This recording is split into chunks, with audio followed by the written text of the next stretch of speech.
Chapter 1 Late Night Tutoring, Auntie's Unique Massage. The night in Linjiang City was as dark as ink.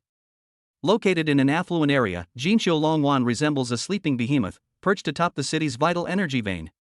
For ordinary people, every breath of air here requires a property management fee of 2,000 yuan per square meter to replace.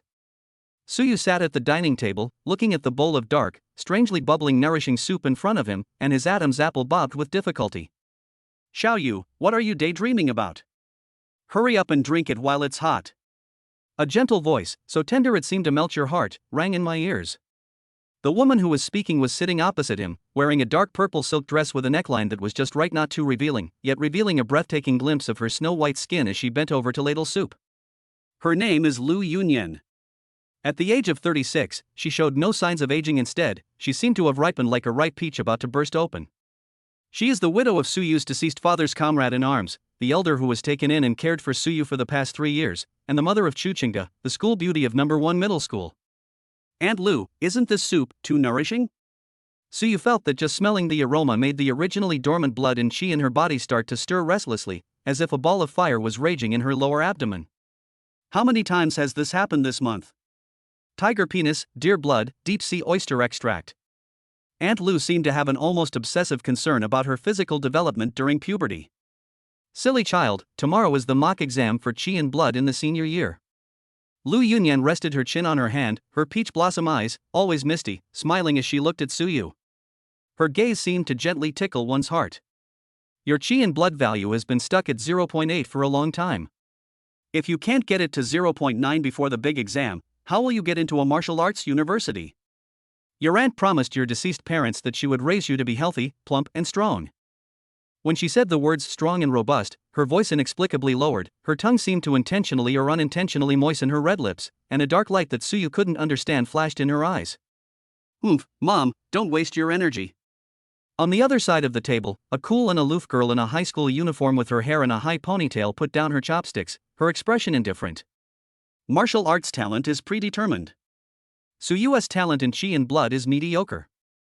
Eating more of these would be a waste. Every sip of the essence blood soup from these 4th-tier exotic beasts is money. Chuchinga, Suyu's childhood sweetheart, is also the pride of Linjiang No. 1 middle school. Her qi and blood value has already exceeded 1.5, and she is hailed as the most promising seed player in this year's class to enter the top 3 prestigious schools. Shinga! How dare you talk to your brother like that? Lu Yunyan gave her daughter a reproachful glare, then picked up a piece of stewed, tender deep sea whale meat and placed it in Suyu's bowl, saying softly, Xiaoyu, don't listen to her. Auntie believes in you. You've been working hard for this for a while now. Come on, eat more meat. You need lots and lots of nutrition when you're growing. Suyu lowered his head, avoiding Lu Yunyan's overly intense gaze. For some reason, he felt that Aunt Lu's gaze towards him was a little strange for the past 6 months. It's not just the love and care that elders have for younger generations. It's more like a starving traveler staring at a piece of freshly cooked, fragrant braised pork. The longing, repression, and occasional greed in those eyes often sent chills down Suyu's spine in the dead of night. Thank you, Aunt Lu. Suyu didn't dare to think too much. He picked up the bowl, held his breath, and drank the bowl of highly nutritious soup, enough to make a strong adult man's nose bleed, in one gulp. The heat bursts forth instantly. It was as if he had swallowed a ball of magma. The scalding energy rushed down his esophagus into his stomach, then transformed into countless frenzied little snakes that rampaged through his not-so-wide meridians. Ugh! Suyu groaned, and fine beads of sweat instantly appeared on his forehead, his skin turning red at a visible speed. Why is your face so red? Lu Yunyan seemed to have expected this. She stood up, walked around the dining table, and went behind Suyu.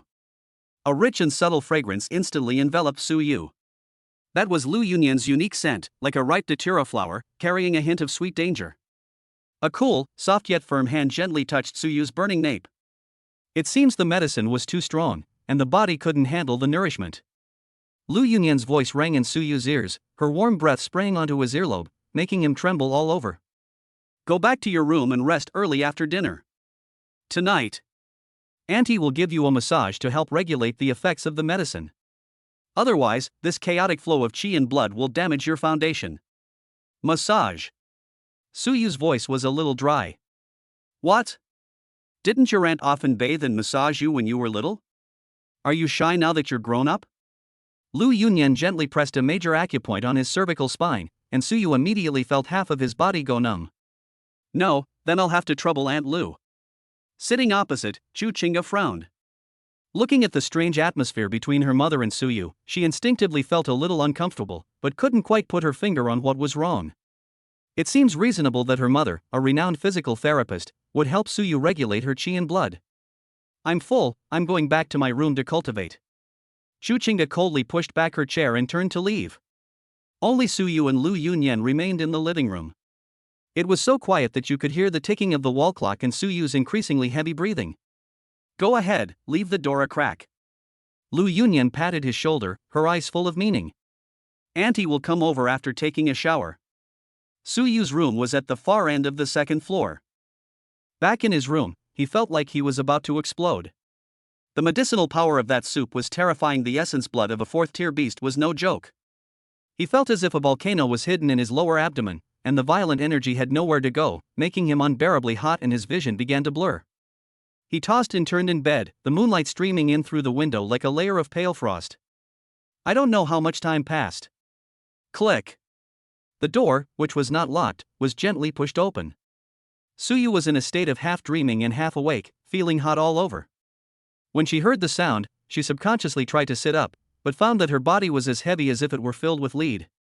Is sleep paralysis caused by stagnation of qi and blood?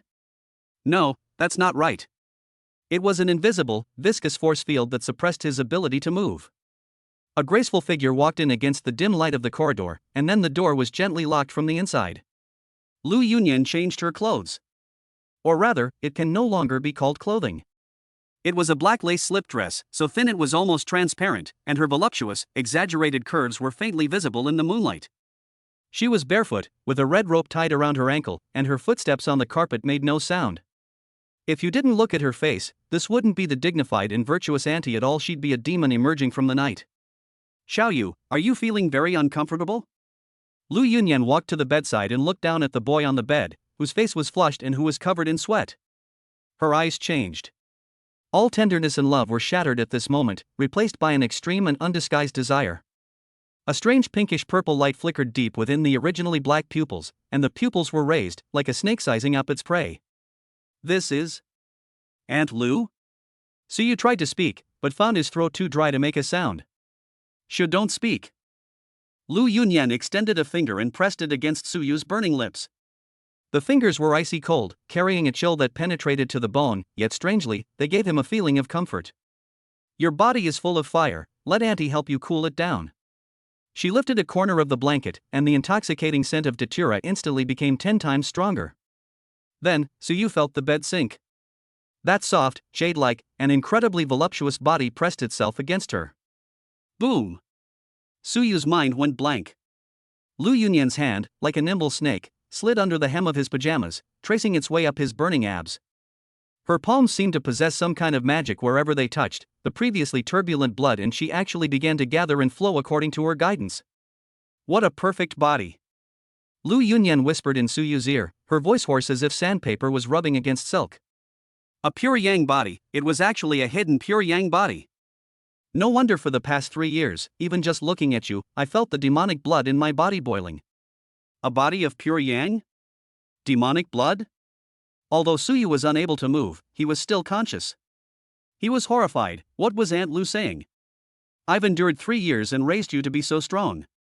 Tonight, I can finally collect some interest. Chapter 2, Living off a soft rice, a model for us.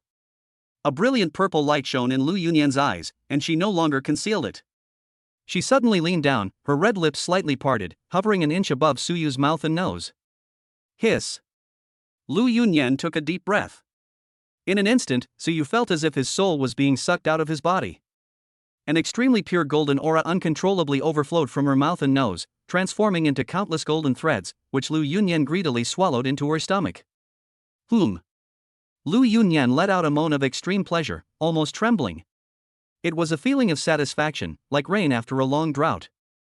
As the yang energy entered her body, her originally pale complexion instantly became rosy and radiant, and the blood vessels under her skin faintly shone with a purple glow, giving her an extremely alluring and seductive charm.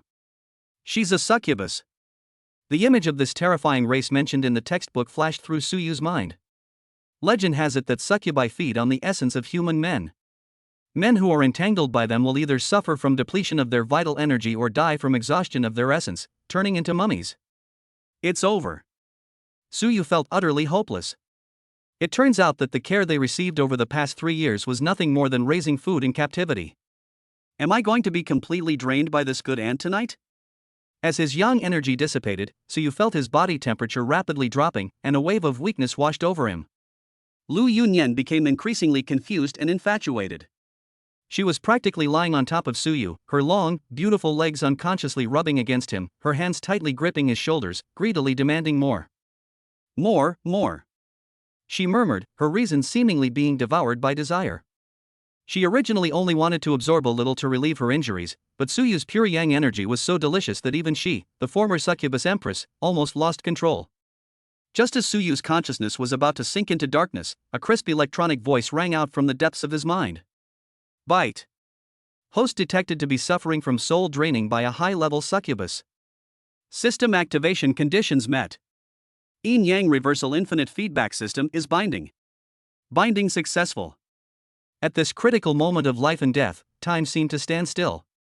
Analyzing the intruding energy, detected the essence of an abyss empress-level succubus. Extremely high purity. Activate passive defense mechanism, Lock Yang. Activate core function, Yin-Yang reversal. Convert the enemy's draining behavior into energy feedback. Current multiplier, double the reward. The situation changed drastically in the next second. The golden yang energy that was flowing steadily toward Lu Yunyan suddenly stopped as if it had hit an invisible wall of bronze and iron. Lu Yunyan, who was immersed in bliss, suddenly opened her eyes, a hint of surprise flashing in her hazy purple eyes. What happened? How did a spring that was just a moment ago, which could be taken at will, suddenly turn into a diamond that can't be chewed? Before she could react, something even more terrifying happened. Suddenly, an extremely domineering suction force arose within Suyu's body. This suction force wasn't directed at matter, but rather flowed in the opposite direction from the connection between the two, rushing into Lu Yunyan's body. System notification, counter-plundering initiated. Extracting the succubus's primordial yin energy, converting. Conversion successful. Gained, pure chi and blood plus 10. Gained, pure chi and blood plus 20. Gained, mental strength plus 5. Double critical hit. Gain, plus 10 innate pure yang chi. Caught off guard, Lu Yunyan let out a short gasp. She felt the precious empress's essence within her, which she used to suppress her injuries, being poured back into the boy's body like a flood. No. What's going on? She panicked and tried to get up and run away. But it was too late. At this moment, Suyu's body seemed to have transformed into a greedy black hole. Lu Yunyan, who was clinging to him, was like a top-quality tonic that had been offered to him willingly. Come here. Although Suyu's body was still too weak to move much, his consciousness became incredibly clear and excited with the support of the system. He could clearly feel that as the cool and fragrant energy surged in, his parched meridians were being widened rapidly, and the bottleneck of 0.8 chi and blood value that was originally stuck was pierced through like paper in an instant. 0.91.01.21.5. A crazy surge. Let go of me now. Lu Yunyan's voice trembled with tears. It sounded so strange. Despite being the hunter, a high and mighty succubus empress, she was now like a fish on a chopping board. Her internal strength was draining away, but along with the loss of strength came a soft, tingling sensation that made her very soul tremble. That's a side effect of the intense clash between yin and yang energies within the body. She was completely limp and had no strength to push Suyu away. Instead, because her legs were weak, her body pressed even closer to his, and there was almost no gap between them. Sweat soaked through her thin nightgown, the silk clinging tightly to her skin, outlining breathtaking curves. Aunt Lu, weren't you going to give me a massage? Why are you leaving? Suyu finally regained his strength. He suddenly opened his eyes, which shone brightly in the darkness. He subconsciously raised his hand, grabbed Lu Yunyan's slender yet supple waist, and pressed her down forcefully. Lu Yunyan let out a muffled groan and collapsed completely into Suyu's arms. The positions of the two players instantly shifted, altering their offensive and defensive strategies. Chi and blood value exceeds 2.0. Obtain skill fragment, Phantom Step. The host is too vigorous. The opponent's succubus empress weakened state has entered the legs glide negative status. The air in the room was so thick it felt like it could drip water. Suyu felt that the woman in his arms was incredibly hot, and her fragrance was like the highest level of aphrodisiac. Even under these circumstances, his instinct for survival and the system's prompts told him, inhale. Inhale deeply. This is a once-in-a-lifetime opportunity. He frantically activated the guiding techniques provided by the system. With each breath, Lu Yunyan would tremble. Her complexion changed from rosy to pale, and then from pale to a sickly crimson. Her fingernails dug deep into the muscles of Suyu's shoulders, leaving red marks on his back, but she was powerless to stop this reverse plunder. This is a clash of conscious thoughts, and also a contest of physical strength. Finally, just as Suyu's qi and blood value was about to break through the 3.0 mark, a violent fluctuation came from Lu Yunyan's body. That was the last seal she had set up being broken. Boom! A powerful repulsive force suddenly erupted. Both of them were thrown back at the same time. Suyu slammed heavily onto the pillow, panting heavily. His whole body felt like it had been pulled out of the water, but he could feel that his body was filled with explosive power, and every muscle seemed to contain the power of a dragon and an elephant. And by the bedside, Lu Yunyan slumped onto the carpet, her hair disheveled, the strap of her tank top slipping halfway down, revealing a large expanse of her fair skin. Her chest heaved violently as she stared at the boy on the bed with a dazed look in her eyes, a mixture of fear and an indescribable satisfaction deep within them. Yes, although a significant portion of her essence was absorbed, her stubborn old wounds miraculously healed slightly. How is this possible? Lu Yunyan bit her rosy lower lip, her voice trembling. What kind of monster are you? Suyu sat up. In the dim moonlight, he seemed to be taller than before, and his whole being exuded a sharp and masculine aura. He looked at the beautiful woman on the ground, a faint, wicked smile playing on his lips. And Lu, Suyu's voice became deep and magnetic, a sign of abundant energy and blood. Was that the first course of massage? I wouldn't mind doing it again. Lu Yunyan trembled all over, like a cat whose tail had been stepped on. She hurriedly pulled up her shoulder strap, not even bothering to put on her shoes, and rushed out of the room barefoot and disheveled. It seems, tonight is over. Watching the fleeing figure, Suyu breathed a sigh of relief. Ding! This training session has ended. Settlement, health and mana increased from 0.8 to 3.1 peak quasi-martial artist. Gain special physique, beginner succubus slayer attraction to succubi plus 100%, suppression plus 50%. Comment, he's a role model for those who live off their wives. Chapter 3 The School Beauty's Doubts. Good morning, milk. The morning sunlight streamed into the dining room through the floor-to-ceiling windows, and the aroma of fried eggs and toast wafted from the kitchen. When Suyu came down the stairs, her footsteps were so light that she made no sound. After a night of cultivation, his body underwent a dramatic transformation. Although his originally slender frame still looked delicate, his muscles had become as firm as steel under the loose t-shirt, with explosive power lurking in every muscle fiber. Health and mana value 3.1, near peak martial artist level. In this world, the standard for chi and blood for an average senior high school student is 0.8. The cutoff score for getting into a top-tier university like Wuhan University is usually 1.2, and for top-tier universities it is 1.5 or higher. Suyu's current stats, if placed in the entire high school world of Linjiang City, would be enough to sweep aside everything. Morning. Suyu pulled out the dining table and chairs and sat down. Morning. The voice that responded to him was weak, and carried a hint of panic as it deliberately avoided him. Lu Yunyan was standing behind the island in the open kitchen, pouring milk. Today she was dressed very conservatively, even wearing a long knitted cardigan over her silk pajamas, as if afraid of being seen by anyone. Her face was somewhat pale, and there were faint dark circles under her eyes, clearly indicating that she had overworked herself last night and hadn't slept well. When she handed the milk to Suyu, her fingers accidentally touched the back of Suyu's hand. Smack! As if electrocuted, Lu Yunyan recoiled, causing the glass of milk to sway and nearly spill. Aunt Lu, are you all right? Why are your hands so cold? Suyu asked knowingly, looking at her with concern, but a hint of amusement lurked at the corner of her mouth. Lu Yunyan bit her lip. The tingling sensation of her soul being pulled out from behind her back last night surged up from the base of her spine again, making her legs feel weak.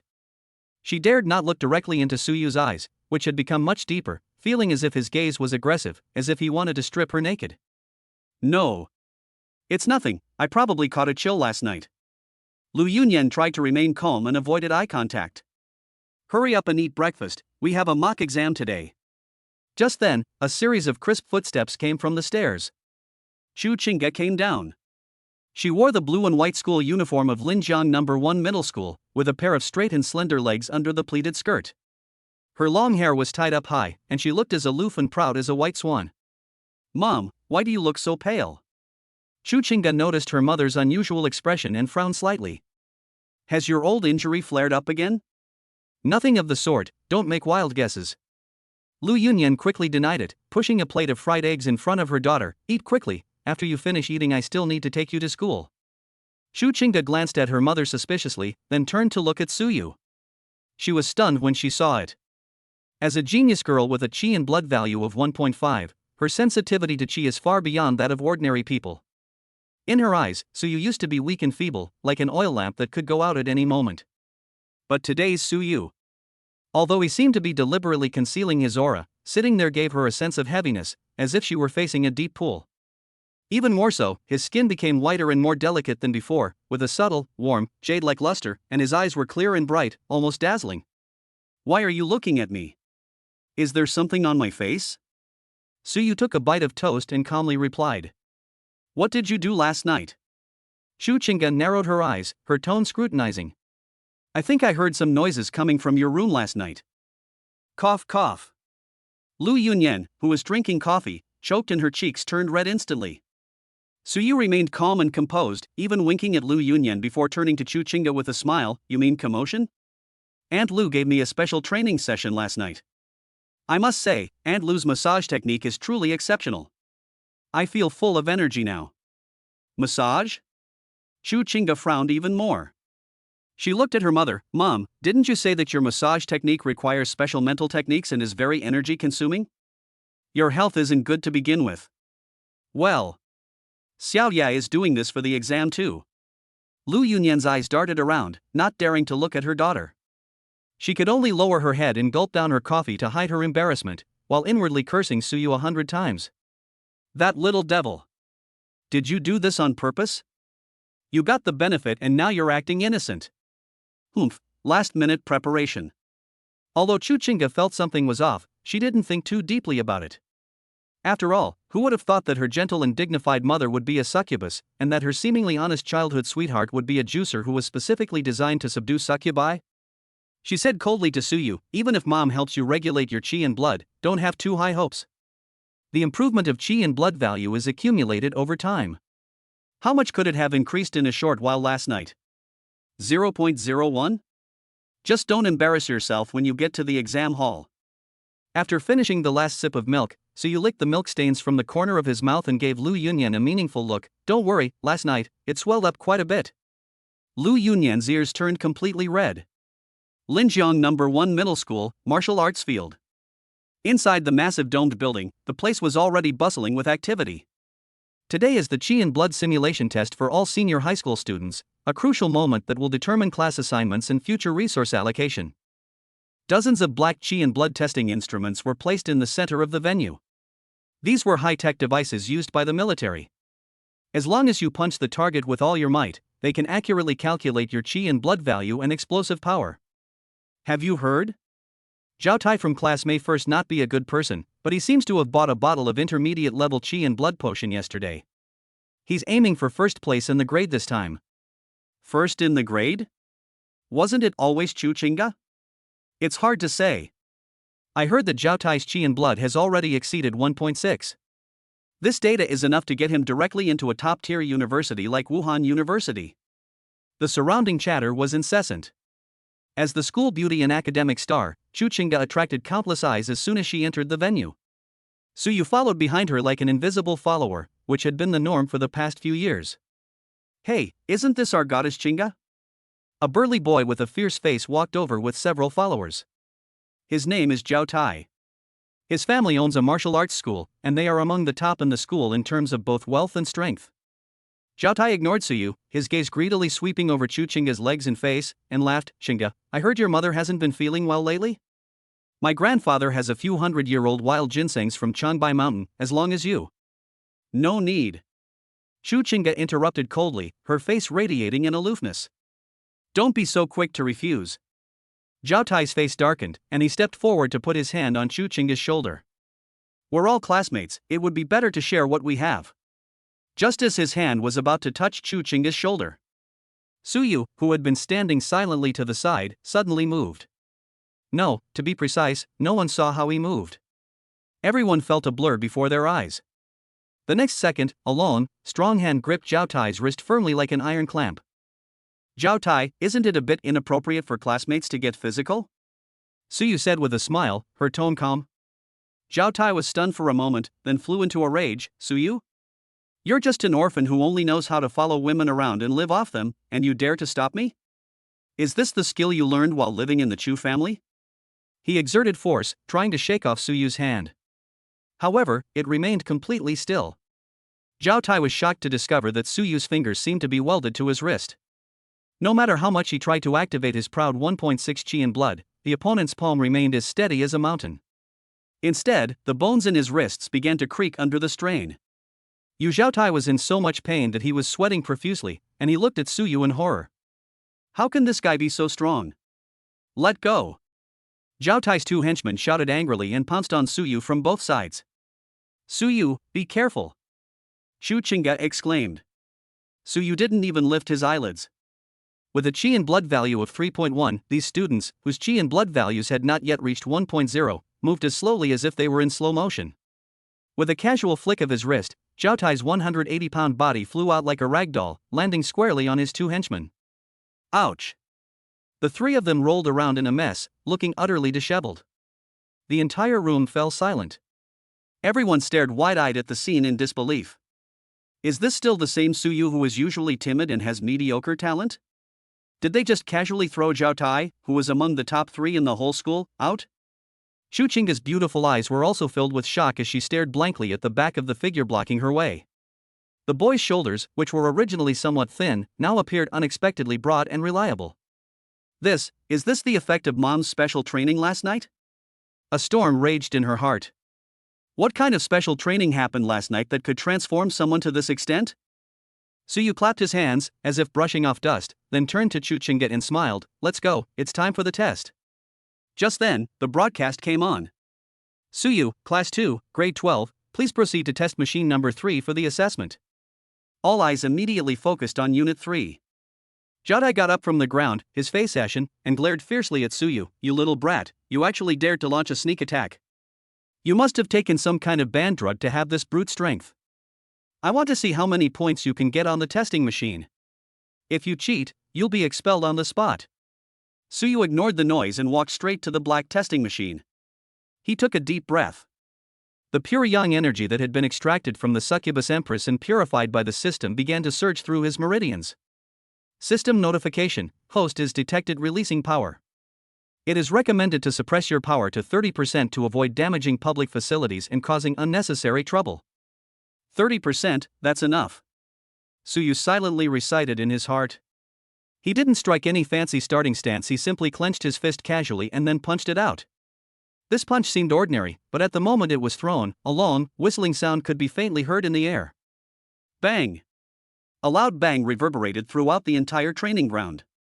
The specially made blood and chi testing machine, which was said to be able to withstand attacks from a grandmaster, actually shook violently.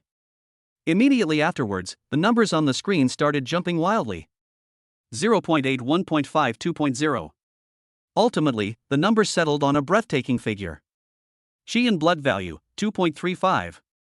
The red numbers, that glaring red, flashed on the electronic screen. Hiss. Gasps of astonishment filled the air. 2.35? This is the highest record ever achieved in a senior high school mock exam since the school was founded. Even the most outstanding students who were admitted to Kyoto University of Martial Arts in previous years only have a score of around 1.9 at this stage. The referee's record book fell to the ground with a thud. Zhao Tai's expression froze completely, as if he had seen a ghost.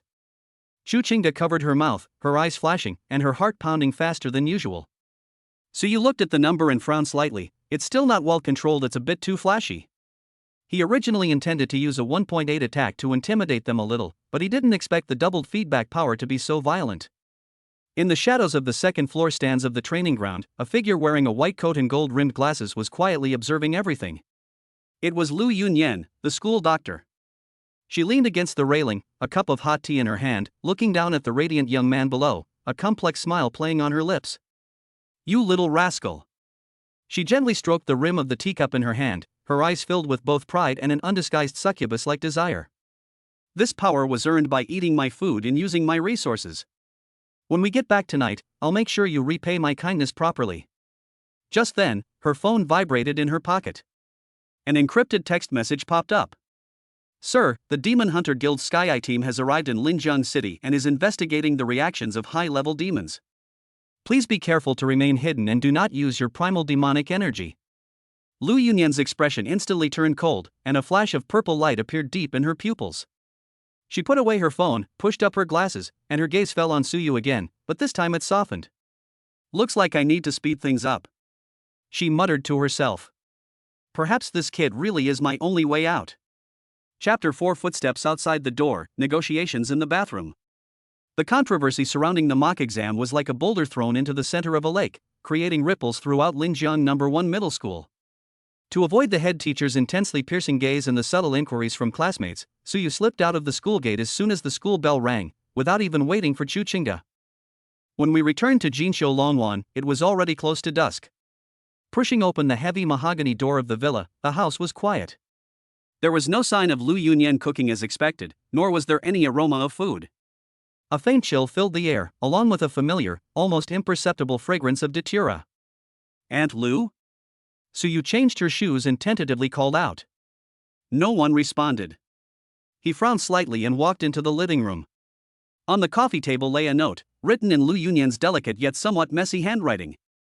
"Xiaoyu, Xinggo has evening self-study tonight and I'll be back late too. There's food in the fridge, make yourself something to eat." Suyu picked up the note, not only because of its contents, but also because he sensed a lingering anxiety in it. The last stroke of the writing tore through the paper. Moreover, this fragrance is mixed with a faint, almost imperceptible stench of blood. Something happened? Suyu's heart skipped a beat. He closed his eyes and tried to circulate the energy within his body that belonged to the succubus's essence. As his senses expanded, he heard a very suppressed and intermittent sound of flowing water coming from the direction of the master bedroom upstairs. She is at home. Moreover, she was injured. Suyu tiptoed up to the second floor as silently as a cheetah. The closer he got to the master bedroom, the stronger the sweet, cloying fragrance became, even causing his pure yang energy to automatically protect itself and emit a slight buzzing sound. The door to the master bedroom was ajar. The sound of rushing water came from the bathroom, accompanied by low moans of pain. The voice was extremely low, like the gasping sound of someone choking someone tightly. Suyu pushed open the master bedroom door without turning on the light. In the dimly lit room, only the warm yellow light emanating from the frosted glass of the bathroom shone through. He walked to the bathroom door, about to knock and ask. Sudden. The keen senses that came with the phantom step made him suddenly turn around and look out the window. Outside the villa, in the shade of the green belt about 200 meters away, two figures dressed in black trench coats and carrying long, rectangular boxes stood silently. They were holding some kind of compass-like instrument and pointing it at the villa. The Witcher. These three words flashed through Suyu's mind instantly. Although he had never seen the real person, the cold, murderous aura that seemed to target anything other than the supernatural made the succubus energy within him extremely uncomfortable. If Aunt Lu goes berserk at this moment and her demonic energy leaks out, she will definitely be locked on the spot. Suyu's eyes narrowed. Just then, the bathroom door clicked open. It wasn't that Lu Yunyan came out, but rather that the door lock seemed unable to withstand the struggle of the person inside and automatically opened. A thick, almost impenetrable mist, carrying a wave of heat, rushed towards us. Without hesitation, Suyu slipped into the bathroom, quickly slammed the door shut, and locked it. He had to isolate himself from the presence of the demons here, ensuring that the Witchers outside couldn't detect anything. The bathroom is very large, like a small hot spring pool. The scene at this moment was enough to make any man with weak willpower's blood boil, or even cause him to die on the spot. Lu Yunyan was soaking in a huge round bathtub. The water was not transparent, but was stained pale purple by some kind of drug, with thick rose petals floating on top. She didn't sink completely. Instead, she gripped the edge of the bathtub tightly with both hands, her knuckles turning white. Her soaked long hair clung to her fair back, the contrast between black and white striking. The most terrifying thing was her back. In that spot, a black tattoo-like magic circle has now appeared in the center of the once smooth and jade-like shoulder blade. The magic circle was writhing like a living thing, each writhing tearing at her skin, causing traces of black demonic blood to seep out, which then instantly dissolved into the water. Who let you in? Get out! Hearing the noise, Lu Yunyan turned her head sharply. Her condition was extremely bad. Pain was etched on her exquisitely beautiful face, and cold sweat mingled with water droplets as it streamed down. Those once alluring peach blossom eyes were now in a state of flux. One eye had completely turned into a purple vertical pupil, while the other was still struggling to maintain its human black color, clearly on the verge of a mental breakdown. There are dogs outside. So you did not back down. Instead, he calmly stepped forward and said in a low voice, 2 demon hunters are just 200 meters away. If you continue to release demonic energy, they will break down the door in less than 3 minutes. Upon hearing the words Witcher, Lu Yunyan froze. Fear, a fear etched into my very bones. How could they be so fast? Lu Yunyan's voice trembled as she tried to stand up from the water, but the intense pain caused her to fall back down, splashing water everywhere. What should we do? Amidst the splashing water, her alluring curves were faintly visible beneath the petals, a breathtakingly fragmented beauty. But Suyu was not in the mood to appreciate it at the moment. He could sense that the curse array behind Lu Yunyan was going out of control. If it wasn't suppressed, the soaring demonic energy could be smelled not only 200 meters away, but also 2 kilometers away. Quiet. Suyu took off his coat, casually rolled up his sleeves, and strode to the bathtub. What do you want to do? Lu Yunyan asked weakly and warily, instinctively shrinking back. Although she had been eaten up by this kid last night, she still maintained a dual wariness towards him as both an elder and an outsider in this life or death moment. I'll help you suppress it.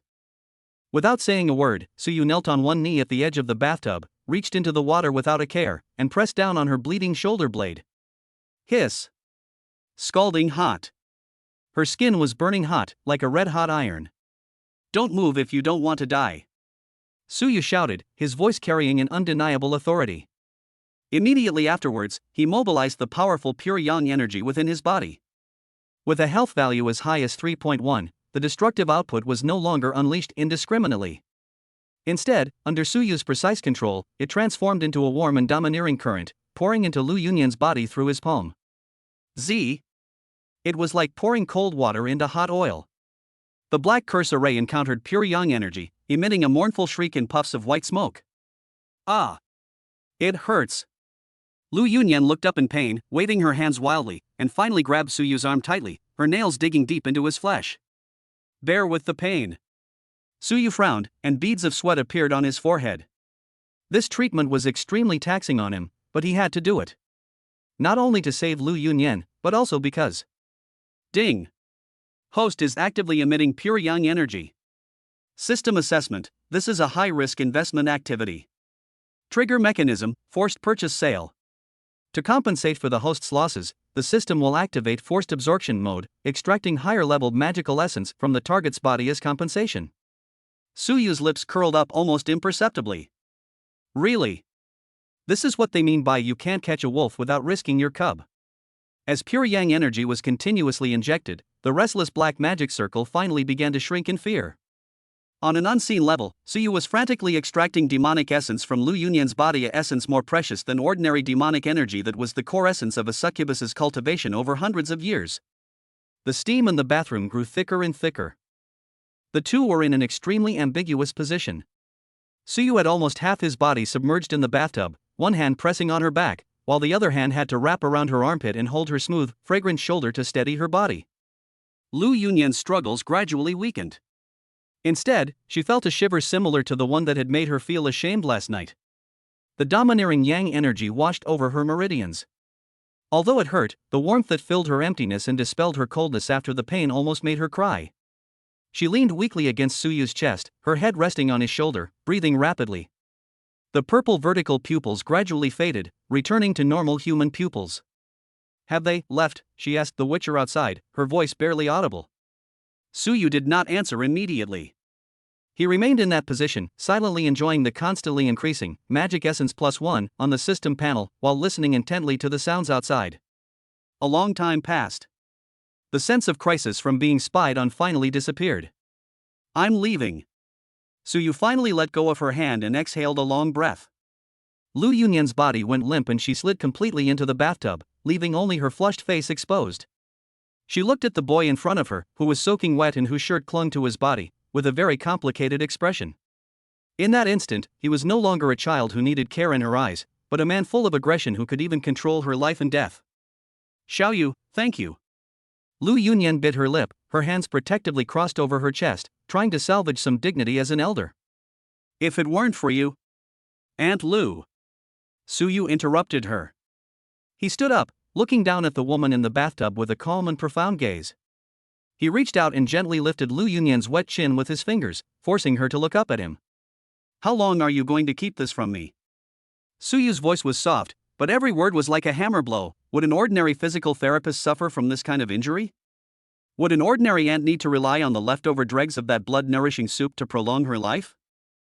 Lu Yunyan's pupils suddenly contracted. He was testing the waters. No, he's laying his cards on the table. Lu Yunyan hurriedly tried to turn her head away. What are you saying? Auntie doesn't understand. It's okay if you don't understand. Suyu's fingers caressed the smooth skin of her chin as he leaned close to her ear and spoke in a voice only the two of them could hear. All I know is that in the future, if you don't tell me about dangerous things beforehand, I can't guarantee whether I'll save you or hand you over next time. This statement is half true and half false, and carries a hint of intimidation. When dealing with a succubus, one must use both kindness and severity to completely break down her psychological defenses. Lu Yunyan trembled and looked at Suyu in disbelief. Is this really the honest and docile Suyu? Why does it feel even scarier than the devil? But amidst the horror, she despairingly discovered that her body was producing a shameful reaction to this domineering threat, the instinct of an abyss creature to submit to the strong. I understand. Lu Yunyan lowered her head, her voice as soft as a mosquito's buzz. From now on, I'll listen to you. Ding. The target. Lu Yunyan's obedience to the host has increased to 30%. Achievement acquired, initial training. Reward, concealment technique perfect.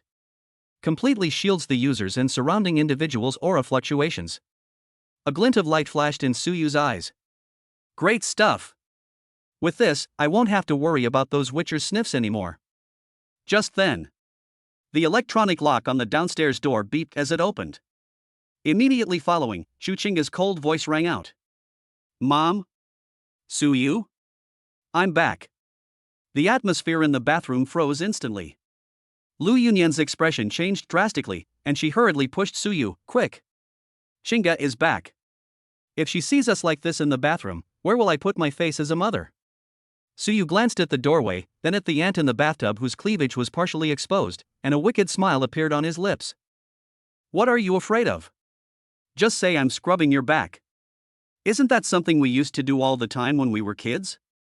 You used to be 6. Now you're 18. Lu Yunyan was so anxious she almost jumped up, her face flushed red. Get out of here. Please. Seeing the high and mighty empress display such a girlish pleading posture, Suyu felt satisfied. Fine, I'll let you off this time. He grabbed a bath towel from the side, covered Lu Yunyan with it, and then turned and walked towards the door. He paused as his hand rested on the doorknob, then turned around and said, But Aunt Lu, remember to change the flavor of that soup next time. I don't like chives. After saying that, he opened the door, slipped out, and disappeared back into his room just a second before Chuchinga went upstairs. Downstairs. Chuchinga changed her shoes and glanced at the dimly lit living room with a puzzled look. Strange, I can clearly sense someone is here, so why aren't the lights on? She sniffed. In the air, besides the usual scent of datura flowers, there seemed to be a heavy dampness, as well as a masculine scent that made her feel inexplicably uneasy, like the scent after a storm. She looked up towards the master bedroom on the second floor, her brows furrowing tightly. What on earth are Mom and Suyu up to? Chapter 5. The refrigerator at midnight. Who is the hunter? It's late at night. Jinxiu Longwan fell silent once again. Suyu did not sleep.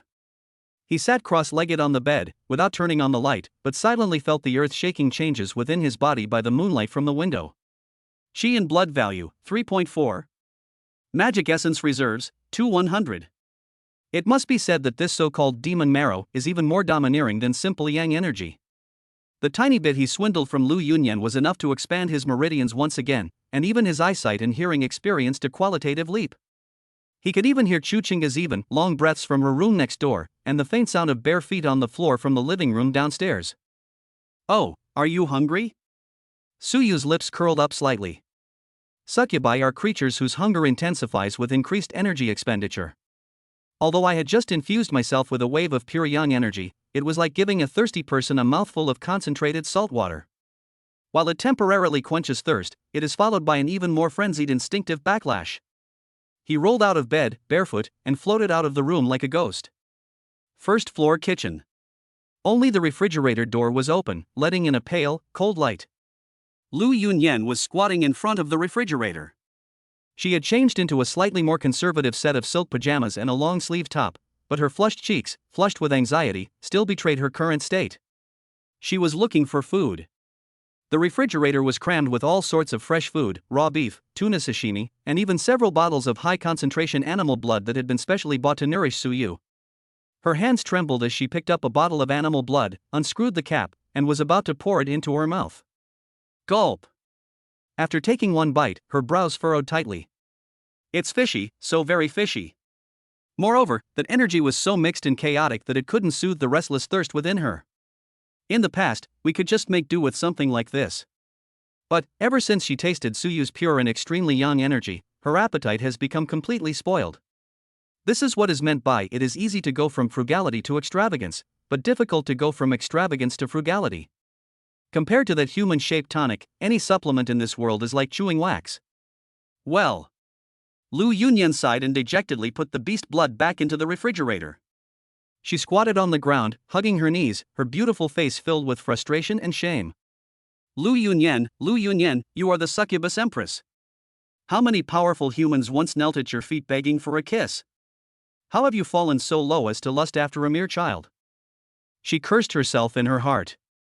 But despite my disgust, all I could think about was the feeling of those hands pressing on my back in the bathroom just now, so hot, so intoxicating. Want some late-night snacks? Just as she was lost in thought, a sudden voice rang out behind her. Scare. Lu Yunyan sprang up like a startled rabbit, her head even slamming against the refrigerator door with a thud. Ouch. She covered her head, turning back with tears in her eyes. Suyu was leaning against the kitchen doorway, arms crossed, looking at her with a mocking expression. How come you walk so quietly? Lu Yunyan was exasperated. It's not that I'm silent, it's that you're thinking about me too much. Suyu walked over and naturally reached out to rub her sore forehead. Lu Yunyan instinctively wanted to dodge, but when she felt the familiar warmth of his fingertips, her body honestly froze in place. Nonsense. What nonsense are you talking about? Who misses you? She retorted stubbornly, but her eyes couldn't help glancing at Suyu's neck, where a blue vein was throbbing, exuding a deadly allure. Suyu did not expose her. He glanced at the opened bottle of beast blood in the refrigerator and shook his head. Aunt Lu, eat less of this kind of junk food in the future. It's bad for your skin. If you're really hungry. He paused, then stepped forward, forcing Lu Yunyan back to the kitchen counter. The distance between the two instantly closed to only a fist's width. You can come find me. Lu Yunyan's heart suddenly raced. She leaned against the cold kitchen counter, facing a boy radiating intense heat. This feeling of being caught between ice and fire left her somewhat confused and infatuated. What do you want? She asked knowingly, her voice incredibly soft. What do you mean, what are you going to do? Suyu leaned against the kitchen counter, pulled her into his arms, and looked down into her eyes. Didn't we agree in the bathroom that you'd listen to me from now on? What, you've already forgotten? Lu Yunyan bit her lip, and the purple glint in her eyes reappeared. Hunger triumphed over reason. Besides, since we've already been discovered and this kid has us figured out, what's the point of pretending anymore? You little rascal. She chuckled, then suddenly reached out and hooked her arm around Suyu's neck, her peach blossom eyes instantly becoming alluring. You delivered yourself right to my doorstep. Don't think you're all that just because I let you get a little advantage earlier.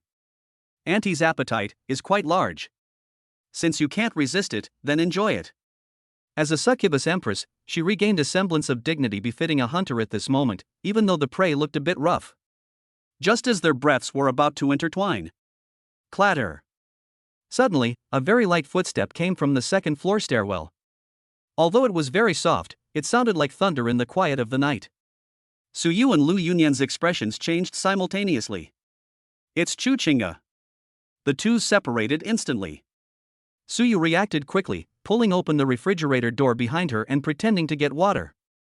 Lu Yunyan quickly tidied her messy hair and picked up a rag, pretending to wipe the countertop. The lights came on.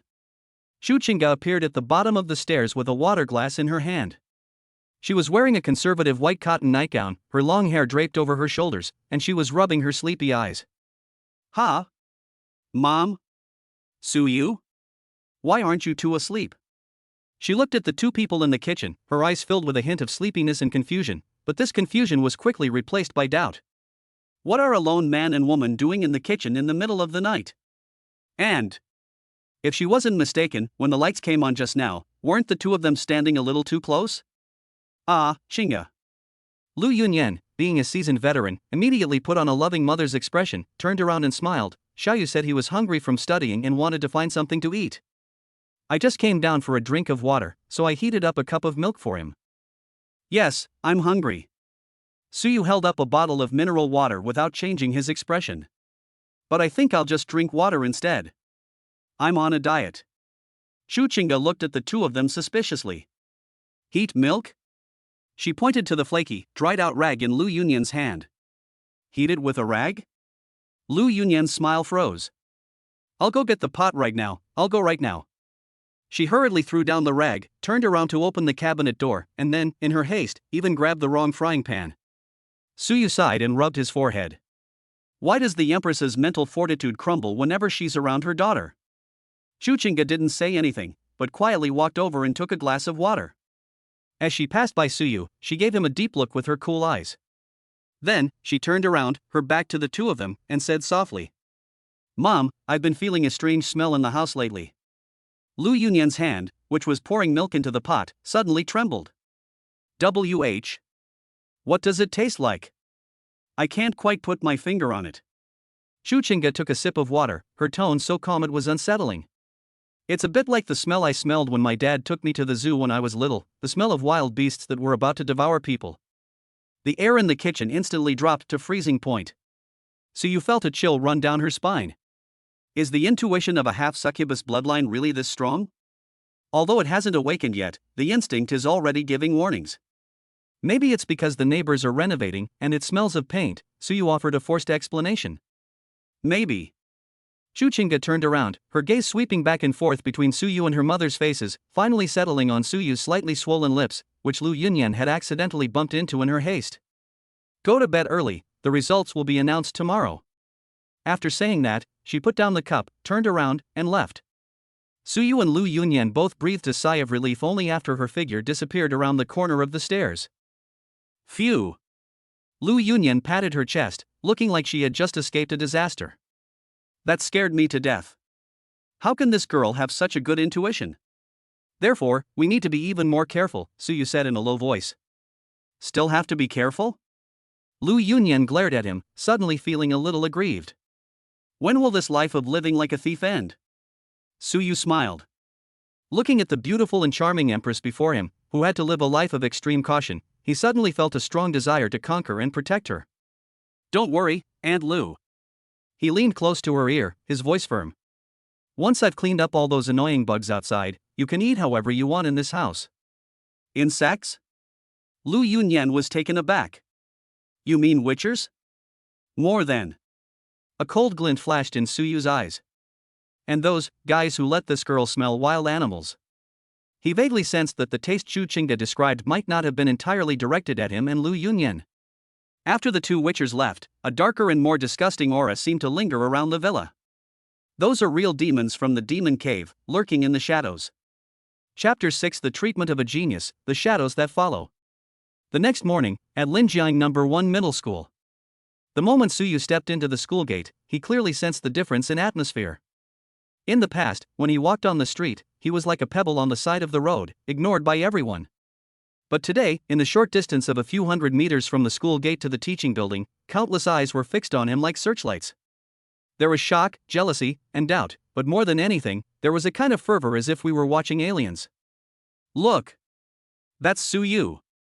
I heard he made the machine smoke during the mock exam, and his health and mana level was 2.35? Really? Wasn't his previous rating only 0.8? Could this be the legendary great things come from small beginnings? He must have taken medication. I don't believe anyone can improve this much overnight. The murmurs continued unabated. Suyu remained calm, as if those gazes and voices did not exist. Qi and blood value, 3.4. His internal energy was abundant yet restrained. The automatic operation of the concealing breath technique made him look like a slightly stronger ordinary student, perfectly concealing the terrifying fluctuations of his blood and qi. As soon as I entered the classroom of Senior 3-2, the homeroom teacher, Lao Wang, rushed over as if he had seen his long-lost son. Suyu, come here to the office. The principal wants to see you. The atmosphere in the principal's office was strangely lively. Not only the principal of number 1 middle school, but also leaders from the Municipal Education Bureau, and several admissions office teachers wearing different uniforms and badges of major martial arts schools pinned to their chests. So you're Suyu? You're quite the handsome young man. I am the director of the admissions office at Kyoto University. If you are willing to sign a letter of intent, we can directly admit you through special admission, exempting you from the college entrance examination. The scholarship is 1 million. What's so great about Kyoto Martial Arts University? Our Shanghai Military Academy can directly award you the rank of second lieutenant, and you'll have plenty of resources. Faced with the olive branches extended by this group of usually aloof and powerful figures, Suyu maintained a polite but distant smile throughout. Teachers, I'd like to think about it some more, Suyu replied calmly. After all, there's still a month until the college entrance exam, and I want to take it based on my own abilities. Everyone was taken aback, but then their admiration deepened. An ordinary student would have been overjoyed, but this kid is so calm and collected? He has an exceptional temperament. Only Suyu himself knew that the reason for his refusal was very simple. Right now, he has no intention of leaving Linjiang City. He still has a top-tier succubus empress at home that he hasn't eaten clean, and now he's running off to study in another city? He must be out of his mind to go. Having finally escaped the principal's heart-to-heart talk, Suyu returned to the classroom after the second period. As soon as I sat down, a slip of paper with a faint fragrance was pushed in front of me. Suyu turned his head and met Chu Chinga's cold eyes. The note had a line written on it. Don't leave after school, I have something to ask you. Suyu raised an eyebrow and looked back. Chu Chinga didn't look at him again. Instead, she straightened her back and looked at the blackboard. However, her fingers holding the pen were slightly white, showing her inner turmoil. What happened in the middle of the night last night was clearly still bothering her. The school bell rang. The blood-red setting sun dyed the sky crimson. Suyu slowly packed his school bag, while Chu Chinga stood at the classroom door waiting for him like a supervisor. The students around them whispered among themselves, their eyes darting between the two in an ambiguous way. He used to be Suyu's follower, but now it feels like the roles have reversed. Let's go. Suyu picked up his school bag and walked up to Chu Chinga. Where to? Let us go home. Didn't you have something to ask me? Suyu said with a smile. Besides, Aunt Lu, I think Aunt Lu should have cooked dinner by now. Upon hearing the name Aunt Lu, Chu Chinga's gaze turned even colder. The two walked out of the school gate side by side. To avoid being approached by classmates who might try to chat them up, they tacitly chose a shortcut that was usually deserted, a tree-lined path that ran through the old town. As dusk fell, the streetlights had not yet come on, and the shadows of the trees swayed gently. Suyu. Halfway there, Chu Chinga suddenly stopped, turned around and looked at him seriously. Tell me honestly, are you and my mother hiding something from me? Suyu paused, looking at the school beauty Qingmei in front of him, who had delicate features and a cool temperament. If you're referring to improved blood circulation, that's because Aunt Lu found me a special tonic, Suyu replied calmly. As for the rest, you're overthinking it. I'm overthinking it? Chu Chinga stepped forward, her still unawakened aura carrying a hint of oppression. Then what were you doing in the kitchen last night, so close to each other? And what was that strange smell I noticed upstairs? And she stared intently into Suyu's eyes. Lately, I felt that the way my mom looks at you is really strange. A woman's intuition can be terrifying. Just as Su was about to start his bluffing, his eyes suddenly narrowed. Danger detection. An extremely dark and foul odor was rapidly approaching from the shadows of the abandoned, unfinished building on the left. Not a witcher. It's a monster. And they came specifically for Chu Chinga. Careful. Almost instinctively, Suyu reached out and pulled Chu Chinga into his arms. Hiss. Right where Chuchinga had been standing, a black afterimage flashed past, and the air hissed as if it were being corroded by strong acid. 3 deep claw marks were clearly visible on the cement slab on the ground. What is that? Before Chuchinga could react, Suyu held her tightly against his chest, and she felt a sudden dizziness. Don't speak, hold me tight, Suyu whispered. The dark figure, having missed its target, did not flee but instead stopped at the top of the lamppost. By the faint moonlight, I was finally able to see its shape clearly. It was a humanoid monster, covered in black scales, with long, twisted limbs, and a gaping mouth that stretched all the way to its ears, dripping with foul-smelling saliva. Its eyes were bloodshot, staring intently at Chuchinga as if she were the most delicious food. He. The smell of semi-pure blood. It smells so good. The monster let out a piercing laugh. Low-tier ghoul. Information about this low-level monster instantly flashed through Suyu's mind. In the abyss, this thing wouldn't even be worthy of carrying a succubus's shoes. But for ordinary people, escaping to the real world is a nightmare. It was clearly attracted by the gradually awakening half-succubus bloodline in Chuchinga. Suyu, that is, Chuchinga's face was pale and her body trembled slightly. Although she was a martial arts student, this supernatural monster was completely beyond her comprehension. Close your eyes. Suyu pressed down on the back of her head with one hand, pressing her face against his chest to prevent her from seeing that disgusting scene. You mere piece of trash, how dare you try to steal my food? Suyu's eyes instantly turned cold and savage. In his eyes, whether it was Lu Yunyan or Chuchinga who might awaken in the future, they were all his private property. This filthy thing is asking for it. Whoosh! Suyu made a move. This time he didn't hide it anymore. With a burst of chi and blood at 3.4, Phantom Step is activated. He became a blur, moving so fast that there wasn't even time to make a sound. The ghoul clearly hadn't expected this seemingly ordinary human boy to have such speed its crimson eyes hadn't even had time to move. Suyu had already appeared in front of it. In mid-air. There are no fancy moves. Only a punch infused with pure yang energy. Boom! That punch landed precisely on the ghoul's head. It's like a watermelon being hit by a hammer. Before it even had a chance to scream, the ghoul's head exploded. Before the black flesh and blood could even splatter, it was instantly vaporized into ashes by the high-temperature pure yang energy accompanying that punch. Sold out instantly.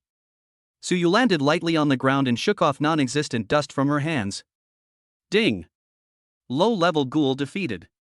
System evaluation, trash cleanup. Reward, 1 beginner demonic crystal. Can be used to feed a succubus. Feeding a succubus? Suyu looked at the small black crystal, about the size of a fingernail, in his hand, a playful smile playing on his lips. I'll give this to my aunt as a snack when I get home tonight.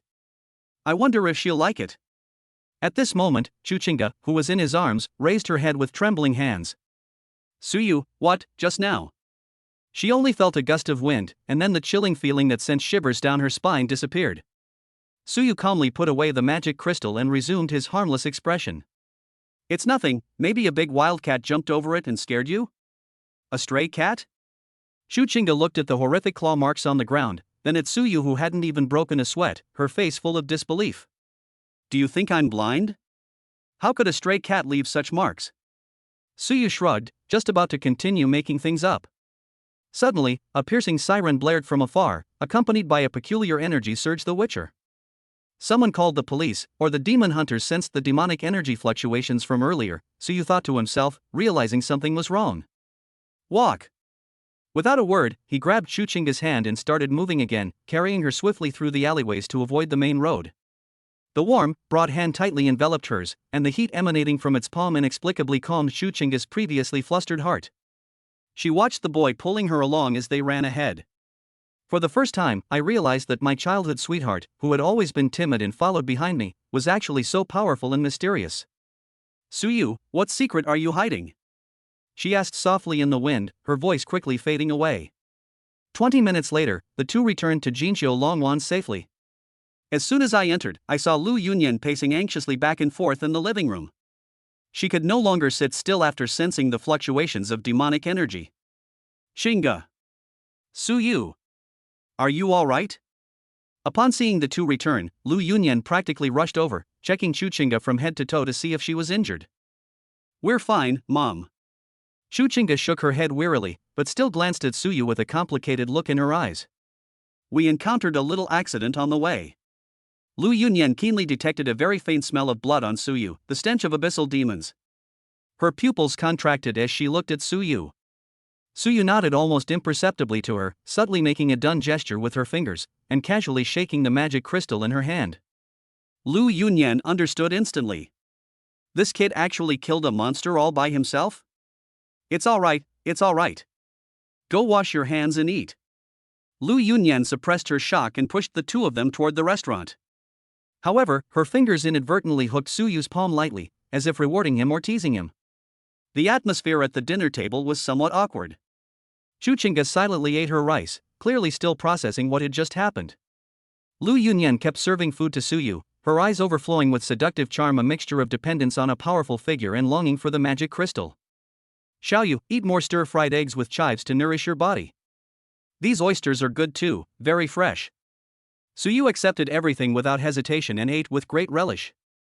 After dinner, Chuchinga went upstairs to take a shower. While helping to clear the dishes, Suyu secretly slipped the magic crystal into Lu Yunyan's hand. Lu Yunyan trembled as she sensed the pure demonic energy and almost groaned on the spot. Where did this come from? She asked in a low voice, her voice filled with surprise and delight. It fell from that little bug just now, Suyu whispered mischievously in her ear. I was going to feed it to you directly, but I was afraid you'd scream at the dinner table. Lu Yunyan's face flushed red, and she glared at him fiercely, but she gripped the magic crystal tightly. Tonight. I mean later. She said, her eyes alluring and her voice soft and sweet, I'll thank you properly. Suyu was about to respond. Chuchinga's voice suddenly came from upstairs. Suyu. Could you come up here and fix my shower head? It seems to be broken. Suyu and Lu Yunyan exchanged a glance. Go, Lu Yunyan gritted her teeth. Don't arouse her suspicion. Suyu wiped his hands, a meaningful smile curving his lips. Okay, coming right away. Chapter 7, Repairing the Shower Head? A prelude to a battlefield. On the second floor, Chuchinga's bedroom door was open. This was the first time Suyu had ever walked into this room filled with girlish charm so openly and honestly. The room was simply decorated in a light blue color scheme, and the bookshelves were filled with various martial arts theory books and trophies. There weren't many pink dolls, but there was a battle poster of an unknown Valkyrie that had been cut out of a magazine hanging on the wall. The bathroom door was ajar, and the sound of water dripping but with insufficient pressure could be heard from inside. Come in. Chuchinga's voice was somewhat muffled, mixed with the sound of water. Suyu pushed open the door and entered. There wasn't that kind of steamy, adrenaline-pumping atmosphere in the bathroom. Chuchinga wasn't taking a bath. Instead, she was wearing a neat cotton nightgown and sitting cross-legged on the edge of the bathtub, holding a shower head with only a few drops of water coming out, studying it with a furrowed brow. When she saw Suyu enter, she looked up, her usually cool eyes now revealing an indescribable seriousness and scrutiny. What's wrong? Suyu walked over, asking knowingly. With his hearing, he could tell from downstairs that the sound of the water was wrong, as if something was blocked in the pipes. I don't know, the water suddenly stopped. Chuchinga handed him the shower head, leaning back slightly to make room for him. Suyu took the nozzle and skillfully unscrewed the connector to check it. The filter is clogged, and the water pump might have a minor problem, he said casually. This was child's play for someone with his abnormal control. But he could sense that Chuchinga had called him up here for more than just fixing a shower head. Really? Just as he bent down to clean the filter, Chuchinga suddenly spoke. Suyu. Just now in that alley, that monster. She paused, as if organizing her thoughts. It came for me, didn't he it? Suyu's hand movements paused slightly before returning to normal. Why do you think that? Because of the way it looked at me. Chuchinga hugged her knees, her voice trembling slightly. That greedy look, like it wanted to devour me, that feeling, it was like a nightmare I had as a child had come true. She raised her head and stared intently at Suyu's profile. Moreover, when you killed it, at that moment, the aura that erupted from your body could not be explained by a health value of 2.35. Suyu, just how much strength are you hiding? And, what exactly do you know? About that monster, about my mother, even. She bit her lip. About me? Suyu remained silent for a moment. He tightened the nozzle and turned on the switch. Splash.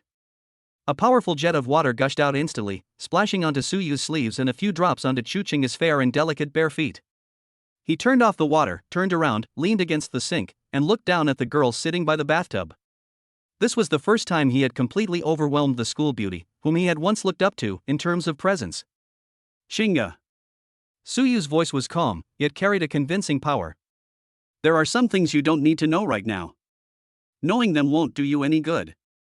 You treat me like a child? Chuchinga stood up angrily, her chest heaving slightly with emotion. I'm 18 years old. And this is my business. It's precisely because you're 18 that you haven't truly stepped into that cruel world yet. Suyu took a step forward, getting closer to her.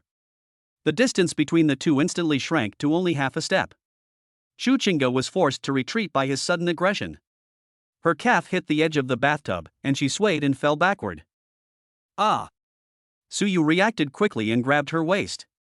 Unlike in idol dramas, it didn't spin her around, but rather held her firmly and powerfully in place. The soft touch on his arm and the unique fragrance of the young girl stirred something within Suyu. But he quickly regained his composure. Just like just now. Suyu looked down at the still shaken Chuchinga, his eyes deep. If it weren't for me, you would be a corpse by now. Before you have enough strength to protect yourself, curiosity will only kill you. Chuchinga's mind went blank as she was stared at by those pitch-black eyes. My heart was pounding so hard it felt like it was going to jump out of my throat. It wasn't just because of the danger she had just experienced, but also because the boy holding her in his arms exuded a strong aura of male hormones that stirred an indescribable tremor within her dormant half-succubus bloodline. This unease made her more panicked than her suspicions about her mother. I understand. She blushed and turned her head away, her voice barely audible. You let me go first. Suyu knew when to stop and released her hand. That's good. Get some rest, you have class tomorrow. After saying that, he turned to leave, as if the domineering man from before was just an illusion. Etc. Just as he reached the door, Chuchinga suddenly called out to him again. Suyu turned around. Chuchinga stood there, twisting the hem of her clothes with her fingers, her eyes filled with complex emotions. Suyu, no matter what you're hiding from me. Thank you. You saved me. Suyu smiled, said nothing, waved, and left the room. Back on the first floor. Lu Yunyan was no longer in the living room. Suyu glanced at the closed master bedroom door but did not go in immediately. He went to the kitchen and poured himself a glass of ice water, gulping it down in one go to calm the slight heat that Chuchinga had stirred up in him. A half-succubus is indeed a succubus. The allure of her youthful bloodline almost made him lose control. However, now is not the time. Suyu's eyes were calm. Although Chuchinga is a high-potential talent, she is still a novice and needs to grow. Moreover, if we were to harm her now, it would not only disrupt her awakening process but also cause Lu Yunyan to feel immense guilt and a sense of crisis, leading to trouble at home. In contrast, the aunt is the perfect person, mature, sensible, and in dire need of being fed. After putting down her water glass, Suyu tiptoed to the door of the master bedroom. The door wasn't locked. There was even a gap left, which was a clear invitation. Suyu pushed the door open and entered, locking it behind her. The room was not brightly lit, only a few scented candles were lit, and the air was filled with that familiar and intoxicating fragrance of datura flowers. Moreover, it is more concentrated than ever before. On the huge double bed, Lu Yunyan lay on her side. This time, she didn't wear those messy pajamas. Instead, she wore a black lace halter neck tulle dress, which was her most treasured battle gown. The contrast between her black skin and her snow-white skin created a striking visual impact. Those long, slender legs were casually crossed, appearing and disappearing intermittently. Seeing Suyu enter, she turned slightly, her peach blossom eyes sparkling with allure. She was playing with the magic crystal that Suyu had just given her. It's fixed? Her voice was languid, with a hint of teasing. I thought you were going to stay up there overnight. Suyu walked to the bedside, but instead of rushing over, he slowly unbuttoned his shirt. 1, 2. With each unraveling of a coin, Lu Yunyan's breathing became heavier. What, are you jealous? Suyu casually tossed his shirt on the ground, revealing his muscular upper body. TCH, who would be jealous of a little girl? Lu Yunyan pouted, but quickly put on a pitiful expression. But Auntie is really hungry. This candy you gave me is delicious, but it won't fill me up. She stuck out her tongue and gently licked the magic crystal, but her eyes were fixed on Suyu. Not enough? Suyu strode forward, knelt on one knee on the edge of the bed, and placed his hands on either side of her body, encircling her in his shadow. Aunt Lu, your appetite is really getting bigger and bigger. Then, would you like to feed me? Lu Yunyan took the initiative to stretch out her arms and wrap them around Suyu's neck, pulling him forcefully. Suyu leaned down and accurately covered those two long-awaited red lips. Boom! Like dry tinder igniting a raging fire. The pent-up desires of the day and the excitement from the battle just now erupted completely at this moment. Ding! Close contact detected. Unlimited feedback enabled. Infusing pure yang energy into the target. Extracting the target's deep essence. The temperature in the room rose rapidly. Lu Yunyan's low moan was blocked in her throat, turning into a broken nasal sound. Her fingers gripped the muscles on Suyu's back tightly, as if she wanted to merge herself into his body. This time, there was no curse to interfere, and no threat from the Witcher. Only the purest instincts clash. Suyu's hand slid across her waist, feeling the amazing elasticity and heat. Lu Yunyan completely released her restraints, and her succubus-like innate skills were unleashed without any instruction. Every movement and every breath she took was an attempt to absorb Suyu's soul. Just as the two were about to break through the last line of defense. Buzz buzz buzz. The phone on the bedside table suddenly emitted a piercing vibration. The sound was devastating in the quiet and enchanting room. Suyu frowned deeply and paused in his movements. Who would call at this hour? Are they looking for trouble? Lu Yunyan was also startled, and her confused and infatuated eyes regained a sliver of clarity. She glanced at her phone screen. His expression changed instantly. The name flashing on the screen was Lei Meng, commander of the Linjiang branch of the Demon Hunter Guild. A basin of cold water was poured over his head. Don't make a sound. Lu Yunyan hurriedly pushed Suyu, signaling him to get up first. This is a routine check-in call. Suyu took a deep breath. Although he felt like a million grass mud horses were galloping through his mind, he knew what was important. Lei Meng is a high-ranking demon hunter responsible for monitoring this area. If he doesn't answer the phone or Lu Yunyan behaves abnormally, he really will bring people to kill them. He rolled out of bed and sat on the edge of the bed with a dark expression. He mouthed, "Come on." Lu Yunyan straightened her disheveled bra strap, took a few deep breaths, adjusted her voice, and then pressed the answer button. Hello? Captain Lei? What's up so late? Although she tried to keep her voice calm, the languor and hoarseness that followed were impossible to hide. There was a moment of silence on the other end of the phone. Then came a rough and doubtful voice.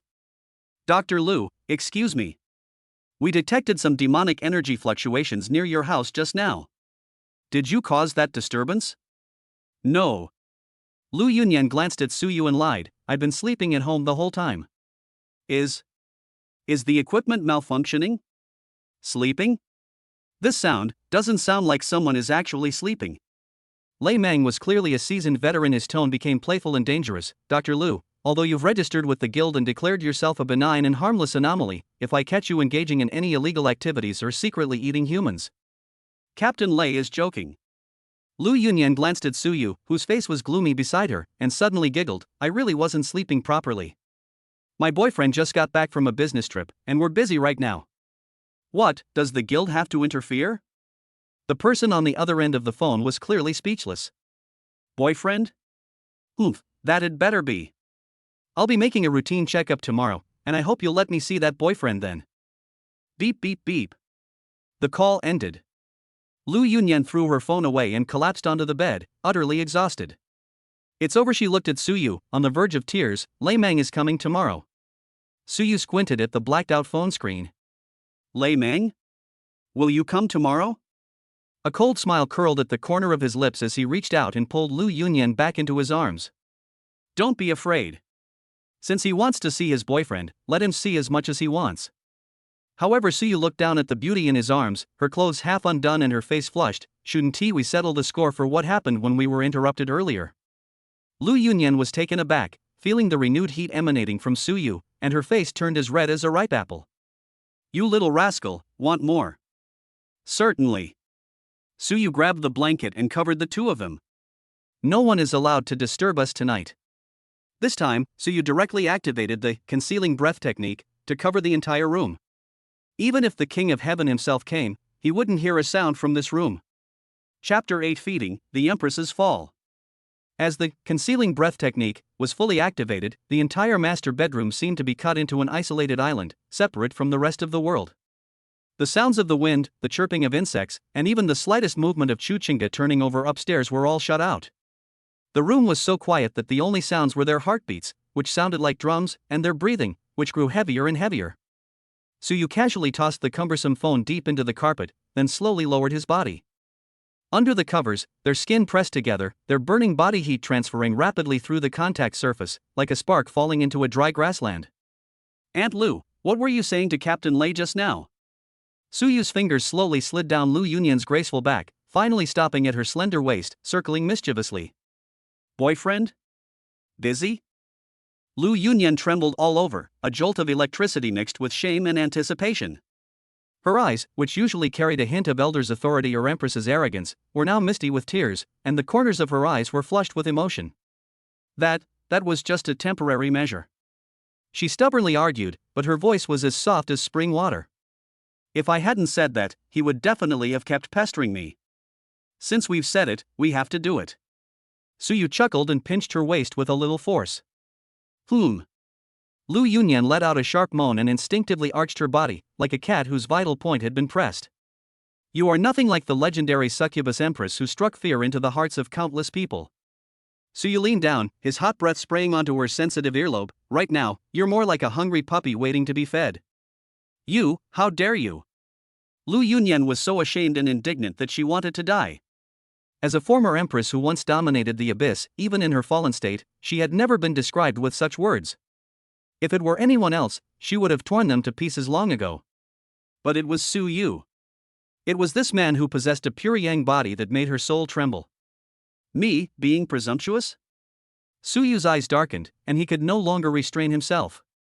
Instead of charging forward like a young upstart, he mobilized the purest and most domineering pure yang energy within his body. Qi and blood flow like a dragon, surging and roaring through the meridians. His skin even had a faint golden red sheen. For succubi, this is the most potent aphrodisiac in the world. Suyu lowered his head and bit down on Lu Yunyan's long, fair neck. It wasn't heavy, but it was just enough to pierce a tiny bit of her skin, allowing that pure yang energy to seep directly into her bloodstream. Ah! Lu Yunyan suddenly tilted her head back and gripped the bedsheet tightly with both hands, her knuckles turning white from the force. The feeling was like swallowing a small sun. Scorching hot, burning hot, domineering. It instantly filled the enormous emptiness within her caused by the curse and hunger. Do you want it? Suyu released his grip, looking at the crimson teeth marks left on the snow-white neck, admiring this work of art with satisfaction, his voice low and hoarse. Beg me. Lu Yunyan gasped for breath, her purple vertical pupils flashing wildly. Reason is crumbling inch by inch. Dignity seemed so ridiculous in the face of extreme hunger. Looking up at the boy who seemed to control all her senses like a god, she finally broke down. Give it to me. Xiaoya, give it to me. She proactively raised her arms and wrapped them around Suyu's neck, offering her alluring body without reservation, her voice trembling with sobs and pleading, I want everything, whether it's your life force or... I want it all. As you wish. Suyu no longer hesitated. Ugh. Ugh. Fortunately, Suyu had set up a barrier beforehand, otherwise, that sound, which was enough to make one's bones melt and muscles go weak, would have echoed throughout the entire villa area. Ding. Host detected engaging in deep, negative distance contact. Full power of infinite feedback. Warning, demonic energy is surging back from within the target. Suppressing it. Forcibly extracting supreme demonic essence. This is a war. It was also a grand feast. Suyu was demanding things frantically. Lu Yunyan, on the other hand, became a complete slave to her desires, forgetting who she was, her daughter upstairs, and the demon hunter outside the door. Call me by my name. Susuyu Lu Yunyan's eyes were glazed over, her hair was soaked with sweat and clung messily to her face, showing a kind of sadistic beauty. Succubi aren't that easy to break. Suyu sneered and leaned down to kiss that chattering little mouth. The fragrance of datura in the air was so intense that it began to spoil, mixing with the scent of male hormones to create a suffocatingly sweet and fishy aroma. The black tattoo array on Lu Yunyan's back emitted a shrill sizzling sound under the onslaught of this overwhelming yang energy. As the black mist evaporated, the originally ferocious patterns began to fade little by little, revealing the smooth, jade-like skin beneath. I don't know how much time passed. It felt like a century, yet also like a fleeting moment. The seemingly endless storm finally came to an end. It burned out. At the same time, the system's cold notification tone rang out like heavenly music. Ding! Successfully obtained 10th Supreme Demon Essence. Congratulations, host. Achievement achieved, first kill of the Empress. Bonus reward, innate ability Succubus Eye Beginner. Can see through all disguises, with a mental charm effect. Host's chi and blood value has exceeded the limit. Current chi and blood, 5.0. Much later.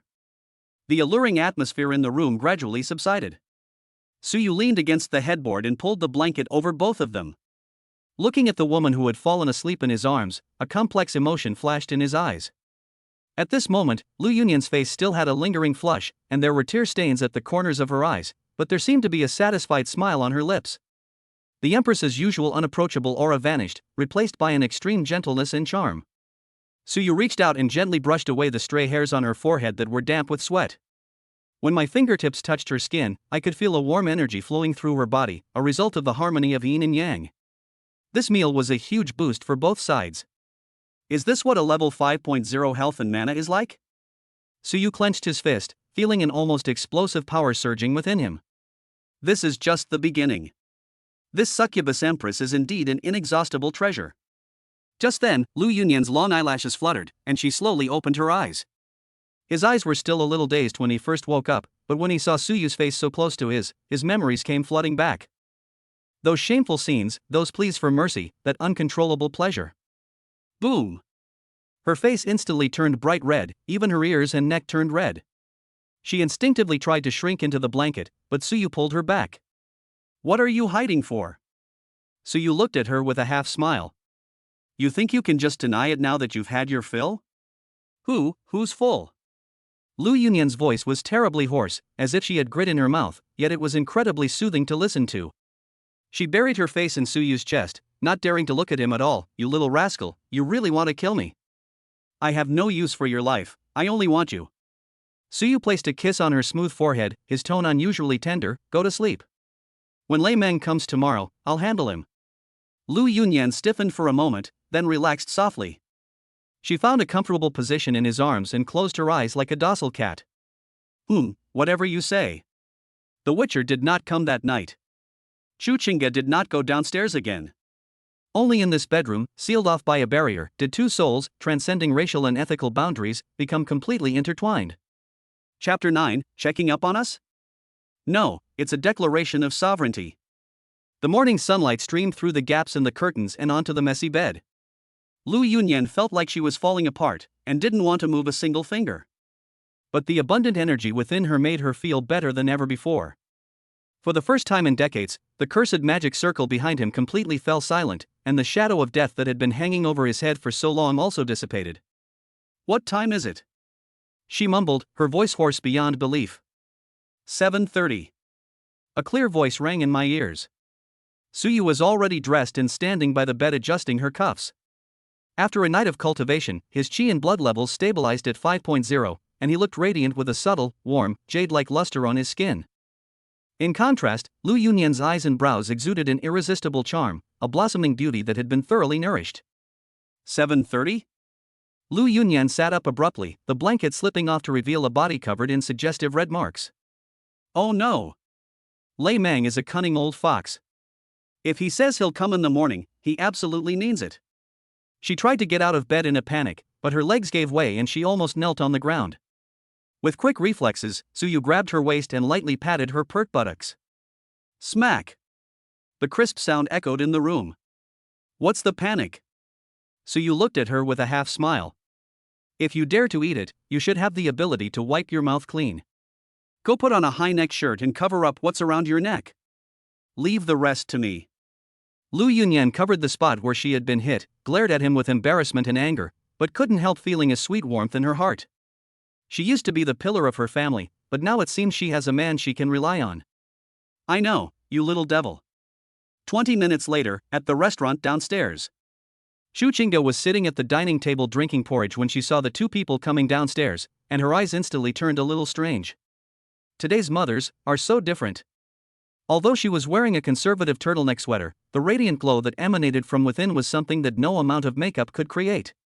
Her skin was fair with a rosy glow, her eyes were bright and sparkling, and her swaying waist when she walked was more languid than usual. As for Suyu, who was walking behind, he still looked ordinary, but Shu Qingge keenly noticed that when her mother passed by Suyu, her body would subconsciously lean towards him, which was a kind of body language of extreme dependence. "Mom, you look very healthy?" Shu Qingge asked tentatively. Lu Yunyan's hand, which was ladling porridge, trembled slightly. She felt a little guilty and didn't dare look at her daughter. "Oh? Really? Maybe it's because I slept well last night and used the new sleeping mask." "Really?" Shu Qingge asked suspiciously, biting her spoon. "But I think I vaguely heard something last night." "Ahem." Suyu coughed at the opportune moment, pulled out a chair and sat down, calmly picking up a piece of bread. "I was practicing my boxing last night, and I might have made a bit too much noise." "Sorry, Qingge." Shu Qingge glanced at Suyu, then at Lu Yunyan. "Practicing boxing?" This reasoning is barely plausible. After all, Suyu was a hidden master. Just then. Ding dong! Ding dong! The doorbell rang suddenly, urgent and forceful, conveying a sense of ill intent. The spoon in Lu Yunyan's hand fell into the bowl with a clatter. "It's here. I'll go open the door." Suyu remained calm, pressed down on Lu Yunyan, who was about to get up, gave her a reassuring look, and then got up and walked towards the entrance. The door opened.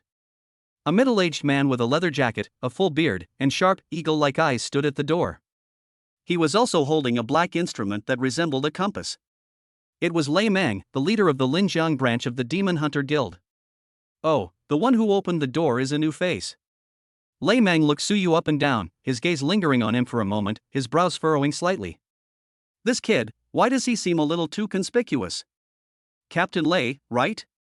Aunt Lu mentioned you to me." Suyu stepped aside. "Please come in." Lei Mang didn't stand on ceremony and strode into the living room. The black instrument in his hand was always on, its pointer trembling slightly, as if trying to detect some lingering scent in the air.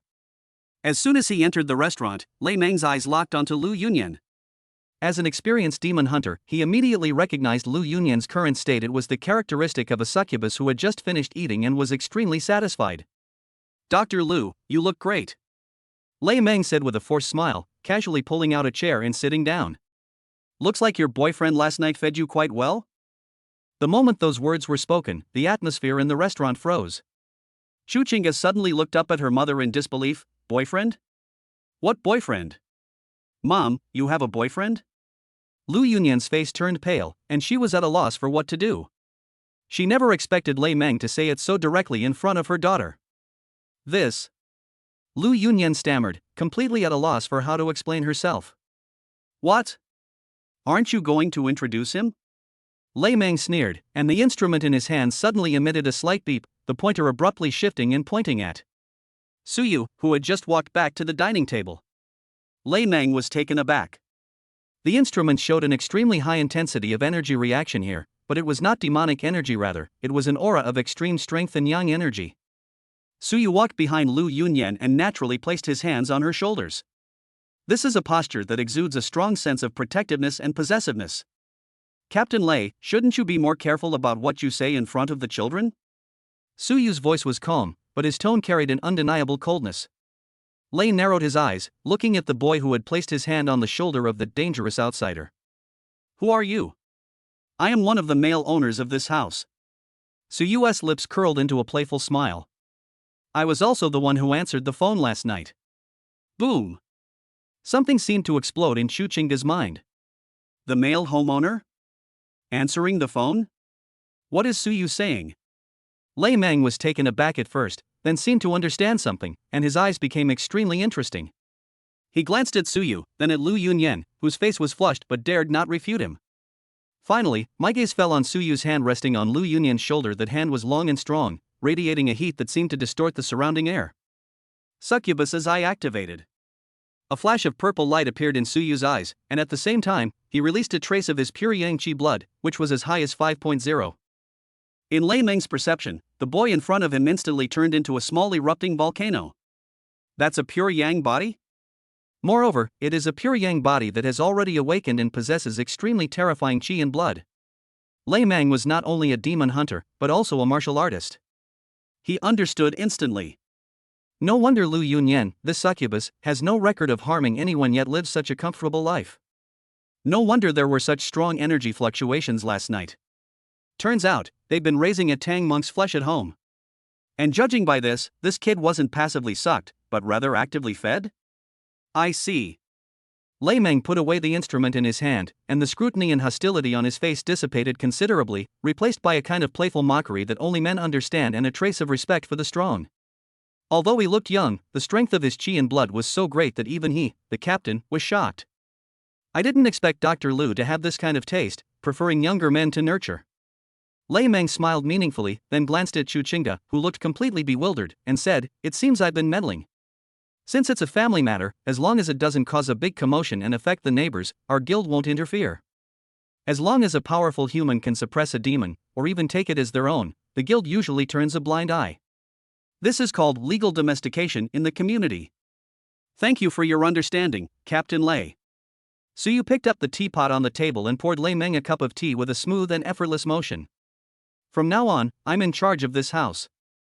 If Captain Lei needs anything, just come to me directly. Don't frighten those widows and orphans." At this moment, Suyu unleashed his full power, completely overwhelming Lei Meng. Lu Yunyan felt the heat of the hand on her shoulder almost burning into her heart. She looked up at Suyu's profile, and her sense of submission and security reached its peak at that moment. He really did it. With just a few words, she drove away the witcher who terrified her. Of course. Lei Meng took a sip of tea, stood up, and said, "Then I won't disturb you any longer. Well, family reunion." As he reached the door, Lei Meng suddenly stopped, turned back, and winked at Suyu. "Young man, you're in good shape. But succubi are especially deadly the higher their level. Young man, remember to be careful." After saying that, he laughed heartily and left the villa. The door closed. A deathly silence fell over the restaurant. Suyu was still standing behind Lu Yunyan, his hand still on hers.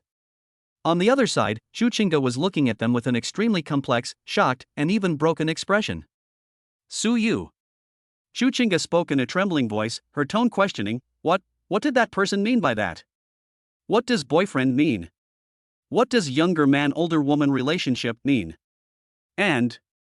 She pointed to her mother, who was pressing her face against Suyu's hand. "What, exactly is your relationship?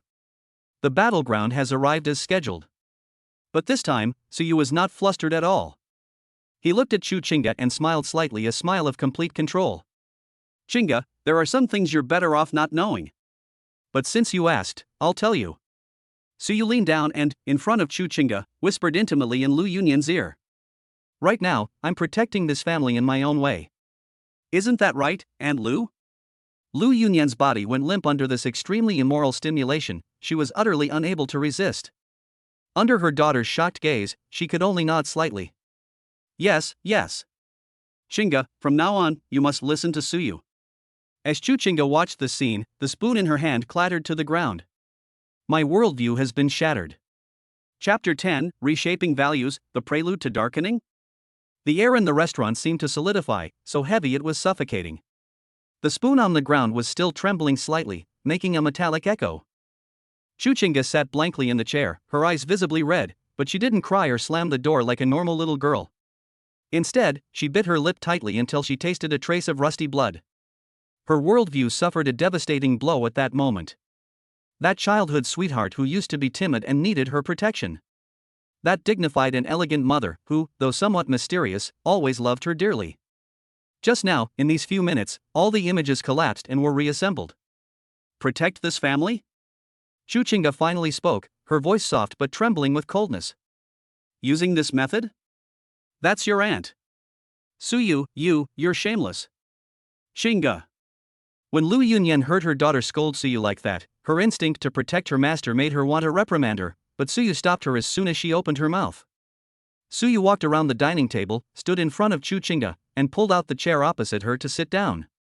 He didn't shy away from those eyes filled with anger and disappointment. Instead, he became more serious than ever before. Chinga, you're right, some things do seem absurd, Suyu said calmly. But this world is absurd by nature. You saw it last night too, that monster. It's not something you can understand through science or common sense. That bald uncle, his name is Lei Meng, he is a butcher who specializes in hunting down aliens. Suyu pointed towards the door. If I hadn't done that just now, if I hadn't shown him this kind of relationship and strength that he's wary of, do you think we could have had this breakfast so peacefully? He will turn this place upside down, and might even take your mother to that so-called guild for interrogation. Is this the result you wanted? Shu Chinga was stunned. She remembered the monster with a gaping mouth that stretched to its ears last night, the beeping device in Lei Meng's hand just now, and the murderous aura that seemed ready to draw a knife at any moment. What Suyu said seems to be true. But Shu Chinga clenched her fists, her nails digging into her palms. Even if it's just to deal with that hunter, you didn't need to. She simply couldn't bring herself to say what came next. My mother's submissive, even ingratiating demeanor just now was not just an act. It was real. Is there any need to turn this into reality? Suyu finished her sentence, leaning forward slightly and staring into her eyes. What if I told you that this is the reward I want? Reward?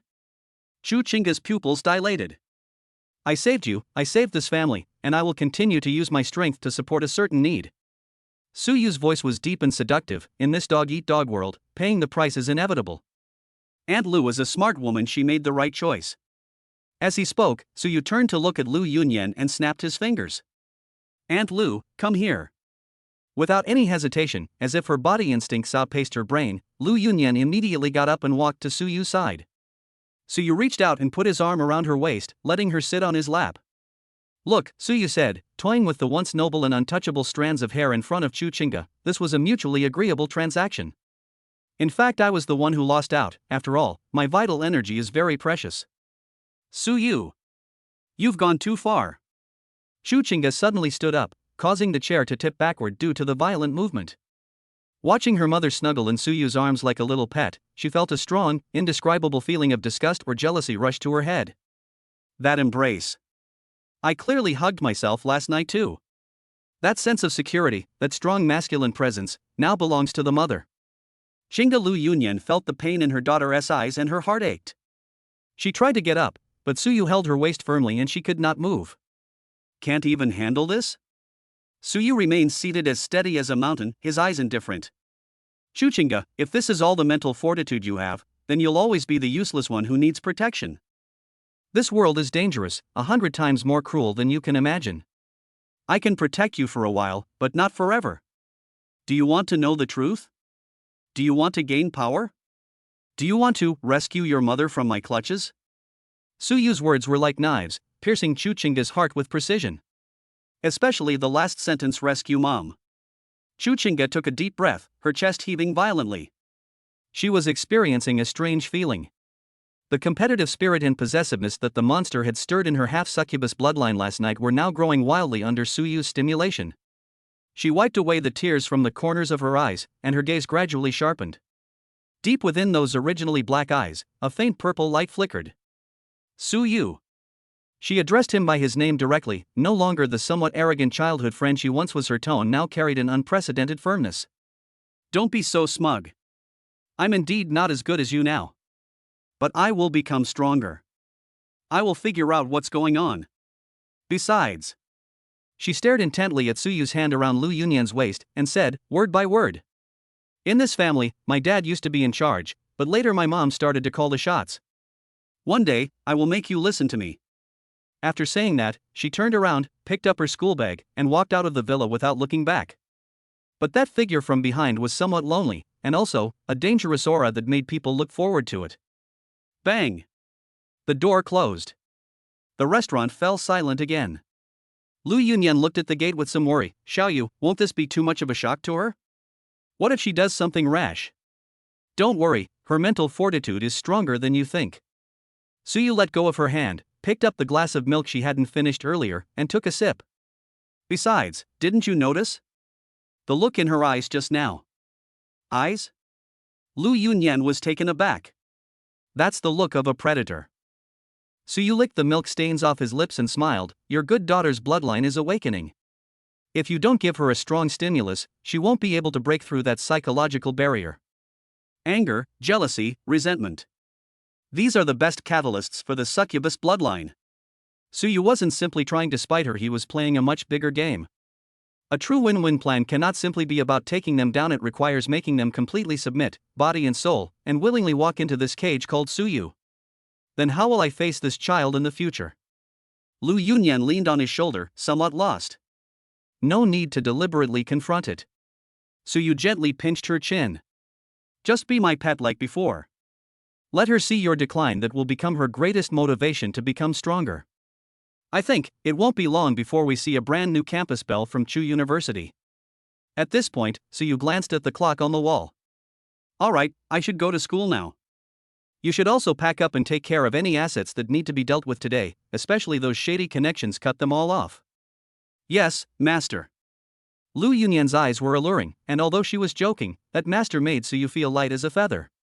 Linjiang No. 1 Middle School, Senior 3-2 class. When Suyu entered the classroom, she keenly sensed that something was amiss. It wasn't just the kind of look one gets when they see a genius, it was more of a gossip. Hey, did you guys hear? Someone saw Chu Xiaoga come to school with red eyes this morning. It seems like she had a falling out with her family? I just passed by a bus and heard that Chu Chinga hasn't said a word all morning. She ignored everyone who greeted her, and her eyes were terrifying. Could it be because of Suyu? Didn't they go home together yesterday? Suyu walked to her seat and sat down expressionlessly.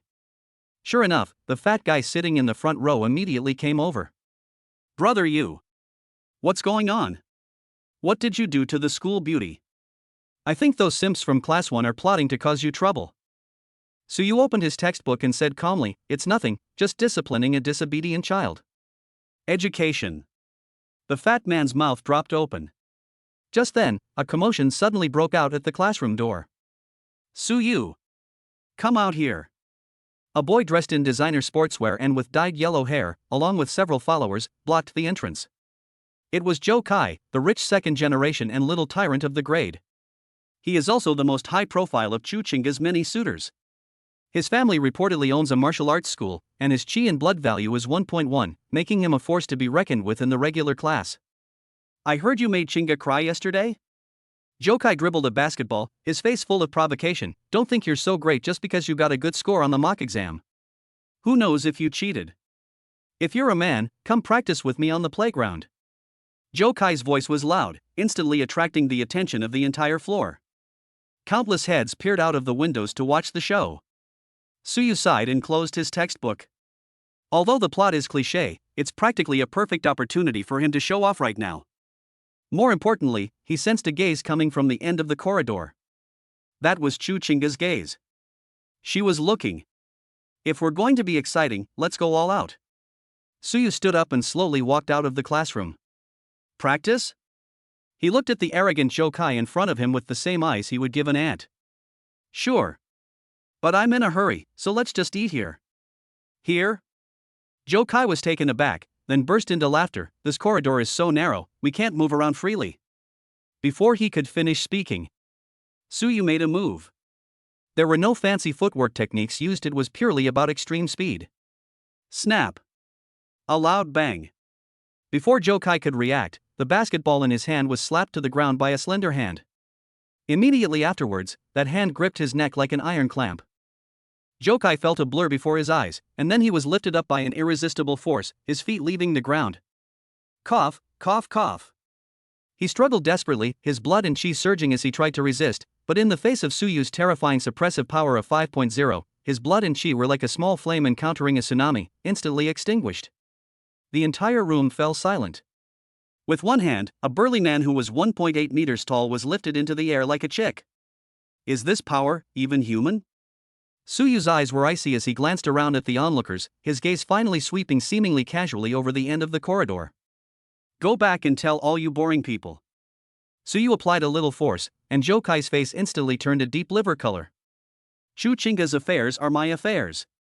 That's my family matter. Anyone who dares to gossip or make advances towards her. Bang! With a casual wave of his hand, Zhou Kai was thrown 5 or 6 meters away, along with the ball, and crashed into the corner of the wall, unable to get up for a long time. This is what happens. After saying that, Suyu clapped his hands and, amidst countless pairs of eyes filled with awe and reverence, turned and walked back to the classroom. At the end of the corridor, Shuchinga leaned against the wall, watching that scene. She no longer felt sorry for Joe Kai or thought Suyu was violent, unlike before. On the contrary. Looking at that back view of someone who trampled all suitors underfoot and domineeringly declared, "She is my family matter," she felt her heart skip a beat, as if it were her own fault. That feeling of being dominated and protected by the strong. Damn it. She seems to be starting to understand her mother. Chapter 11: Privileges and the Girl's Deviant Appetite. The Dean of Students' Office. The air was heavy, as if a storm was about to break.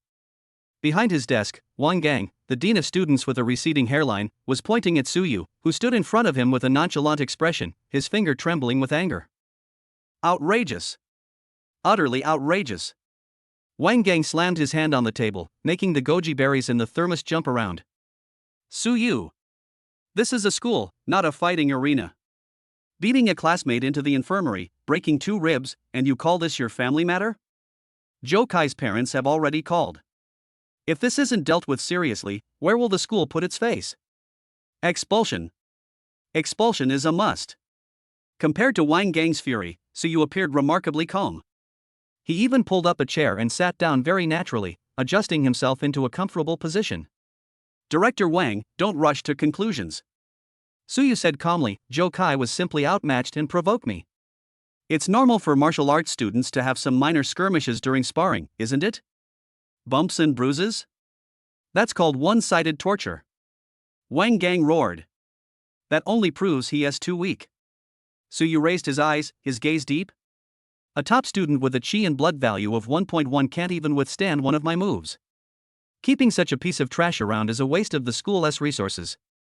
You. Who do you think you are? You're just a student.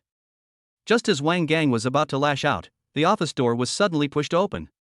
Old Wang, calm down. The principal walked in, holding a freshly printed report card, his face bearing an extremely strange expression, as if he had found a treasure or seen a monster. Principal, you have to take care of this. Wang Gang was about to complain. What do you mean, mind your own business? The principal interrupted him directly, slamming the report card on the table with a bang, staring intently at Suyu, a gaze that gave Suyu goosebumps. The final data analysis for the mock exam is out. The principal's voice was trembling. The blood and chi detector has exceeded its limit. The previous reading was incorrect. After recalculation, although we can't confirm the exact value, Suyu's blood and chi value is at least above 3.0. What? 3.0? Wang Gang's eyes nearly popped out of their sockets, and his mouth was agape enough to fit an egg. What is the concept of 3.0? That's the level of a mid-stage formal martial artist. It's a level where one can be directly recruited by top military academies or even directly awarded a military rank. In this world where the strong rule, Suyu is no longer a student, he is a member of the privileged class. And the actual combat rating. The principal took a deep breath, SSS level. The system's comment is, killing machine, with no unnecessary movements. The office fell into a deathly silence. Wang Gang looked at Suyu, who was sitting there leisurely, and cold sweat instantly poured down his forehead. He was about to expel a potential future master. Do you still want to drop out of school? Suyu looked at Wang Gang with a half smile. Misunderstanding, it's all a misunderstanding. Wang Gang's expression changed faster than flipping through a book, his face plastered with a stiff smile. Well, since Joe Kai provoked us, getting injured is just the price of growth. I'll talk to the Zhou family. As for a genius like Suyu, he's someone we need to protect. Suyu stood up and straightened the collar of her school uniform. Then I'll have to trouble Director Wang. He walked to the door, paused for a moment, and did not turn around. From now on, I don't want any Tom, Dick, or Harry bothering me anymore. I need to prepare for the college entrance exam, understand? Understood. Absolutely understood, the two school leaders said in unison. When Suyu returned to the classroom, it was just in time for the school-wide announcement of grades. On the huge electronic screen, the red list was particularly glaring. First place, Suyu Class 2, Grade 12. Chi and Blood, 3.0 plus record broken. Practical Application, SSS. The entire classroom, and even the entire school building, seemed to be paused for a moment, followed by screams of terror that seemed to tear the roof off. Those who had been pointing fingers at Suyu now fell silent, their eyes filled with only awe and fear. That usually unassuming boy suddenly transformed into a blazing sun, so dazzling that no one dared to look directly at him. Suyu ignored all the gazes and went straight to his seat. However, the moment he sat down, a familiar fragrance wafted over. A beautiful figure blocked the light in front of him. It is Chu Chinga. The whole class fell silent instantly. Everyone thought this was a dramatic childhood sweethearts turning against each other story. After all, Suyu had just hit Jokai that morning and said those domineering things. Chu Chinga kept her head down, so her expression was not visible. Her long hair fell to the sides of her face, and her hands were on Suyu's desk, her knuckles turning slightly white from the force. How long are you going to keep pretending? Chu Chinga's voice was very soft, only the two of them could hear it. I've never pretended you're the one who can't see it. Suyu took out a book, casually flipped through it, and asked, "What's up?" Chu Chinga remained silent. She simply took a deep breath. With each breath she took, Suyu's masculine aura, amplified by his pure yang body, entered her nasal cavity like fine wine, flowing through her bloodstream and throughout her body. In the past, she would have thought Suyu smelled of soap. But now, that's the smell of food. It was like sweet rain, like honey, a forbidden substance that could fill the emptiness in her soul. Chu Chinga felt her throat was parched, and an indescribable heat rose from her lower abdomen. She could even hear the sound of blood flowing in Suyu's veins, an alluring thump-thump-thump drumbeat. Ding! Target Chu Chinga has shown increased awakening level. A rudimentary desire to eat has been detected. Succubus's eye passive effect triggered. In her eyes, you are a walking buffet. Suyu's lips curled up slightly. Finally, he couldn't resist anymore? That's instinct. Under the stunned gaze of the entire class, Chu Chinga did something astonishing. She didn't splash water or overturn the table. Instead, he reached out and very naturally picked up the half-empty bottle of mineral water on the corner of Suyu's table. That was the drink Suyu had just had. She unscrewed the bottle cap, tilted her long, fair neck back, and gulped it down in one go. Water droplets trickled down the corners of her mouth, slid over her delicate collarbone, and disappeared deep into her neckline. Ha! After finishing her drink, she let out a satisfied sigh, and the eerie purple hue in her already somewhat red eyes became even more pronounced. She placed the empty bottle heavily on the table. Suyu. She leaned down, her cheek almost touching Suyu's nose, her eyes hazy yet carrying a fierce possessiveness. A chi and blood level of 3.0. Is indeed very impressive. But don't forget, you said this is a family matter. She stuck out her tongue and gently licked the corner of her moist lips, as if savoring the lingering scent of Suyu in the bottle of water. I'm requisitioning this bottle of water. From now on, only I can drink your water. After saying that, she grabbed the empty bottle, turned around, and went back to her classroom next door. Holy crap! The fat guy sitting next to me almost dropped his jaw. Brother, is this an indirect kiss? Or a declaration of ownership? Has the school beauty been beaten into submission by you? Suyu looked at the empty desktop with a playful gaze. The kitten has finally started teething. It wasn't just drinking water, it was using contact with his saliva to slightly alleviate the extreme thirst that originated from his blood. This subconscious act of eating is more honest than any words. Suyu leaned back in her chair, her fingers tapping lightly on the table. She is hungry. After school. The setting sun dyed the campus a blood red.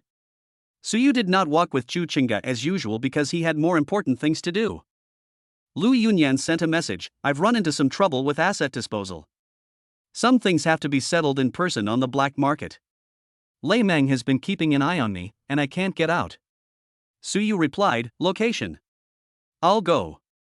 As the head of the family, having enjoyed the Empress's body and services, he naturally had to help her resolve those shady troubles. Moreover, the black market is a great place to gain experience and find treasures. He stepped out of the school gate, his figure flashed, and he activated Phantom Step, instantly disappearing into the crowd. In the shadows not far from him, Chu Chinga, carrying her school bag, stared intently in the direction Suyu had disappeared, a direction that wasn't the way home. He's not going home, where is he going? Her obsession with the whereabouts of the food led her to follow it as if possessed. What she didn't know was that this journey would completely open the door to that dark world. Chapter 12, the rules here do not recognize scores. As night fell, the neon signs in the old town of Linjiang City flickered on and off amidst the crackling of electricity. This is the Ghost Market, a gray area. Many witchers sell their stolen goods here, and many shady drugs and equipment also circulate here. Suyu had changed into a black hooded sweatshirt and wore a regular medical mask, his figure disappearing into the shadows. Although his chi and blood value was as high as 5.0, making him a prodigy at school, he knew very well that chi and blood value did not equal combat power. Beating a student like Joe Kai, who only knows how to train hard in the gym, at school is as easy as crushing an ant. But here, even a desperate outlaw with only 2.0 health points can take half the life of a 5.0 warrior who has been caught off guard, if he has a gun or is skilled in killing techniques. Using his full power concealment technique, Suyu suppressed the restless young energy of youth to a minimum, making himself look like an ordinary errand boy. He walked into a shop with a sign that read Lao Jean Auto Parts. The shop was filled with the smell of engine oil and a faint smell of blood. Behind the counter, a one-eyed middle-aged man was wiping a metal battle knife that even had dried bloodstains on it. The boss, Jinya, is a notorious black marketeer in this area who only cares about money and not people. Buy or sell. Goldtooth didn't even look up, his voice sounding like sandpaper scraping across a table. Sell. Suyu lowered his voice, took out a small box wrapped in black cloth from his pocket, and placed it on the greasy glass counter. This was a batch of private goods that Lu Yunyan had asked him to handle. It wasn't some earth-shattering divine artifact, but rather a few crystal cores of demonic beasts and a dagger with special magical runes that Lu Yunyan had used in her early years. If someone with a purpose investigates these things, they might be able to find out Lu Yunyan's past. These things must be destroyed or circulated to launder her reputation. Goldtooth put down what he was doing, opened the box, and took a look. A glint of light flashed in his one eye. Items used by a high-ranking succubus? And the crystal core of a level 2 magical beast? He finally raised his head, his cloudy eyes scanning Suyu up and down. Although Suyu covered his face and concealed his aura, Jinya could tell at a glance from the smoothness of the skin on his exposed palms and the untouched physique of someone who hadn't yet been beaten down by society this was a virgin. It's highly likely that the young master of some wealthy family stole something from his family to exchange for money, or that he was a lucky student who picked up a bargain. Not bad. Goldtooth grinned, revealing a mouthful of yellow teeth. But it's a hot potato. The Witcher Guild has been cracking down lately. If this thing gets discovered, I'll be in jail too. One price, 100,000. Suyu frowned. According to Lu Yunyan's estimate, this batch of goods is worth at least 500,000. 100,000? That's outright robbery. Boss, doing business is all about sincerity, Suyu said in a deep voice. 500,000, not a penny less. 500,000? Goldtooth sneered, then suddenly slammed his hand on the table. Splash!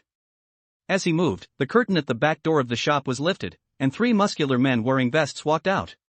They weren't carrying fancy cold weapons, but each of them had a modified large-caliber short-barreled shotgun and a local-specific hot melt cutting knife. The blood and chi fluctuations of these 3 individuals are all around 2.5. In a school, that's the level of a teacher. But here, they're just thugs. Young man, it seems you don't know the rules here. Goldtooth slowly toyed with the dagger. Here, if I say it's 100,000, it's 100,000.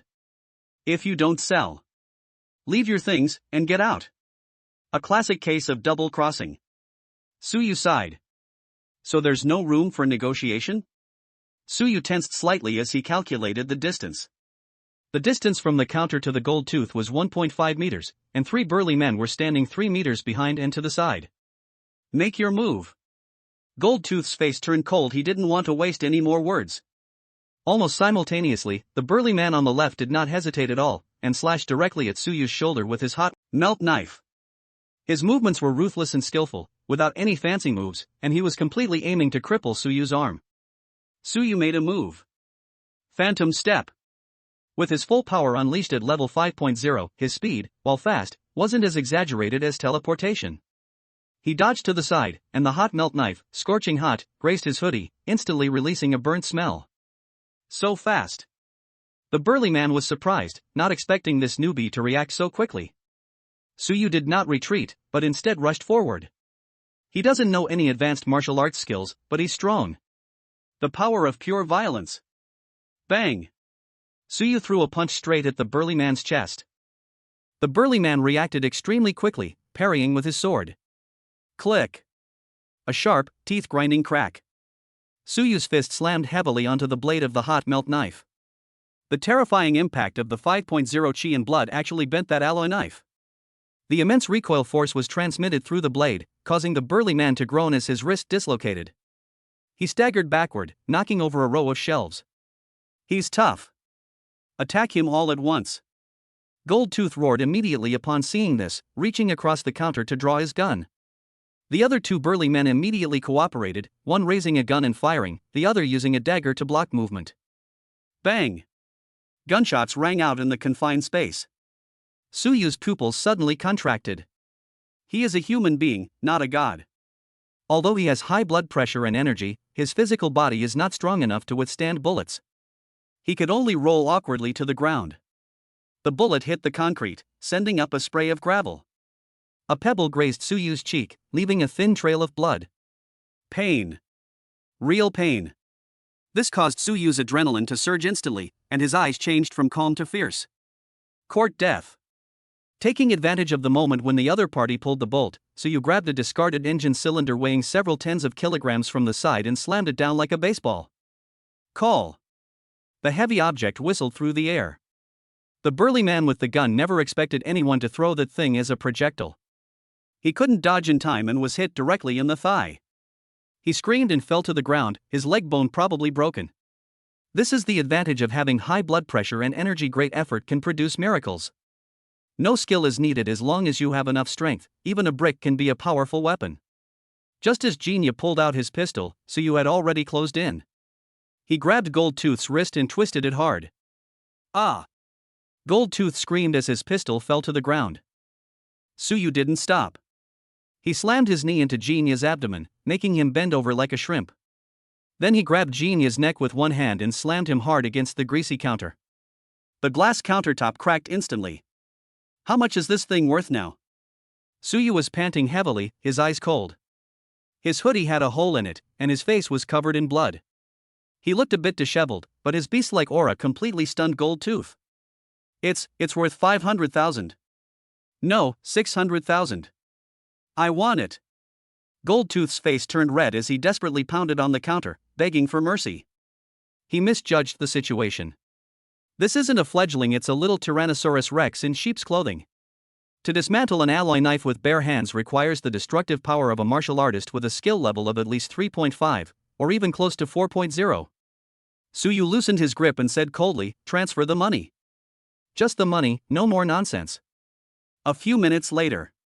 With his phone in his pocket and 600,000 yuan more in his account, Suyu quickly walked out of the shop. After walking out of that alley, he finally breathed a sigh of relief and leaned against the wall to wipe away his cold sweat. That was really close. If the guy with the gun had been a little more accurate, or if the three thugs had coordinated a little better, even if I had won today, I would have been injured. Having 5.0 health and mana without corresponding combat skills and experience is like a child holding a sledgehammer, powerful, but also full of weaknesses. Looking at his slightly swollen fist, Suyu felt an even stronger desire for power. Not only do you need chi and blood, you also need to learn real killing techniques. He straightened his clothes and prepared to leave. Just then, his succubus eye suddenly sensed a familiar fluctuation with a faint sweet scent. It's in that even darker alley next door. Let me go. Do you even know who I am? A startled yet composed scolding voice rang out. Suyu raised an eyebrow. Shu Chinga? This girl actually followed me all the way to a place like this? He approached the alley entrance silently. In the dimly lit dead-end alley, Shu Chinga was leaning against the wall, clutching the strap of her school bag, her face pale. Surrounding her were several low-level thugs who also frequented the area, the kind of street urchins with a blood energy level of at most 0.8. These thugs usually only steal chickens and dogs, and wouldn't normally dare to mess with students wearing the school uniform. But Shu Chinga's scent was too alluring right now. In the eyes of these men, whose blood and chi were stagnant, she, a half-succubus in her awakened state, was like a top-quality cake radiating fluorescence. Little sister, the road here is difficult to walk on. Shall we brothers take you out? Wow, she smells so good. Why does this girl smell so good? One of the thugs couldn't help but swallow hard and reached out to touch Shu Chinga's face. Get out of my way. Shu Chinga kicked out. Although she wasn't as freakish as Suyu, she was still a martial arts student with a blood energy value of 0.9. Her kick made the thug scream in pain. But she was a girl after all, and it was the first time she had encountered such a situation.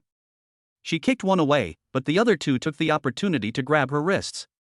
Wow, it's pretty spicy. It's quite potent. Suyu. Suyu, where are you? In extreme fear, Chuchinga subconsciously called out that name. From the shadows, Suyu watched the scene unfold, but did not rush out immediately. He was observing. Observe Chuchinga's reaction. People only reveal their true nature when they are in dire straits. He saw that although Chuchinga was afraid, there was no despair deep in her eyes. Instead, as she struggled, that purple light reappeared. She was angry. She longed to tear apart all the filth in front of her. Not enough. Suyu thought to himself, if I save her now, it'll just be a typical hero saving a damsel in distress. That's too cliché. She needs to realize that only power can control her destiny. He picked up a small pebble that had been flung into his pocket during the fight and flicked it with his finger. Call out. The pebble sliced through the air and struck precisely the nerve endings of the thug who was gripping Chuchinga's wrist. Ouch. The thug's hand went numb, and he subconsciously let go. Now's the time. Suyu thought to himself. Chuchinga felt her hand loosen. Without thinking, she didn't know where the strength came from, perhaps it was the instinct in her blood that was activated. She suddenly grabbed the thug's arm and bit down hard. It wasn't an ordinary bite, but rather like a wild beast hunting its prey, with teeth piercing deep into flesh. This woman bites. And sucks blood? The thug let out a blood-curdling scream, like a pig being slaughtered. The taste of fresh blood flooded into Chuchinga's mouth. She was stunned. Sweet? No, it smells fishy and foul. How disgusting. Compared to the smell on Suyu, the blood of these people was like swill. Pooh. Chuchinga shoved the thug away abruptly, her stomach churning violently. Get out. All of you, get out. She screamed hysterically, and a faint, visible pink aura suddenly erupted from her body. That was the prototype of the succubus's unique mental shockwave, the Aether scream. The thugs were stunned by the sudden aura, and seeing their companion bitten and bleeding profusely, they exchanged glances, cursed, and fled in panic. Chuchinga was the only one left in the alley. She slid down to the ground against the wall, trembling all over, with a trace of blood at the corner of her mouth, looking both miserable and alluring. Slap, slap, slap. A crisp round of applause came from the alleyway entrance. Suyu took off his mask and slowly walked out, looking down at her. Not bad. Although the posture is a bit awkward, at least they've learned to bite. Chuchinga suddenly looked up and saw Suyu's calm face. Even though she had just experienced such a terrible thing, the moment she saw Suyu, the fear in her heart miraculously disappeared, replaced by an extreme sense of grievance and an even stronger desire. Without a second thought, she scrambled to her feet and threw herself into Suyu's arms. Not to cry out, but to bury her head deep in his neck and greedily take a deep breath. Suyu. Her voice was hoarse, with a hint of madness. Their blood smells terrible. I need water, give me your bottle of water. Suyu felt the trembling body of the girl in his arms and her rapidly rising body temperature. He knew that after this trial, Chuchinga herself had already pushed open half of that forbidden door. Want to drink mine? Suyu didn't push her away. Instead, he reached out and wiped the blood from the corner of her mouth. His tone was cold but seductive. Then we'll see how you behave in the future. Also, remember today's lesson. In this world, the weak don't even have the right to choose their food. Chapter 13. If you can't hold back, then don't hold back. On the taxi ride home, the atmosphere was so strange that even the driver couldn't help but keep glancing through the rearview mirror. In the back seat, Suyu closed his eyes to rest, his expression calm. Sitting next to him, Chuchinga was like a hardened addict, clinging tightly to his arm, practically hanging half her body on him. Her face was bowed low, her hair obscuring most of her expression, but the small gesture of taking a deep breath every now and then, and the white fingers gripping Suyu's school uniform sleeve, all revealed her extremely unstable state at the moment. After the terrifying experience at the black market and that disgusting tasting experience, the pure and vast pure yang energy emanating from Suyu was like an oasis to a desert traveler. Master, we've arrived. Suyu's voice broke the silence. Chuchinga, like a startled animal, suddenly let go of his hand and looked out the window in a fluster. We've arrived at the villa. The two got out of the car and went inside the house. As soon as you enter the foyer, an enticing aroma of food wafts over. You're back? Why are you so late?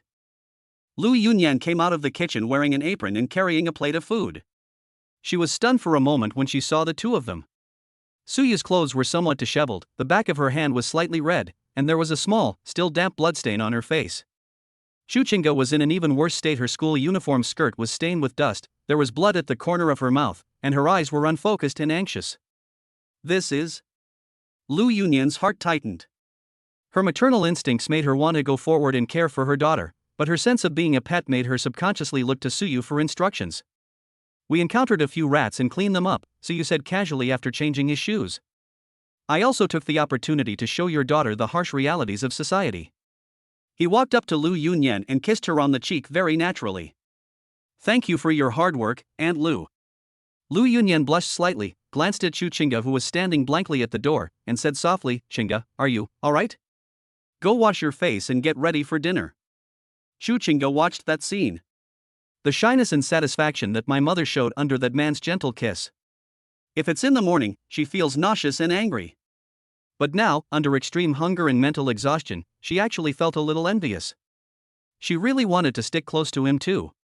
I longed to be comforted like that too. I'm not hungry. Chu Chinga left a hoarse remark and rushed upstairs to her room as if fleeing. With a bang, the door slammed shut. In the restaurant, Suyu sat down and picked up a piece of food with her chopsticks. Your skills have improved, Aunt Lu. Lu Yunyan was somewhat uneasy. Xiaoyu, is Chinga really alright? She doesn't seem to be behaving properly. That's a good thing. As Suyu ate, she said, her bloodline has been fully activated. Just now outside, she even learned to fight back in her own way. Now she is experiencing her first real period of hunger. A period of hunger? Lu Yunyan, having experienced it herself, paled. That's incredibly difficult. If you don't. She glanced at Suyu, but was too embarrassed to continue. Without the nourishment of a man's essence, it would be as painful as 1,000 ants gnawing at your heart, right? Suyu put down his chopsticks. Don't worry, I won't let her die. But she has to take that step herself. This is for her own good. Rather than eating random things outside in the future, it's better to face reality as soon as possible and obediently eat the special food provided at home. Lu Yunyan sighed, looking at Suyu's calm yet calculating eyes, feeling both helpless and a little relieved. Fortunately, this terrifying man was on our side. It's 2 a.m., late at night. Suyu did not sleep.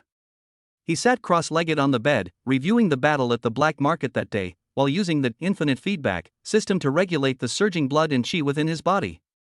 5.15.2. The blood and qi value is still slowly but steadily increasing. Just then, extremely faint footsteps came from outside the door. It's like walking barefoot on the floor, hesitant and lingering. Suyu opened his eyes, a slight smile curving his lips. They've arrived. Squeak. The door was gently pushed open a crack. A figure flashed in and then locked the door behind them. Moonlight streamed through the curtains, illuminating the silhouette of the person who had just arrived. Shuchinga was wearing a thin nightgown, her long hair was loose, her face was flushed abnormally, and her forehead was covered in cold sweat. Her eyes were unfocused, filled only with a primal, instinctive desire. Suyu. She let out a low moan that sounded like a sob, and stumbled toward the bedside. What? Don't you want to be that proud school beauty anymore? Suyu sat there without moving, her voice indifferent. Shuchinga knelt down on the carpet beside the bed with a thud, gripping the edge of the bed with both hands, and looked up at Suyu. At this moment, in her eyes, Suyu was a huge source of energy that exuded a deadly fragrance and was still shining brightly. I feel so bad. I want to drink water, I want to eat something. Shuchinga grabbed Suyu's hand and pressed it against her burning cheek, tears streaming down her face uncontrollably. Please, give me a little. That excruciating hunger made her throw all dignity and morality to the back of her mind. All she wants now is to survive, to fill that bottomless pit. Suyu looked at her. This is the succubus's destiny, and the threshold she must cross. Want it? Suyu pulled his hand away, pinched her chin, and forced her to look directly at him. Then beg me. Not like a beggar begging for alms, but like a woman. Shuchinga's eyes were glazed over, her mind a complete blank. Like a woman? She suddenly remembered what her mother looked like that morning. That submissive posture, that ingratiating look. As if possessed, she slowly climbed into bed, clumsily imitating her mother, resting her head on Suyu's chest, her little hands trembling as she tried to unbutton his pajamas. Suyu, help me. I am household chores. So, you have to take care of me. She found a reason for herself using an extremely clumsy yet incredibly alluring logic. Since it's a household matter, it's our duty. If that woman can do it, so can I. Just as her lips were about to touch Suyu's skin, Suyu pressed down on her shoulders. Don't rush. Suyu's voice was low and deep, like the whisper of a devil. Remember tonight. This is your own choice. From now on, you belong to me, just like your mother, both in body and soul. Are you prepared, Shuchinga? At this moment, Shuchinga was no longer able to listen to any grand principles. All she knew was that she would go crazy if she didn't meet him. Anything that belongs to you is fine with me. Quickly, give it to me. She suddenly broke free from Suyu's hand and kissed him passionately. Clumsy and inexperienced, yet filled with a desperate, all-or-nothing passion. As their lips touched, a surge of pure and vast young energy, suppressed for a long time, rushed into Chuchinga's body like a floodgate being opened. She suddenly widened her eyes, then let out a whimper of extreme satisfaction. The parched body, like parched land receiving rain after a long drought, greedily absorbed every bit of energy. Suyu no longer held back. Delicious food delivered to your door, why not take advantage of it? He took the initiative, holding the back of her head and deepening the kiss. Meanwhile, the infinite feedback system once again went viral. Ding! Due to your deep XX exchange basic feeding with the half-succubus Chuchinga, a critical hit feedback has been triggered. Gained, mental resistance plus 10. Obtained, succubus bloodline talent fragment 1. Collect all to unlock mind control skills. The other person's positive feelings towards you have transformed into pathological attachment, current loyalty level, 60%. The night was deep. The girl's pride was shattered completely that night, and then reassembled in Suyu's palm in a more twisted and tightly intertwined way. Outside the door, Lu Yunyan stood in the shadows of the corridor, holding a cup of hot milk. Hearing the faint sounds coming from the room, she sighed softly but did not push the door open to disturb them. She placed the milk on the small table by the door and turned to go back into her room. Now, we really are family. Chapter 14. The privilege of geniuses is willfulness. The morning sunlight streamed through the gaps in the curtains, scattering like golden sand across the messy bed. When Chuchinga woke up, it felt like she had just had a long and absurd dream. My whole body ached as if I had run a marathon, but the deep-seated hunger and anxiety had vanished without a trace, replaced by an unprecedented sense of fulfillment and strength. She suddenly opened her eyes and found herself wrapped around Suyu like an octopus. Suyu leaned against the headboard reading a book, with one hand casually resting on her waist. Memories of last night flooded back like a tide. The fear of the black market, the unbearable hunger, and finally, the way he climbed into bed and begged. Although they didn't cross that final line, their level of intimacy far exceeded the boundaries of childhood sweethearts. Awake? Suyu closed the book, glanced down at her, and spoke in a flat tone. Chuchinga's face instantly turned bright red. She jumped back like a startled rabbit, shrinking into the corner of the bed and wrapping herself tightly in the blanket. Last night? You were very hungry last night, so you ate a big meal. So you got out of bed and stretched. What? Trying to renege on your debt? Who reneges on their debt? Chuchinga retorted instinctively, but her voice grew softer and softer. She felt the surging power within her. My chi and blood levels seem to have gotten stronger? The bottleneck that had been stuck at version 1.5 for a long time suddenly loosened overnight. She looks to be at least 1.8 meters tall, or even taller. Is this the benefit of eating? Moreover, this power was so pure, without any side effects, that it made her feel refreshed and invigorated.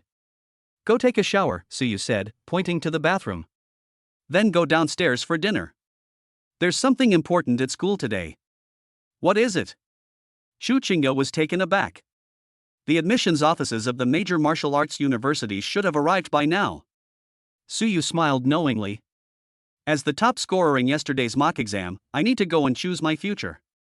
Chuchinga looked at that confident and powerful figure with a complicated expression.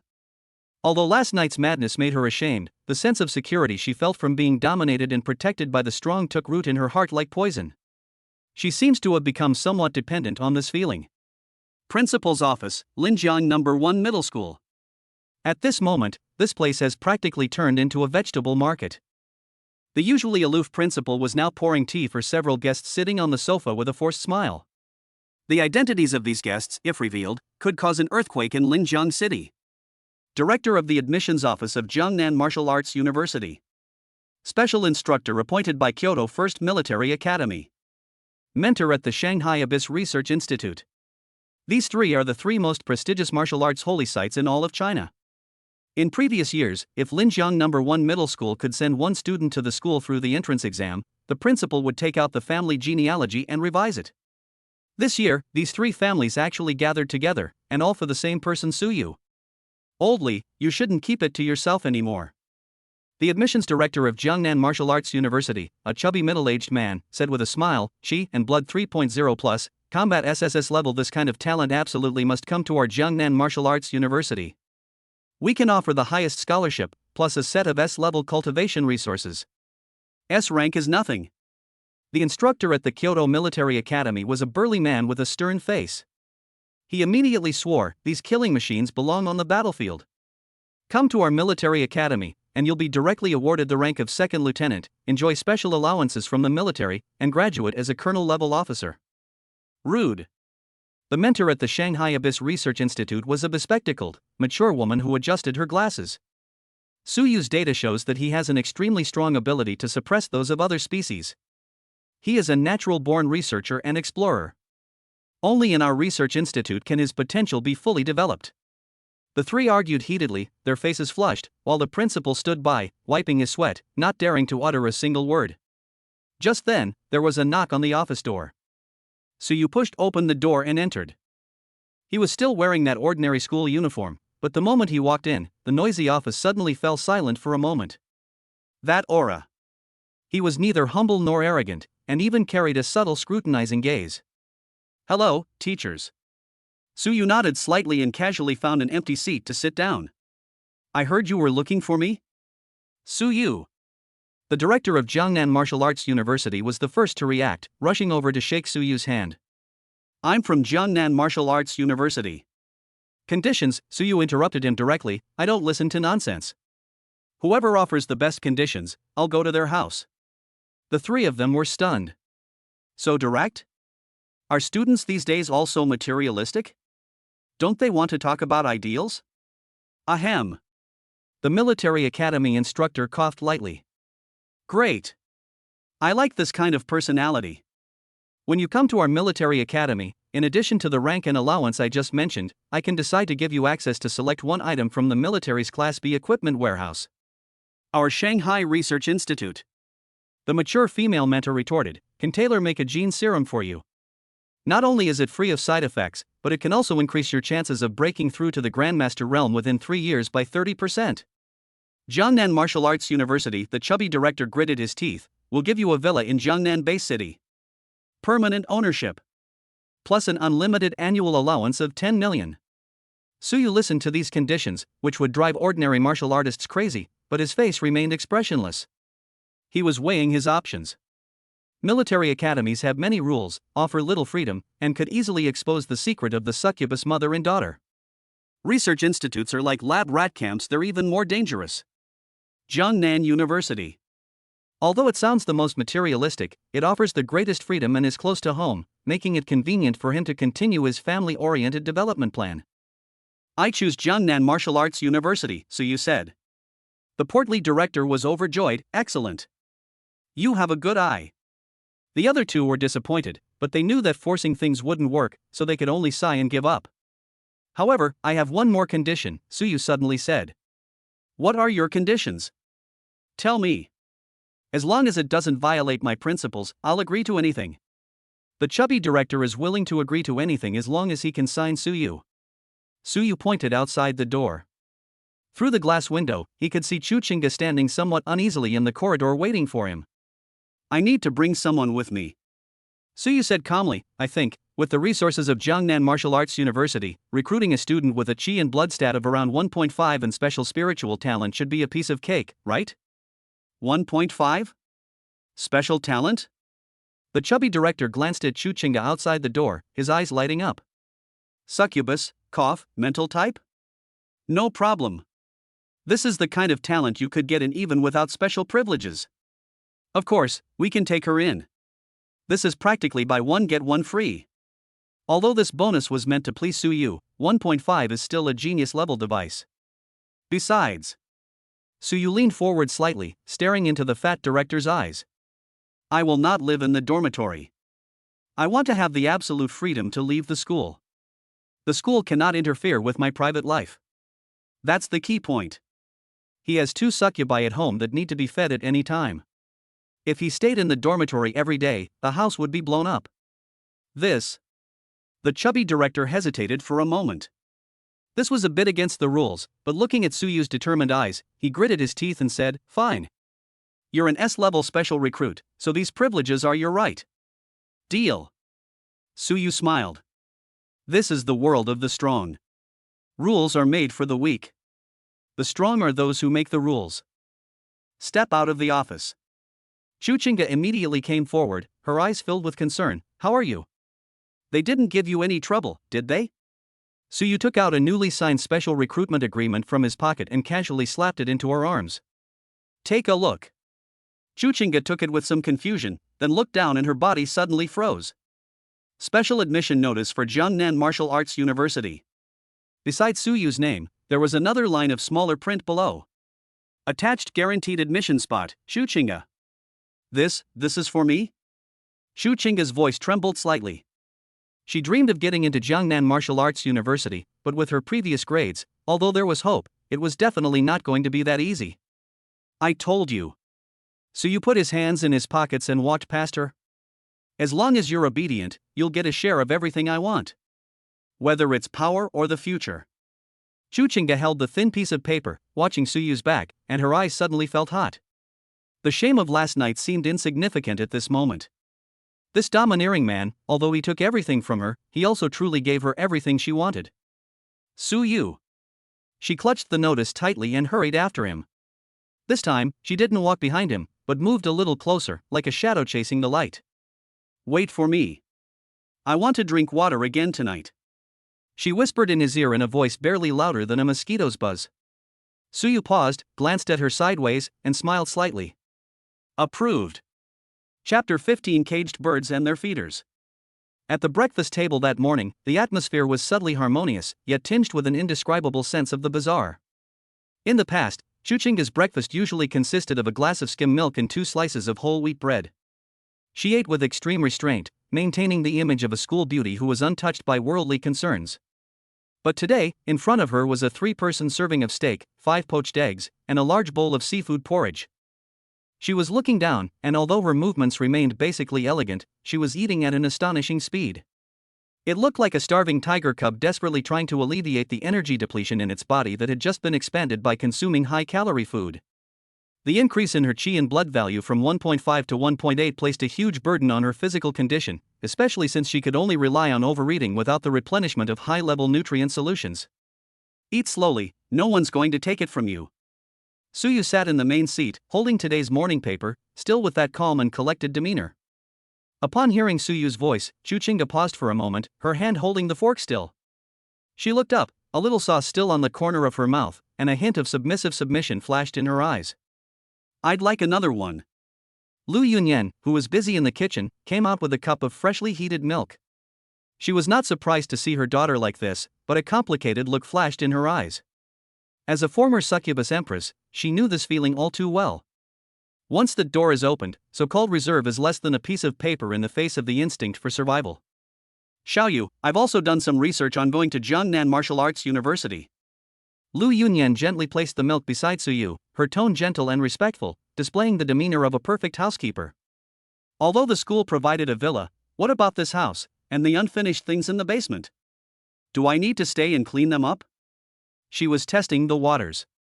She was testing whether Suyu intended to take them away completely or leave her here as a caretaker.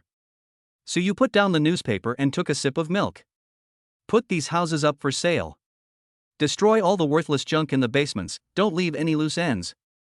He looked up at Lu Yunyan, his gaze calm yet possessing an undeniable penetrating power. You're coming with me to Jiangnan Bay City.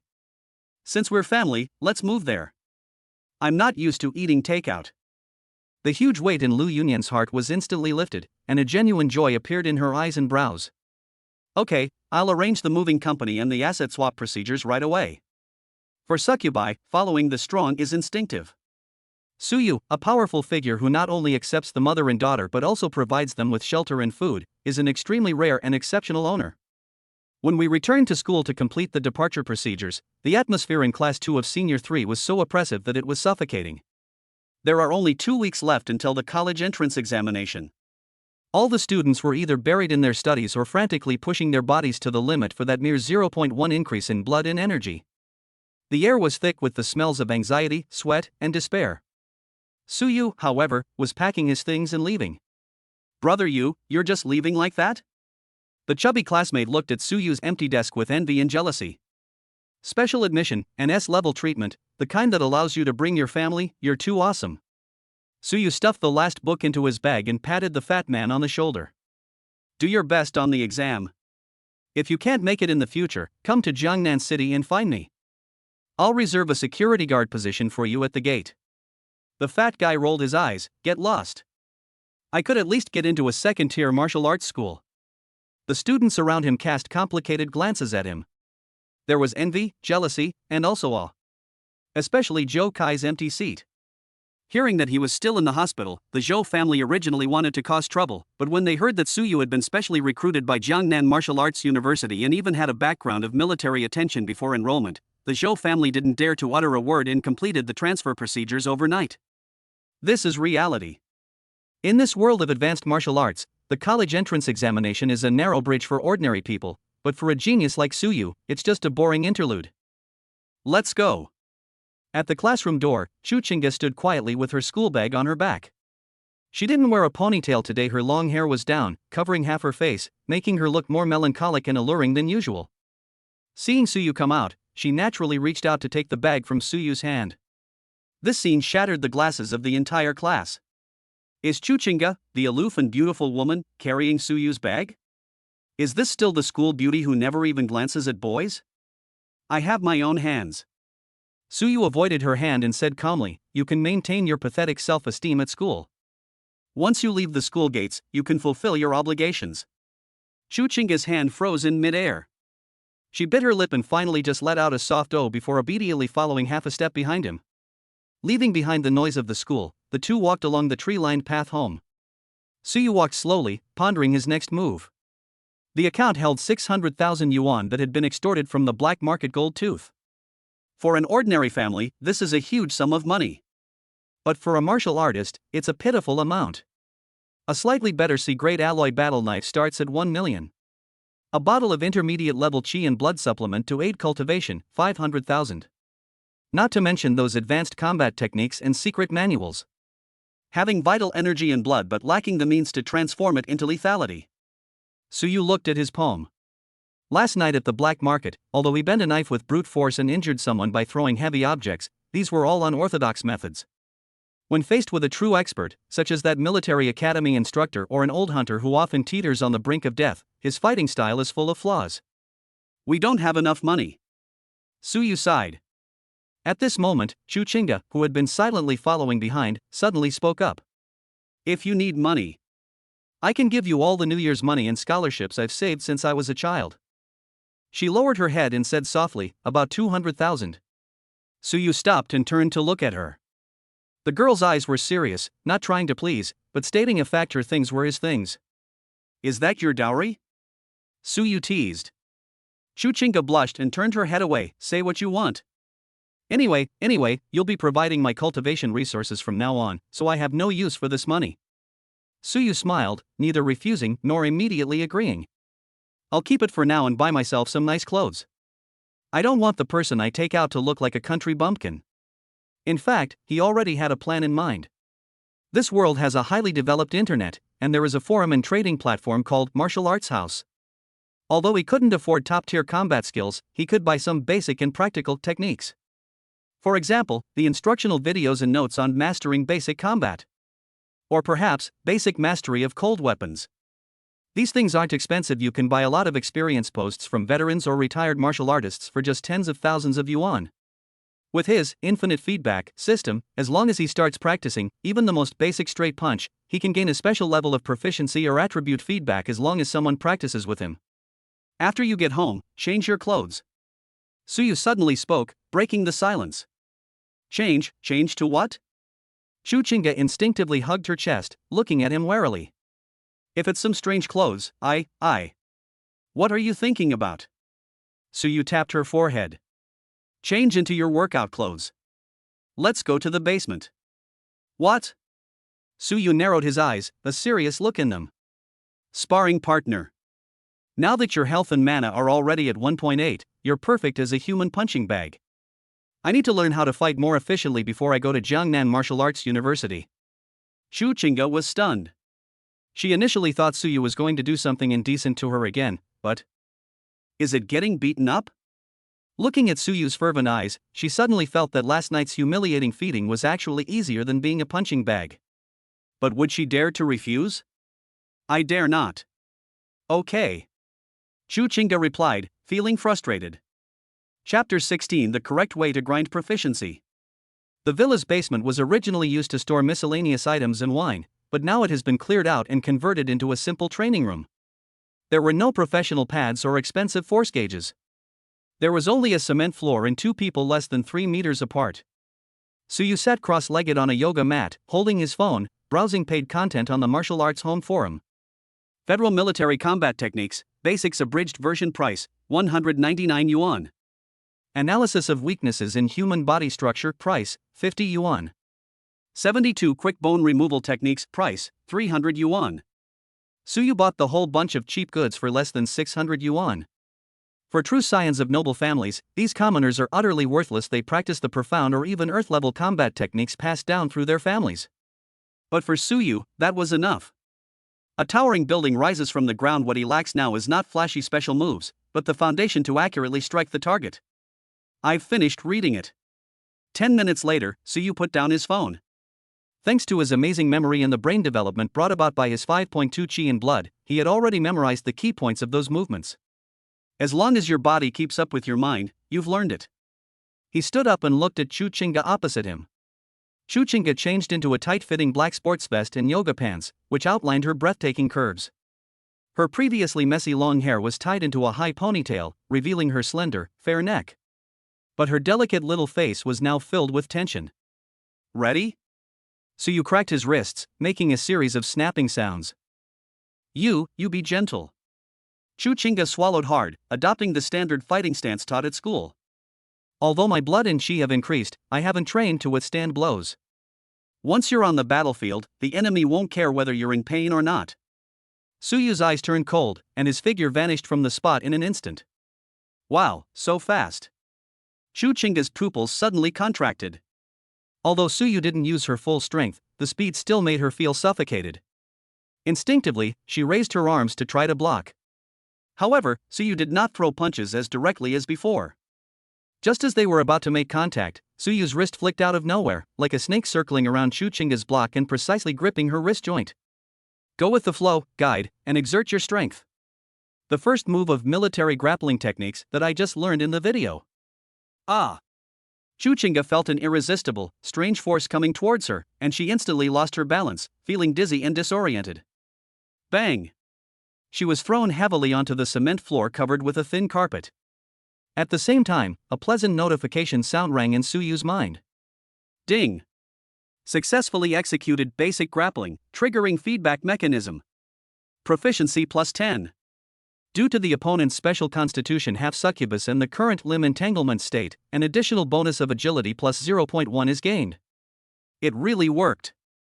A glint of light flashed in Suyu's eyes. Even with the coach providing instruction, it would take a normal person at least several hundred repetitions to get the hang of this move. But he only used it once, and that muscle memory was as if it had always been there, deeply imprinted in his body. What's more, fighting succubi can actually increase agility. That's double the fun. Get up. Stop pretending to be dead. Suyu shouted coldly. Chuchinga grimaced as she got up from the ground, rubbing her sore bottom, her eyes slightly red. Suyu, are you a devil? It really hurts. If I had a knife, your tendons would have been severed by that last blow, Suyu said expressionlessly. If you don't want to die out there, get serious. Let's try again. The next 2 hours were like hell for Chuchinga. She was repeatedly thrown to the ground, Her joints were locked and she was unable to move, and several times Suyu even pressed his fingers on her throat, temples, and other vital areas. She was drenched in sweat and panting heavily. Sweat soaked through the tight-fitting clothes, and the succubus's unique sweet scent grew even stronger in the enclosed basement. However, something strange happened. As the number of falls increased, Chuchinga found that although her body was in excruciating pain, her spirit was becoming more and more excited. Whenever Suyu's aggressive aura approached, whenever she was subdued and pressed to the ground by his powerful hands, the massive blood and energy she had just absorbed would inexplicably stir within her, as if cheering and jumping for joy. It's a thrill of being conquered. Huff, huff. Chuchinga was once again taken down by Suyu with an over-the-shoulder throw. This move is called ground suppression. Suyu was panting heavily, sweat dripping from his chin onto Chuchinga's collarbone. How do we fix this? Chuchinga looked up at the man on top of her, her eyes glazed over, her cheeks flushed as if they were about to bleed. It can't be broken, it can't be broken. Her voice trembled, tinged with a sweet sob. I lost, do whatever you want with me. Suyu paused. Looking at the girl beneath him, who seemed ready to be taken and even looked on with a hint of anticipation, he realized that today's training seemed to have taken a turn for the worse. The concentration of pheromones in the air had reached the point of explosion. Ding! Target Chuchinga loyalty fluctuation detected, currently in extreme excitement MO attribute awakening state. Summary of this practical training session: Basic Fighting Techniques Mastery, Joint Locks Beginner. Gain additional attributes: Strength plus 0.5, Spirit plus 0.3. 2 short hours is equivalent to 6 months of hard training for others. Suyu took a deep breath, suppressing the anger stirred up by the succubus's aura. Now is not the time to completely devour her. Training is training, but we must not lose our composure. He released his grip, turned over and stood up, then reached out his hand to Chuchinga. Today's training is over. Chuchinga looked at the hand, a hint of disappointment flashing in her eyes. Is that all? She reluctantly pulled Suyu's hand to stand up, her legs still feeling a little weak. What? Haven't you had enough of being beaten? Suyu saw through her thoughts and smiled knowingly. Who wants to be beaten? Chuchinga stubbornly turned around. I'm going to take a shower. I'm covered in sweat and filth. Watching her fleeing figure, Suyu could feel that after this ordeal, her previously somewhat unstable 1.8 chi in blood had been completely solidified. Moreover, her resilience and reaction speed have visibly improved. The best defense is offense, and the best teaching is real combat. Suyu clenched his fist, feeling the more precise control over the power within his body. Looks like I'll have something to do for the next 2 weeks before I go to report. Grind monsters during the day and level up at night. This kind of life is the foundation for establishing oneself in this world of advanced martial arts. 10 days later.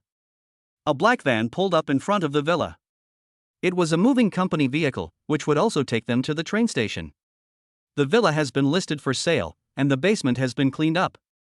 Suyu stood at the door, dressed in simple casual clothes and carrying a shoulder bag. Behind him, Lu Yunyan dragged 2 suitcases, still maintaining her gentle and virtuous demeanor. Chuchinga was wearing a baseball cap, which covered most of her face, but the lines of her chin and neck were noticeably firmer and stronger than they had been 10 days ago. Although she was tormented to the point of near death by Suyu during those 10 days, she also gained tremendous benefits.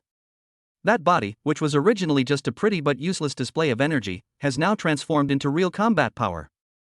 Although she is not as strong as those veterans, she has been able to withstand about 30% of Suyu's strength without falling over in the past few days. Let's go. Suyu took one last look at the house where she had lived for more than 10 years, without any lingering attachment. The new battlefield is in Jiangnan. There was a wider world there, stronger opponents, and of course, richer resources waiting for him to plunder. As for the minor skirmishes in Linjiang City, they were no longer of any concern to him. I wonder if there are any other outcasts besides succubi in universities? Suyu stroked his chin, a look of anticipation curving his lips, and got into the car first. Chapter 17: The Wilderness Train and the First Prey. Even traveling from Linjiang City to Jiangnan Base City on the Fuxing Maglev train, the most technologically advanced train of our time, takes a full 4 hours. This expensive train doesn't speed across the ground like old-fashioned trains. Instead, it's suspended 50 meters above the ground on an elevated alloy track. Through the specially designed bulletproof glass windows, one can clearly see the desolate and wild landscape below the tracks. That was a wilderness beyond human civilization. The abandoned old city ruins were swallowed by vines, and the rusty car wrecks resembled huge metal skeletons. Occasionally, packs of mutated wolves can be seen roaming through the ruins, and even armored rhinos the size of trucks can be seen crashing through dead trees, letting out deafening roars. How terrifying! Inside the business class car, Chuchinga watched a flying magical beast swoop past the window and subconsciously shrank her neck. Although I've learned about the dangers of the wilderness countless times in textbooks, seeing it on a screen and witnessing it in person are two completely different things. That's why martial artists have privileges. Suyu sat in a large leather chair, holding a glass of red wine, his gaze calm as still water. If we hadn't kept these things out of the walls, humans would have been our meal long ago. He turned his head and looked at Chuchinga, who was sitting beside him trembling slightly, and said indifferently, as a half-succubus, if you were stranded in a place like this, your fate would be worse than that of an ordinary person. Monsters are very sensitive to energy, and a sweet treat like you would cause a frenzy among the beast hordes. Chuchinga's face paled, and she subconsciously moved closer to Suyu, almost touching his arm. I will stay close to you. Suyu smiled slightly, said nothing more, and closed his eyes, seemingly dozing, but in reality activating the succubus eye. This enclosed train carriage contains all sorts of people. Besides students like him heading to university, there were also businessmen in a hurry, soldiers in uniform, and some lone travelers whose true nature was hard to discern. Shift in perspective. The normally normal carriage appeared grayish-white to Suyu, with each person radiating a different colored halo. Ordinary people have a faint aura, while martial artists have auras that are like clusters of burning flames. For example, the middle-aged man sitting in the front row with his eyes closed, exuding a powerful aura that was at least a meter high, was at least a third-rank martial artist. Meanwhile, Chuchinga, standing beside her, exuded an alluring pink aura. Although she was still very small, she stood out conspicuously against the backdrop of gray and white. Suddenly, Suyu frowned. At the edge of his sensory radar, a strange aura was moving rapidly. The aura wasn't human red, nor succubus pink, but a nauseating grayish green. Moreover, it is trying to disguise itself as an ordinary person. A rat has sneaked in, Suyu thought to himself. The connecting area between the carriages. A thin man wearing a train conductor's uniform and a mask was slowly pushing a dining cart. He kept his head down, his hat brim pulled low, and his eyes were wandering and greedy. He made no move as he passed by the middle-aged martial artist of the third rank. But as he passed a couple who looked like wealthy businessmen, his fingers twitched at a speed almost imperceptible to the naked eye. There was no contact, it was merely a very slight gust of air that swept by. The valuable storage ring that the wealthy businessman had placed on the corner of the table vanished instantly. Success! A hint of smugness flashed in the skinny man's eyes. His racial talent, void manipulation, combined with mimicry and disguise, made him practically a buffet on this advanced human train. As long as you don't commit mass killings that trigger an alarm, you can steal things without anyone noticing. He pushed the food cart forward, his gaze falling on his next target. He was a young student, full of energy, and sitting next to two stunningly beautiful women. The fragrance emanating from the girl, in particular, made his mouth water. This pretty boy must be very rich. The skinny man sneered inwardly and pushed the cart over. Sir, would you like a meal? As he approached, he used the same trick again, his fingers seemingly casually resting on the handle of the food cart, but in reality, an invisible suction force had already locked onto Suyu's phone and the expensive-looking shoulder bag on the table. Just then, a hand suddenly reached out. Instead of grabbing food from the food cart, she swiftly and precisely seized the skinny man's wrist. Click. A crisp sound. Without any preamble, Suyu immediately used the joint lock technique he had honed in the basement over the past 10 days. With a burst of power, he dislocated the opponent's wrist joint. Ah! The thin man let out a shrill scream that sounded inhuman, and the food cart in his hands overturned instantly, shattering plates all over the floor. What are you doing? The surrounding passengers were startled, and the wealthy businessman whose ring had just been stolen stood up angrily, shouting, "How can students these days just hit people like that?" Ignoring the gasps around him, Suyu gripped the man's wrist tightly, twisted him around, and slammed him onto the table. His eyes were cold, but a mocking smile played on his lips. Stop pretending. Your disguise is terrible, you can smell the stench from 3 meters away. Suyu whispered, a hybrid shadow rat, quite bold, daring to steal something on the train to the Jiangnan base? Upon hearing the word shadow rat, the man, who had been screaming in agony, suddenly froze, and then a fierce glint appeared in his eyes. Now that we've been exposed, let's fight it out. His body underwent an instant transformation. His originally thin body suddenly swelled up, gray bristles grew on his skin, and his fingernails grew into black claws, which he slashed fiercely toward Suyu's throat. A monster. A monster has infiltrated. Chaos erupted instantly inside the carriage, with screams filling the air. The middle-aged martial artist of the third rank changed his expression and was about to make a move, but found it was too late. Too close. At that close range, that student is doomed. However, Suyu stared at the sharp claws that were reaching for him without even blinking. Phantom step. He leaned his upper body backward in an extremely bizarre bridge-like motion, barely avoiding the fatal blow. Then, his right leg shot out like a venomous dragon emerging from its cave, exploding instantly. Bang!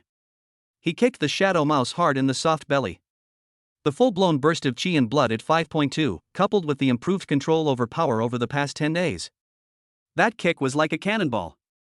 Shadow Mouse was kicked flying, crashing hard into the metal plate on the roof of the carriage with a sickening cracking sound.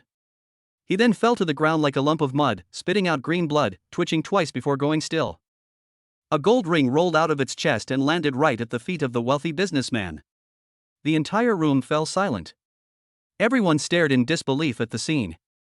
From recognizing the other's identity, being counterattacked, dodging, to delivering a fatal blow. The whole process took less than 3 seconds. Flowing smoothly and decisively. Is this really a high school student who hasn't even entered university yet? Ding! Killed an E-rank mutated creature, mutant shadow rat. Combat experience gained, agility plus 0.5. A faint trace of shadow energy has been detected. Absorb it? Suyu stood up, straightened his collar, as if he had just swatted a fly. Absorb, he murmured to himself. A warm current flowed into my legs, and the feeling of lightness became even more pronounced. Ignoring the awe-inspiring gazes of those around him, Suyu sat back down, glanced at the stunned businessman, and pointed to the ring on the ground. You dropped something. The wealthy businessman then realized what was happening, picked up the ring, his face flushed red with shame and gratitude. He wanted to say something but was too intimidated by Suyu's aura to speak. At this point, the trained police and security guards rushed over. Handle the scene and take statements. But with the testimony of that third-rank martial artist, and the flashing of Suyu's S-level special admission certificate, all the troubles vanished instantly.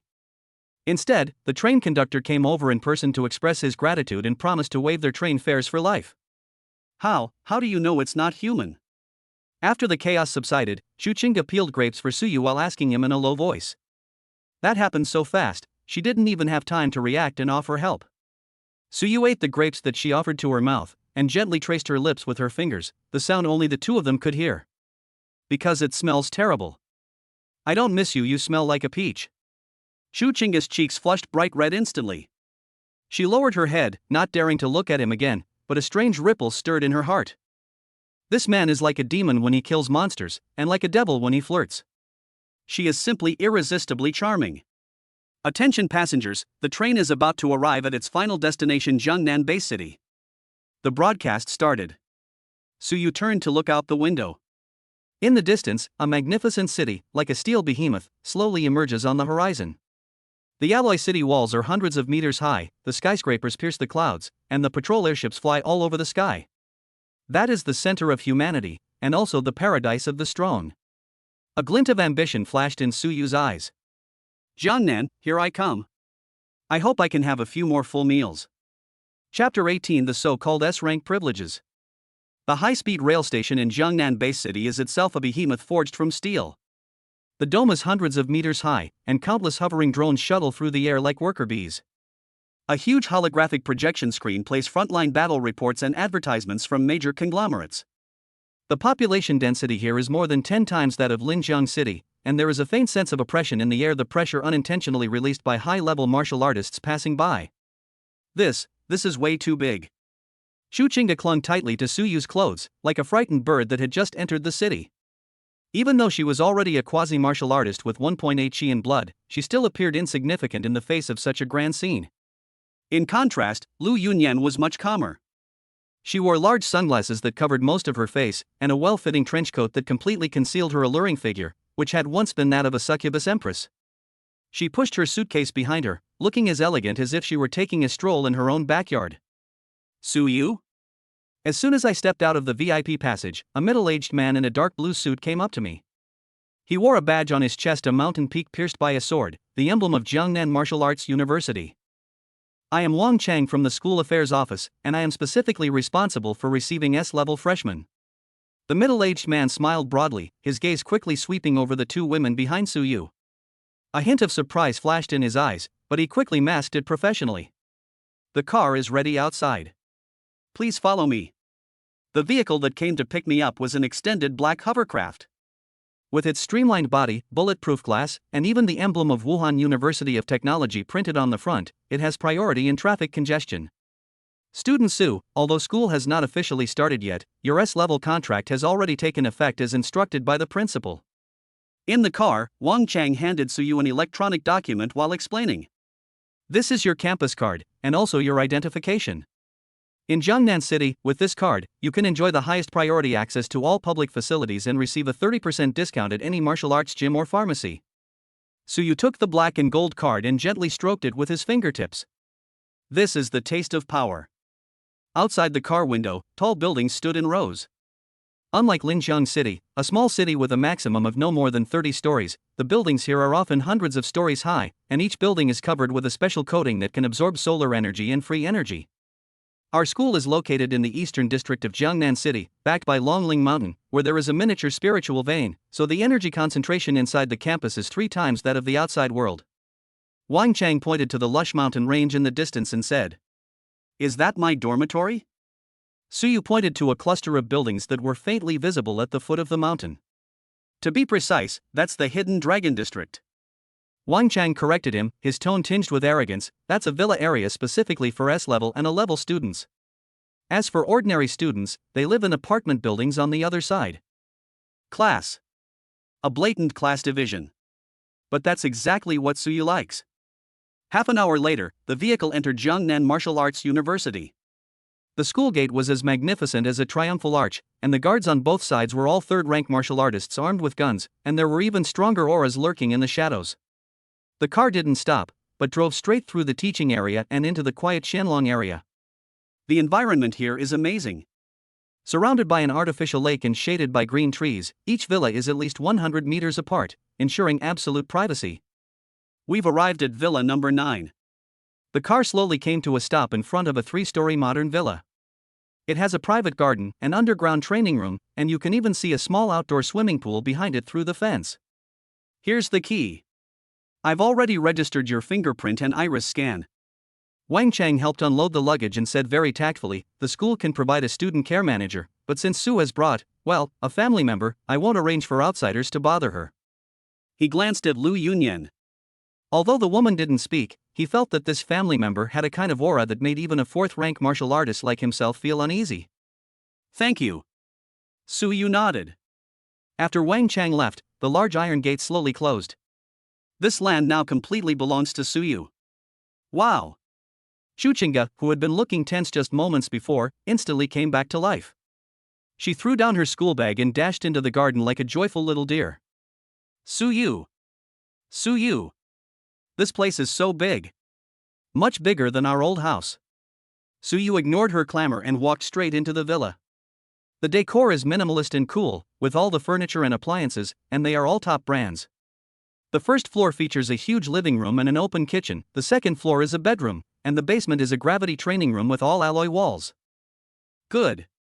Suyu nodded in satisfaction. The air here is indeed fresh. Taking a deep breath not only makes my lungs feel refreshed, but it also seems to activate the dormant blood and energy in my body. Master, I'll go tidy up the room. Lu Yunyan naturally got into character. She took off her trench coat, revealing a fitted knit sweater underneath. Rolling up her sleeves, she began inspecting the kitchen utensils and refrigerator. Looks like I don't need to go grocery shopping. The refrigerator is full of top-quality monster meat and high-energy ingredients. The school is really generous. Suyu walked to the floor-to-ceiling window and looked down at the entire villa area. There are a total of 36 villas here. This means that only 36 people from all 4 grades of Jiangnan Martial Arts University can live here. Aside from him and a few other freshmen, the rest must be monsters from sophomores to seniors. Sudden. Suyu's gaze sharpened slightly. On the rooftop balcony of the villa next door, numbered 8, stood a person. It was a shirtless young man with muscles bulging like rocks, lifting a huge black barbell with one hand while doing a push-up. Seemingly sensing Suyu's gaze, the young man stopped what he was doing and turned around. 200 meters apart, their eyes met in mid-air. The young man's eyes were extremely aggressive, like a lion whose territory had been invaded. He glanced at Suyu, then at Chuchinga running in the garden, a mocking smile spreading across his lips. Though no sound could be heard, his lip movements suggested. Weakling. Suyu withdrew her gaze expressionlessly and drew the curtains. Interesting. He turned and sat on the leather sofa, picked up an apple from the fruit bowl on the coffee table, and took a big bite. Number 8. In this world, numbers often represent rankings. It seems that although I entered with an S-level contract, it won't be easy for me to secure my position here. But this was exactly what he wanted.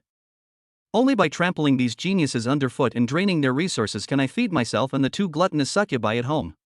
Shinga. Suyu called out to the window. Oh? You're here. Chuchinga ran in, panting, with a thin layer of sweat on her forehead and her cheeks flushed. Go take a shower and change your clothes. Suyu pointed in the direction of the basement. Starting today, the training volume will be doubled. Chuchinga's smile instantly froze. Huh? You just moved in and you're already practicing? Aren't you going to rest for a day? Suyu pointed in the direction of the curtains and said calmly. There's a guy living next door who looks like he could punch you and make you cry. If you don't want to be bullied by others when I'm not around one day, you'd better get back to training. Chuchinga shrank her neck. Although she felt wronged, her body had already honestly walked towards the basement. That was obedience ingrained in their very bones. Suyu leaned back on the sofa, closed his eyes, and the image of the young man's aura and radiance flashed in his mind. It was orange-red, like oil being poured over a raging fire. It is at least at the peak of the second rank, or even close to the third rank. It seems that university life won't be boring. Chapter 19: The Enchanting Special Training in the Gravity Chamber. The doors to the underground training room were thick and tightly sealed, isolating it from all outside noise. This place is equipped with a gravity control system, a high-tech feature unique to villas in Qianlong district. At this point, the gravity multiplier was set to 2.0. A muffled groan, suppressed by pain and gasping for breath, echoed in the empty room. Chuchinga was lying on the black energy-absorbing cushion, her hands supporting her weight as she tried to resist the omnipresent, heavy pressure. The double gravity was equivalent to her original weight of less than 100 pounds instantly becoming 200 pounds, and this weight acted on every inch of her skin and every blood vessel. The already tight-fitting, quick-drying shirt now clung to her body like a second skin. Sweat had already soaked through her clothes, highlighting the breathtaking curves of her back. The spine is like a winding ravine, and beads of sweat slide down that ravine, eventually disappearing into the extremely narrow depression at the waist. Further down, there are the taut, round peach-shaped buttocks, which are taut from resisting gravity. Your posture is wrong. Suyu's voice came from above, cold yet carrying an undeniable authority. He wasn't affected by gravity too much as chi and blood strength of 5.2 allowed him to move freely even under twice the gravity. Suyu walked up behind Chuchinga and looked down at the girl who was on the verge of her limit. Reach out and press. Chuchinga let out a scream that made everyone blush. It wasn't just because of the pressure of gravity, but also because as a half-succubus, her sensitivity far exceeded that of ordinary people. Suyu, I can't take it anymore, it's too heavy. She turned her head, her eyes unfocused, her hair disheveled and clinging to her flushed cheeks, and her once innocent eyes were now filled with a layer of mist. With each breath, her breasts heaved violently, pressing against the floor and changing into various alluring shapes. I said, it has to be done, even if it doesn't work. Suyu's eyes were dark, and he exerted a slight force in his palm. The physical potential of a half-succubus lies in her flexibility and explosive power. Suyu's voice was low and hoarse, like the whisper of a demon. Only by fully opening up your body can you bear greater power. The succubus bloodline within her was surging wildly, and the sweet pheromones almost seemed to solidify in the air. Ding! High-intensity physical contact detected. Target Chuchinga is in a state of limited endurance, and the succubus bloodline activity has increased. Plundering dissipated energy. Strength plus 0.2, Spirit plus 0.2, Skill Fragment, Jiu-Jitsu Beginner plus 1. Upon hearing the system notification, Suyu's eyes shone even brighter. He felt the elastic and vibrant body beneath his palm. The delicate and smooth touch was simply irresistible. He leaned down, whispering in Chuchinga's ear, almost biting her small, red earlobe. Say it out. In this room, only I can hear it. This sentence completely shattered Chu Chinga's last psychological defenses. Suyu ha. The girl finally stopped suppressing her emotions, and her voice, a mixture of sobs and joy, played a primal melody in the closed basement. Sweat mixed with that peculiar fragrance turned the entire training room into a giant, ambiguous steamer. 2 hours later. Gravity system shut down. Chu Chinga slumped on the mat like a lump of mud, too weak to even move a finger. Her eyes were empty and vacant, but a satisfied smile lingered on her lips the sage's moment after being completely drained of energy. Suyu sat down next to him and wiped the light sweat from his forehead. This special training was also a great test for him. To control the force so as not to hurt her, and to endure the damned alluring aura so as not to take her right there and then, this was simply an extreme test of willpower. However, the gains were also enormous. The energy that was fed back was extremely pure. Get up and take a shower. Suyu stood up and kicked her calf. I can't get up. Chu Chinga's voice was soft and sweet, with a hint of coquetry. My legs are weak. I really can't move. Suyu snorted, but still bent down and picked her up in his arms. The girl curled up in his arms, her cheek pressed against his chest, greedily inhaling his masculine scent. Suyu, you feel so hot. Her hands were mischievously drawing circles on his chest muscles. Don't play with fire. Suyu gave her a warning, then carried her out of the basement and strode up to the second floor. Second floor bathroom. The huge jacuzzi was already filled with hot water, which was naturally Lu Yunyan's doing. She seemed to be able to accurately calculate the time when the two special training would end. Suyu didn't just put Chu Chinga down and leave instead, he threw her directly into the bathtub. Water splashed everywhere. Soaked clothes become translucent and cling to the skin, making them even more alluring than when not wearing anything at all. Suyu stood by the bathtub, looking down at the beauty in the water, a dark and ambiguous light flashing in his eyes. Wash it yourself. Wash away that smell, or you'll attract something you shouldn't tonight. After saying that, he turned and left, leaving only his back view. Chu Chinga leaned over the edge of the bathtub, staring at the closed bathroom door, a dreamy smile on her face. She lowered her head and looked at her reflection in the water. Those eyes, which were originally clear and bright, now had a strange pink heart-shaped pattern faintly appearing deep within them. The restaurant on the first floor. Dinner is ready. Lu Yunyan, wearing an apron, came out carrying the last dish of soup. This is a thick soup made from the marrow of the third-tier magical beast Ironbone Bull, which is remarkably effective in replenishing chi and blood. As Suyu came downstairs, dressed in dry home clothes, a knowing glint flashed in Lu Yunyan's beautiful, experienced eyes. She could smell the faint scent lingering in the air. That was the smell of hormones and sweat after strenuous exercise. Xiaoyu, drink the soup first.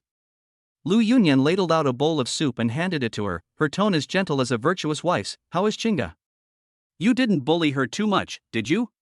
She emphasized the word bully slightly, with a hint of teasing and a touch of probing. As a former succubus, she knew all too well what those special training methods meant. Suyu took the soup, took a sip, and felt the rich energy flow down her throat. He looked up at Lu Yunyan, his gaze sweeping over her mature face, which couldn't hide her charm even though she was wearing an apron. Her potential has been well developed. As for whether it was bullying, Suyu put down the bowl, a wicked smile playing on his lips. She's enjoying it. Isn't she? Lu Yunyan's smile faltered slightly, then she smiled even more charmingly. That's true. After all, we are mother and daughter. If Master is ever in the mood, Yunyan can also spar with him. This is no longer a hint, but a blatant declaration. Suyu didn't reply, but just kept her head down and ate. He wasn't in a hurry with these two prey that had come to him uninvited. Wolves always observe first before they pounce. Now, let them fatten up a bit more in the cage. Night was falling. Villa number 9 was brightly lit. Meanwhile, in the neighboring villa number 8, the shirtless young man stood on the terrace, looking at the lights that had come on, his eyes gleaming with a belligerent light. Tomorrow is the registration day for new students. New neighbor, I hope you're not a spineless coward who can only get hard on women. Chapter 20 Arrival Day and the Initial Show of Force.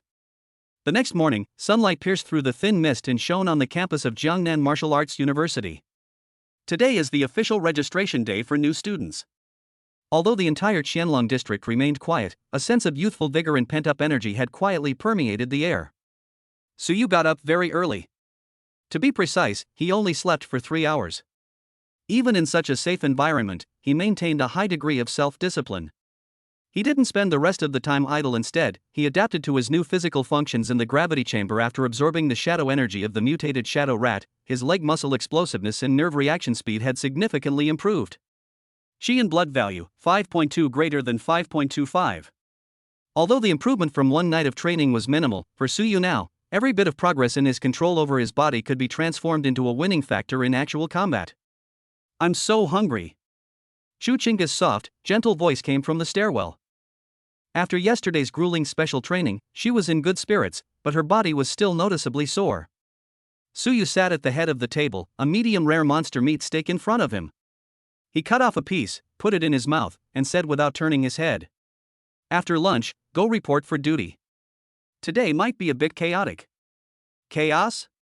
Chu Chinga sat down obediently, somewhat puzzled. If dozens of geniuses are put in a jar and they don't fight, it can only mean that these geniuses are all useless. Suyu remained calm. The school's arrangement for us to live here is essentially a way of raising parasites. Stay close to me and don't wander off. If any flies come near, don't hesitate to approach them. Chu Chinga nodded as if she understood, and subconsciously looked at her slightly sore arm. It was muscle memory left from practicing the joint reversal technique. 9 o'clock in the morning. Suyu led Chu Chinga out of Villa number 9. Instead of taking the school bus, they chose to walk through the paths of Qianlong district to the administration building. The scenery along the way was beautiful, but it also attracted many scrutinizing eyes. Those senior students who also lived in Qianlong district, whether they were jogging in the morning or cultivating on their balconies, mostly showed amused expressions when they saw Suyu's unfamiliar face. Just as they were about to leave the Qianlong district and turn onto the main road, a tall, muscular figure suddenly emerged from the shade of a nearby tree, standing like a wall directly in front of the two. "Hey, isn't this the newcomer who just moved into number 9 yesterday?" The person who came was the shirtless young man who was lifting weights on the balcony of number 8 next door yesterday. He was wearing a tight vest, his muscles bulging, and his eyes brazenly scanned Suyu up and down before settling on Chu Chinga, his greed undisguised. "And he brought such a beautiful young girlfriend? Even though it's an S-class privilege, there's no rule in the Hidden Dragon Zone that says you can bring a canary in, is there?" Suyu stopped and narrowed his eyes slightly. The succubus's eye activated. The field of vision switched instantly. In Suyu's eyes, the outline of the young man in front of him was enveloped in a ball of orange-red flames. This flame was even more intense than that of the middle-aged man of the 3rd rank whom I met on the train yesterday. Qi and blood strength, grade 3, initial stage. Energy distribution, the arm muscles are abnormally developed, while the lower body appears slightly weak. A good dog doesn't block the way, Suyu said calmly, his voice not loud, but it clearly reached the ears of everyone watching the commotion. The tall, strong young man, Lei Hu, froze on his fake smile, and then a violent aura rose from his body. "Kid, you're pretty arrogant, aren't you? You dare to talk to your senior like that before you've even enrolled?" Lei Hu clenched his fists, making cracking sounds as he tried to overwhelm Suyu with the aura of a 3rd-grade martial artist. "I'm here to teach you some manners. This is a place where the strong are respected. Do you think a pretty boy like you who only knows how to play around with girls can hold his own in Villa number 9? Before he could finish speaking, Lei Hu clearly didn't want to just talk the talk. He suddenly took a step forward, and his right arm, as thick as a rock, shot out, its 5 fingers forming claws, grabbing directly at Suyu's shoulder with a sharp whistling sound. Although this grab didn't use any combat techniques, the brute force of a 3rd-grade martial artist, if it landed firmly, was enough to crush an ordinary person's collarbone. "Watch out!" Chu Chinga exclaimed. The students watching nearby held their breath. Although Lei Hu wasn't considered top tier in his 2nd year, he was still a solid rank 3, and this freshman was going to suffer a great loss. However, in Suyu's eyes, although the grab was powerful and heavy, the action was too obvious. After absorbing the Shadow Mouse's energy, his dynamic vision had already reached a new level. Just as the large, rough hand was about to touch the hem of her clothes, Suyu made a move. Phantom step. Whether it was the ghouls before or the shadow rats on the train, they all proved the practical value of this movement technique. Suyu's body seemed weightless as he slid half a body length to the left in an extremely strange manner. With just this half body distance, Lei Hu's surefire grab completely missed. "What?" Lei Hu's pupils contracted sharply. But that's not all. In the instant he dodged the attack, Suyu did not retreat. Instead, he took the opportunity to cut into Lei Hu's center, a weakness exposed by Lei Hu's unstable lower body. Basic fighting throat crush. It has no fancy name, it's just a killing technique that I've practiced countless times in the basement with mannequins in Chuchinga over the past 2 weeks. Suyu clenched his right fist instantly, his middle finger knuckle protruding. Using the momentum from his sliding step, he struck Lei Hu's Adam's apple with lightning speed, like a steel nail shot out of a gun. Even if you are a third-rank martial artist, your throat is still made of cartilage. Cough.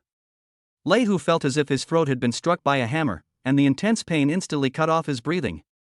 His previously concentrated qi and blood were instantly scattered. He clutched his neck and staggered backward, his flushed face turning bluish-purple as he made a series of hee-hee sounds. One move. It didn't even use much of its energy, it merely took advantage of the speed difference and the body's weaknesses. Suyu withdrew his hand, his expression remaining calm, as if he had merely swatted away an annoying fly. He looked at Lei Hu, who was kneeling on the ground, retching and weeping, and said coldly, "If you're trying to steal a house, next time remember to just take action and stop talking nonsense. There are too many flaws." After speaking, he turned to look at Chuchinga, who was completely dumbfounded. "Let's go, stop spacing out." Chuchinga seemed to wake from a dream and hurriedly jogged to catch up. When passing Lei Hu, she carefully avoided him by a distance, her eyes full of admiration for her master. Only after the two figures disappeared at the end of the road did the surrounding senior students erupt in a commotion. Holy crap! Was that a movement technique? It was so fast. The key was that counterattack, it was too ruthless, a direct hit to the throat. Has this freshman been on the battlefield? S-class is S-class. Looks like I'll have to avoid the area around Villa number 9 from now on. Administration Building, New Student Registration Office. When Suyu handed over the black gold card, the female teacher in charge of processing the paperwork was overly respectful. Clearly, even though it had only been a dozen minutes, the news that the newly arrived S-class student took down a sophomore in one move at the entrance of the Qianlong district had already reached this place. "Student Su, your procedures are complete." The female teacher handed Suyu a card and a document with both hands, saying, "This is your personal mentor assignment list.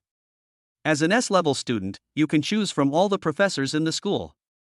Suyu opened the list. The list above contained the names of either 8th-rank grandmasters or retired generals from special forces. But he didn't linger on these people. His goal was clear. Besides becoming stronger, he also wanted to figure out more possibilities for his eyes in the infinite feedback system. Suddenly, he saw a name at the end of the list. Mentor, Lin Chongkong. Title, Distinguished Professor Director of Wasteland Biology Research Institute. Research areas, anatomy of mutant organisms, genome mapping of subhuman races, energy conversion from monster cores. A teacher who doesn't need to teach how to fight. Because when it comes to killing techniques, real combat is the best teacher. What he needs is a teacher who can help him better understand the structure of his prey and make it easier for him to eat.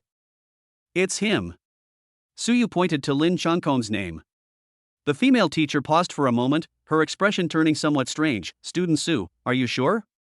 Although Professor Lin has a very high academic level, his research direction is rather bloody and obscure, and he has an eccentric temper, so in recent years very few top students from the martial arts department have chosen him. Studying biological anatomy? Suyu's lips curled into a meaningful smile. Perfect, I'm very interested in how to disassemble magical beasts. Seeing that Suyu insisted, the female teacher had no choice but to help him submit the application. The moment the formalities were completed, Suyu's phone vibrated. A text message popped up from an unknown number. "Even if you're an S rank, if you dare to vomit after entering my lab, get out of here. Lin Chongkong." Next is the coordinates of a laboratory. It seems this teacher is very well informed. Suyu put away his phone and said to Chuchinga beside him, "I'm going to see my advisor. Go to the library or back to the villa by yourself, don't wander off." "Huh?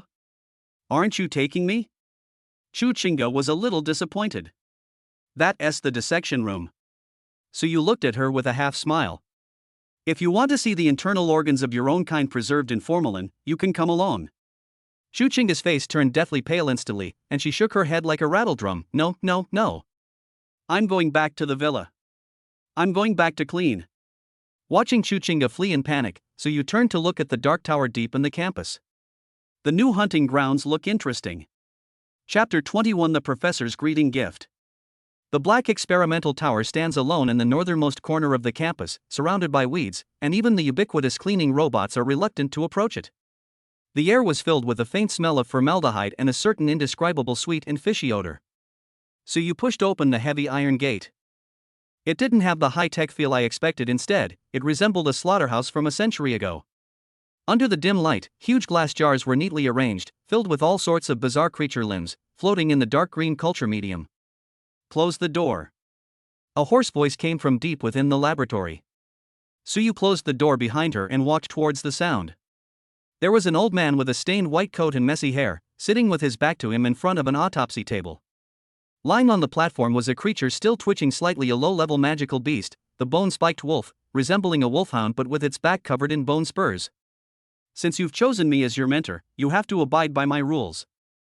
The old man didn't turn his head, holding an extremely sharp scalpel in his hand. The first rule, and the most important one, whatever you see here, keep it to yourself. Suyu narrowed his eyes slightly, a barely perceptible pink glint flashing deep within his pupils. The succubus's eye activated. The field of vision switched instantly. Suyu did not see the same outward and flamboyant blood and fire energy as Leihu in this old man. On the contrary, the old man seemed like a black hole that devoured light. Hidden within his withered body was an extremely terrifying, deep, and inky vortex of energy. The vortex rotated very slowly, but every wisp of energy it emitted sent shivers down Suyu's spine. Unfathomable. This is definitely not an ordinary 3rd or 4th grade martial artist. It may even exceed the limits of Suyu's current understanding. Come over. Lin Chongkong suddenly said, cut it open and take out the crystal core. You have 3 minutes. He casually tossed the blood-stained scalpel onto the tray beside him and made way for it. Although the spiky wolf was anesthetized, it was still very resilient. Its scarlet eyes were fixed on Suyu, and it let out a threatening growl. This is a test. For an average freshman, even a martial artist might not be able to remain calm in the face of such a bloody scene, let alone complete a precise dissection within 3 minutes. But Suyu simply raised an eyebrow and stepped forward. Instead of taking a scalpel, he extended his right hand. Under the gaze of the succubus's eye, the internal structure of the bone-spike wolf's body is no longer a secret. The complex blood vessels, the pulsating muscle fibers, the hard bones, all the lines became crystal clear in his eyes. In particular, the gray-green light representing the core energy of the monster was located 3 inches to the left of its heart, surrounded by several hard ribs, which was its most heavily guarded area. Is this what they call an autopsy? Suyu sneered inwardly, it's no different from murder. Put.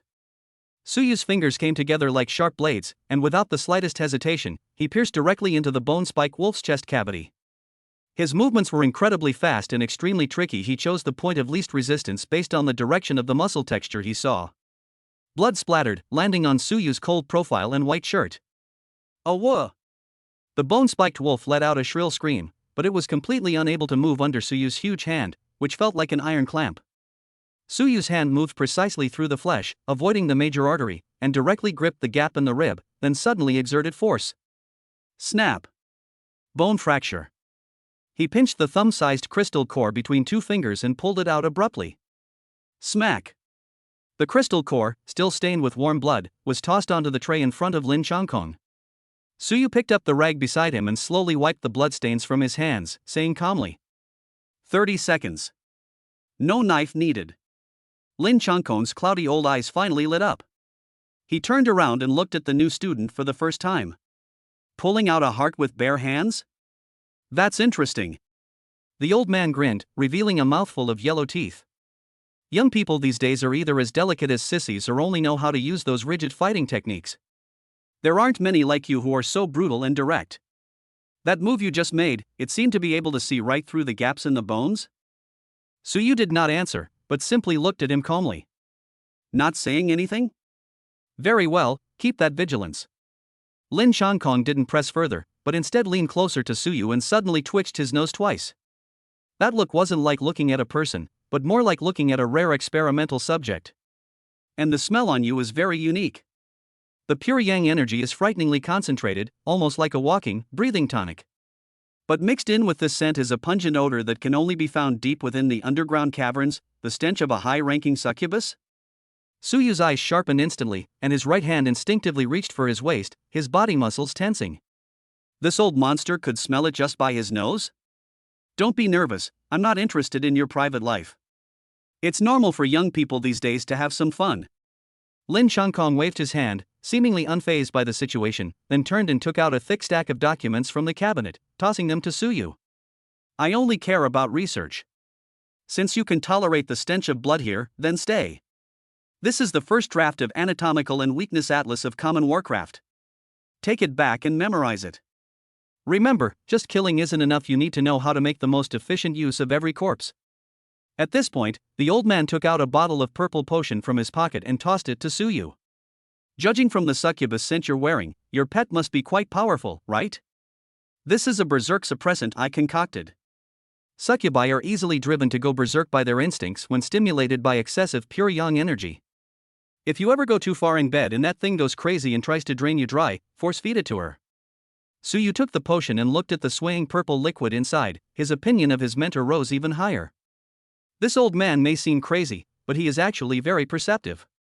He knew he was raising a succubus, but instead of revealing it, he gave her this life-saving item. Thanks.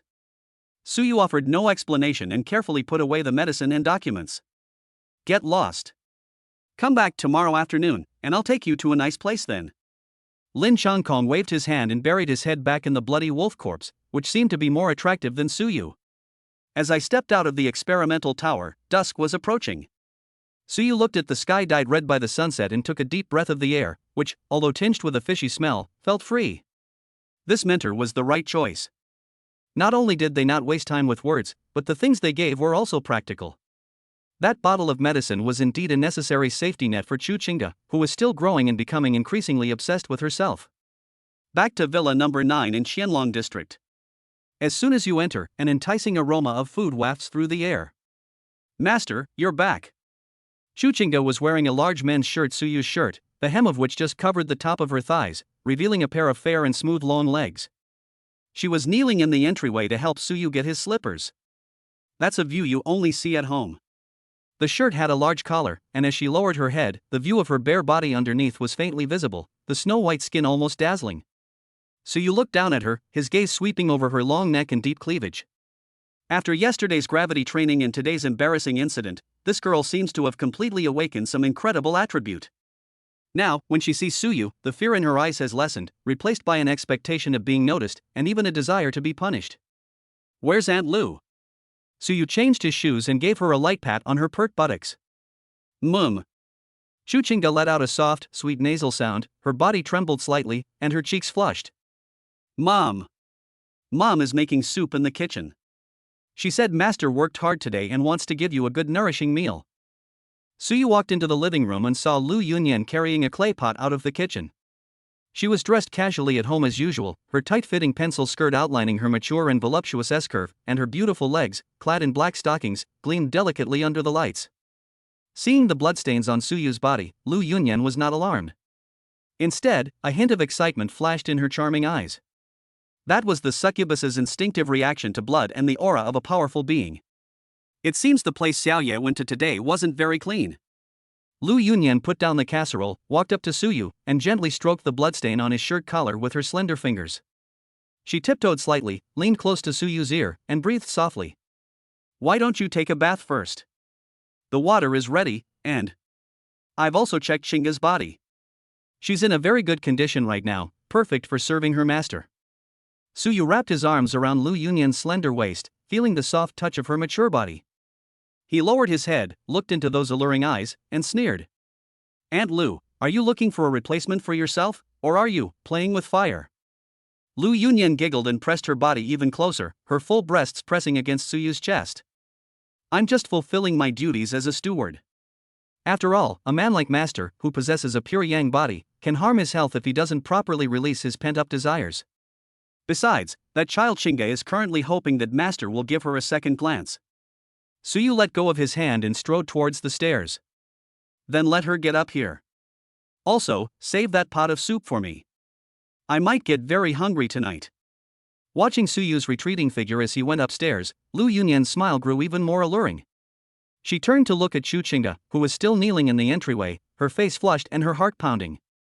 Her eyes held a hint of affection, but also a touch of mockery as a fellow human. Silly girl, why aren't you going upstairs? Tonight is your tutoring time. Remember what your mother taught you, make sure your master is satisfied. Chuchinga bit her lip, her eyes shimmering with tears. She stood up, the hem of her white shirt swaying gently with her movement, unable to conceal the overflowing desire she already felt. Yes, Mom. On the second floor of the villa, the door to the master bedroom slowly closed. Behind that door, a frenzy of teaching and eating is about to begin. Chapter 22 Tutoring. Inside the bedroom, the lights were dimmed to an ambiguous warm orange hue. The heavy curtains were tightly drawn, completely shutting out the darkness of the night. A faint scent of incense filled the air. This was specially prepared by Lu Yunyan, with the effects of arousing desire and relaxing the nerves. For succubi, it is like catnip. Suyu sat on the edge of the bed, wearing only a towel after taking a shower, revealing his well-defined and muscular upper body. The unique masculine aura of the pure yang holy body, steaming with the heat of the bath, was so intense it was like a walking aphrodisiac. Chuchinga stood 2 meters away from the bed, her hands nervously gripping the hem of the oversized shirt. She had washed away the day's dust, her skin was fair and rosy, and her long legs gleamed like ivory under the light. Hearing Suyu's even breathing, her heart pounded as if it would burst out of her chest. Come over. Suyu's voice was calm, revealing little emotion, as if he were commanding a tool. Chuchinga trembled, but it was a tremor of excitement that outweighed fear. She obediently took steps, her bare feet touching the carpet, and walked step by step to Suyu. Then, as if she had rehearsed countless times, she knelt obediently beside his legs. Raise your head, Suyu commanded. Chuchinga slowly raised her head. Her exquisitely beautiful face was flushed, and her once clear eyes were now misty, with a faint pink light belonging to a succubus flickering deep within her pupils. That's a sign that instincts are being awakened. What did your mother teach you? Suyu reached out and gently stroked her delicate lips with his fingertips. Mom said. Chuchinga's voice trembled, with a hint of shame followed by determination, that I belong to the master, and that I must please the master in order to receive a reward. A reward? Suyu's lips curled into a cold smile. He doesn't need love, or even that kind of fake emotional exchange. What he needs is absolute obedience and a feedback of power. System notification: a surge in the lust value of the contracted partner Chuchinga has been detected, indicating she has entered a deeply yearning state. Interacting with her during this time will increase feedback efficiency by 50%. That's right. This is Suyu's purpose tonight. If you want a reward, then do it yourself. Suyu leaned back, bracing himself with his hands behind his back, looking down at her with a condescending gaze. Chuchinga bit her lip, as if she had made up her mind. She rose slightly, placed her trembling little hand on Suyu's knee, and then slowly moved upwards. The oversized shirt slipped down to one shoulder with her movements, revealing a large expanse of snow-white skin and delicate collarbones. This is not simply sexual intercourse between men and women. Ugh! Chuchinga let out a high-pitched, mournful cry. System notification: absorbing the succubus's essence. Strength plus 0.1. Plus 0.1. Spirit plus 0.1. Plus 0.2. Amidst the intense interplay of pain and pleasure, Chuchinga's eyes turned completely pink. That was a sign that the succubus bloodline was going out of control. Her fingernails had become sharp without her noticing, and in the void behind her, the outline of a pair of illusory bat wings even vaguely appeared. Master, give me more. Her voice became hoarse and seductive, all her original shyness gone, replaced by an instinct called greed. She began to demand things frantically, even trying to take control and pin him down. Snort. Suyu snorted coldly. I expected this. Just as Chuchinga was about to lose control, Suyu suddenly grabbed her by the throat and pressed her firmly onto the bed. That suffocating feeling instantly interrupted her madness. It seems that the things old man Lin gave us have come in handy. Suyu grabbed the bottle of purple berserker inhibitor from the bedside table and bit off the stopper with his teeth. Drink it. He shoved the medicine bottle into Chuchinga's mouth without any room for argument. Purple liquid flowed down his throat. In just a few seconds, the pink light in Chuchinga's eyes quickly faded, and the violent aura receded like a tide, replaced by deep fatigue and exhaustion. She lay limp on the bed, her eyes glazed over, breathing heavily, like a fish just pulled ashore. System notification: interaction ended. Gains this time: strength plus 0.8, spirit plus 1.5. Special feedback triggered: obtain talent fragment, charm resistance basic, X1. Suyu looked at the data on the panel and nodded in satisfaction. Sure enough, the more intense or even dangerous the interaction, the higher the feedback. Moreover, the improvement in mental attributes is particularly noticeable. This is the best supplement for him, who is currently physically strong but mentally weak. He got up, casually put on a bathrobe, and looked at the girl on the bed, who was like a lump of mud. You did well tonight. Suyu said this and turned to walk towards the bathroom. Go back to your room after you've rested. You have class tomorrow. The next morning. When the first rays of sunlight shone into Villa number 9, Suyu had already finished his morning lessons in the gravity room. Full of energy and feeling refreshed. Last night's exercise not only did not deplete his energy, but also gave his pure yang holy body a perfect harmony. Chuchinga, on the other hand, didn't slowly make her way downstairs until after 9 o'clock, leaning against the wall. Her eyes were slightly red, and her gait was a little awkward, but she looked more radiant than before. The charm emanating from within couldn't be concealed even when she was wearing ordinary jeans and a white t-shirt. Oh nar. Seeing Suyu watching the news in the living room, her face flushed, and her voice was barely audible. After you finish eating, come with me. Suyu turned off the TV and pointed to the breakfast that Lu Yunyan had prepared on the table. Professor Lin said he's going to take us to a nice place today, so let's not be late. Okay. Chuchinga quickly sat down, took a big gulp of milk, and secretly glanced at Suyu, her eyes filled with an intense longing. 2 o'clock in the afternoon. In front of the black experimental tower. Lin Chongkong was already waiting there. Today, he changed out of his dirty white lab coat and put on a dark green combat uniform that was easy to move in, and he was carrying a huge metal box on his back. Although his hair was still messy, his sinister aura had been toned down considerably, replaced by a sharpness reminiscent of an old hunter. You're here? Lin Chongkong glanced at Suyu, then looked at Chuchinga who was following closely behind him, and let out a sneer with an ambiguous meaning. Looks like you had a great night. It's good to be young. Suyu remained expressionless. Teacher, where are we going? Of course, I'll go to the classroom. Lin Chongkong patted the metal box behind him, a glint of fanaticism in his eyes. What's the point of just dissecting dead things in the lab? I've applied for a special permit, and today I'm taking you to the real hunting grounds. Outside the Jiangnan Bay City, in the number 7 abandoned industrial zone. The old man grinned, revealing a mouthful of yellow teeth. It seems like things are getting lively there lately. We have a batch of fresh materials waiting for us to harvest. Suyu's eyes lit up. Abandoned industrial area? Real combat? This is exactly what he needs right now. However, let me make this clear from the start. Lin Chongkong suddenly stopped smiling and looked at the two of them coldly. When we get there, if we encounter any danger, I will not help unless it is certain that we will die. If you die, you can only blame your own bad luck. Especially this little girl you brought, he pointed at Chuchinga. If she drags us down, I wouldn't mind turning her into a specimen too. Chuchinga shuddered in fright and instinctively grabbed Suyu's sleeve.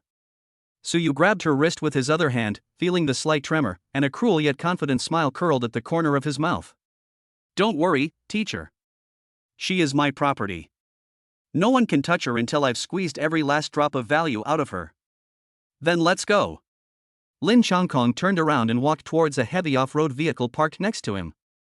Get on the bus. In this damn world, if you want to live well, you have to learn how to survive in a pile of corpses. The roar of engines filled the air. The black SUV, like a steel behemoth, roared out of the peaceful campus and headed towards the wilderness filled with the unknown and carnage. Chapter 23, Abandoned Industrial Zone Number 7. A black SUV sped along a deserted highway. The further away you are from the core area of Jiangnan Bay City, the more desolate the surrounding scenery becomes. Broken walls and ruins have replaced high-rise buildings, and the withered grass by the roadside is taller than a person.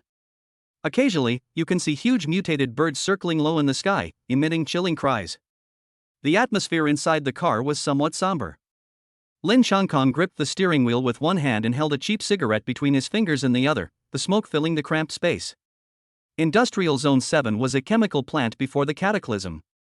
The old man exhaled a smoke ring, as if giving the two a pre-exam tutoring session. The residual radiation there is very strong, but precisely because of this, the monsters that breed there are much more mutated than those in other places. And Lin Chongkong glanced at Suyu in the rearview mirror. That's the territory of scavengers and the underground black market. Sometimes people are more dangerous than monsters. Suyu leaned back in his chair, closed his eyes to rest, and fiddled with a tactical knife he had just taken out of the car. New. Chuchinga sat close to Suyu, her large eyes warily fixed on the view outside the window. Despite her special training, this was her first time in a real wasteland. Squeak! After driving for about an hour, the SUV suddenly braked and stopped in front of a huge, rusty iron gate. A conspicuous yellow warning sign hangs on the iron gate: high-risk radiation zone, entry prohibited. Around the iron gate, several modified motorcycles and pickup trucks were parked, and a group of oddly dressed, tattooed men were gathered together smoking and playing cards. Upon seeing the SUV with the special license plate Jiangnan Wuda stop, the group immediately dropped the plate and surrounded it with hostile looks. Oh, which young master is out enjoying the spring outing this time? The leader, a bald, burly man carrying a spiked club, had a ferocious scorpion tattooed on his face. His gaze swept greedily over the SUV before finally settling on Lin Changkong in the passenger seat. Old man, this place is now under the control of the Black Scorpion Gang. If you want to get in, you have to pay a toll. Lin Changkong slowly extinguished his cigarette, opened the car door, and got out. He ignored the bald man and instead took the huge metal box out of the back seat of the car. Suyu, get down! The old man shouted without turning his head. Suyu pulled Xu Qingda out of the car and stood aside with an indifferent expression. Hey! Old man, I'm talking to you. Light! Feeling ignored, the burly man flew into a rage, brandishing his spiked club and charging forward. Playing deaf, huh? Leave your supplies and that girl in your car behind. He hadn't finished speaking. Put! A flash of silver light. The bald, burly man's voice abruptly stopped. His eyes widened in disbelief as he clutched his neck. There, stuck in the ground, was an extremely sharp scalpel, its handle still trembling slightly. Fresh blood gushed out from between his fingers. Lin Changkong clapped his hands as if he had casually swatted a mosquito, without even glancing at the fallen corpse. Lesson 1, in the wild, kill anything that dares to show its teeth to you, whether it's a person or a dog. The few thugs who were about to surround them suddenly seemed to be frozen in place. One move to instantly kill a gang leader at the peak of the third rank? What kind of monster is this old man? Roll! Lin Changkong uttered a single word. The men, as if granted a pardon, scrambled into the car, not even bothering to retrieve their leader's body, and sped away with the accelerator floored. What a pity, the muscle density of this corpse is quite good, it could have been made into a specimen. Lin Changkong glanced regretfully at the bald man on the ground, then turned his gaze to Suyu. Alright, warm-up's over. Let's go in. Suyu watched this scene with no fear in his eyes, only admiration. That's why he chose Lin Changkong. Ruthless and direct. Pushing open the rusty iron gate, a pungent chemical smell hit you. Inside was a huge factory area with crisscrossing pipes, and many places were leaking air, making a hissing sound. Let's split up. Lin Changkong opened the metal box, took out a radar-like detector, and handed it to Suyu. There's a recently evolved corrosive giant lizard inside, a fourth-grade demonic creature. It's my target.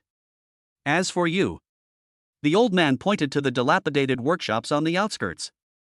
There are many first and second-grade mutated ratmen and radiated spiders around here. Bring me back 10 first-grade or higher crystal cores before sunset. If you miss even one, you can go back to school yourself. After saying that, Lin Changkong's figure flashed, and he disappeared into the complex maze of pipes like a ghost. Only Suyu and Xu Qingda remained standing in place. 10 crystal cores. Xu Qingda said nervously, Master, we. Come with me. Without wasting any words, Suyu activated the succubus eye. In this radiation-filled environment, ordinary people's senses would be severely impaired, but his eyes seemed to have X-ray vision. In view, this ruin is not lifeless. In the half-collapsed workshop on the left, dozens of gray-green energy spots are slowly moving. That's a life response. That's the Ratman's lair. Suyu drew his tactical dagger from his waist, turned to look at Xu Qingda, and said, Do you remember how I taught you how to deal with multiple attackers in the basement? Xu Qingda swallowed hard, nodded, and gripped the two short daggers Suyu had given her tightly in her hands, the weapons she used during special training. Then let's go verify it. Suyu pointed to the workshop, You take the lead, I'll cover you. Don't let me down. This was Suyu's first practical assessment of her. Without the baptism of blood, even the greatest talent is nothing more than a flower in a greenhouse. The two crouched low and approached the workshop entrance silently. As soon as they peeked out, several rat-like creatures, about the size of wolfhounds, walking upright and covered in pustules, spotted them. Squeak, squeak, squeak. A piercing scream rang out, instantly alarming the entire nest.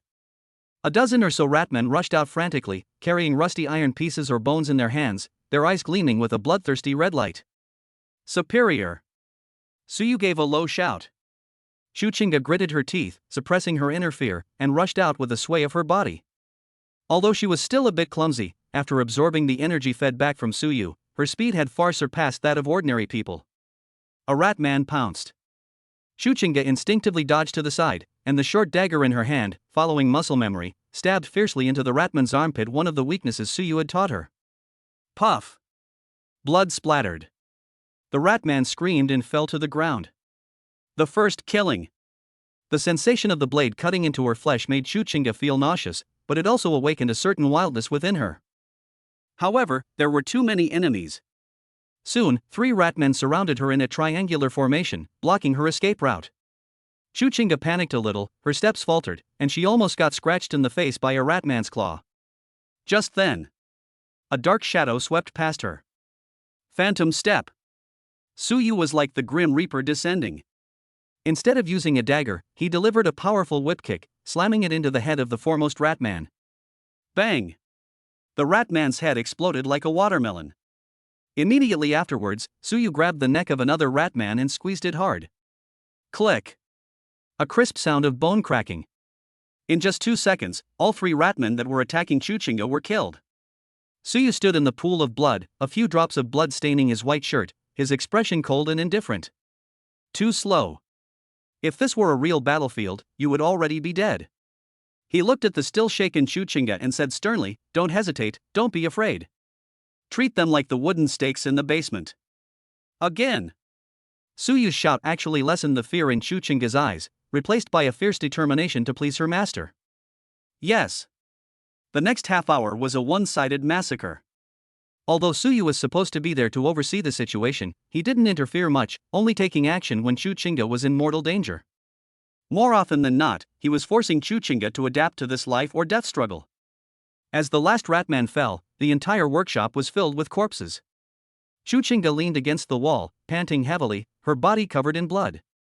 Her once delicate face now held an unprecedented firmness and coldness. Suyu walked up to the corpse of a large ratman leader, skillfully cut open its chest, and took out a pale yellow crystal core.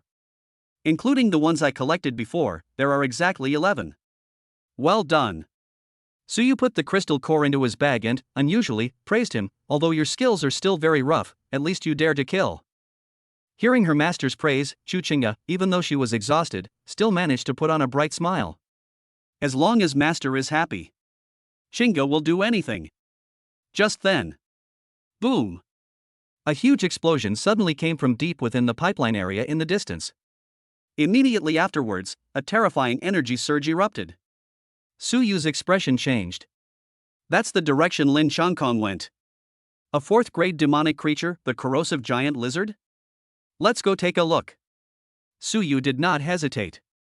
Even just observing a battle of that level would allow him to learn a lot. Moreover, if Lin Chankong kills that thing, perhaps he can get some scraps. Don't forget, his energy absorption can directly fleece newly dead monsters. Suyu pulled Chuchinga up and ran towards the source of the explosion. Chapter 24: The Power of a Grandmaster. Deep within the abandoned industrial zone, a massive cooling tower lies across the ground like a collapsed giant. The surrounding pipes were ruptured, and high-temperature steam mixed with green toxic gas shrouded the area like a ghost town. Suyu and Chuchinga carefully hid on the roof of a half-collapsed factory building. Through the vision of the succubus's eye, the scene before him made his heart pound. In that open space, a behemoth the size of a truck was wreaking havoc. Its entire body is covered with thick, dark green scales, each one as hard as a shield. A row of glands that constantly spew acidic liquid grew on its back. That was a 4th-grade demonic creature, the corrosive giant lizard. Its strong acid breath can instantly melt steel into water. Opposite it, the old man Lin, who usually looked slovenly, was now strolling leisurely. Roar! The corrosive giant lizard let out a deafening roar, its thick tail sweeping out like a battering ram, the force of which smashed several nearby concrete pillars to pieces. Too slow. Lin Chankong's voice rang out amidst the smoke and dust. He didn't use any fancy footwork, he simply took a small step to the left. The terrifying whip barely grazed his nose, without even lifting the hem of his clothes. The next second, Lin Chankong made a move.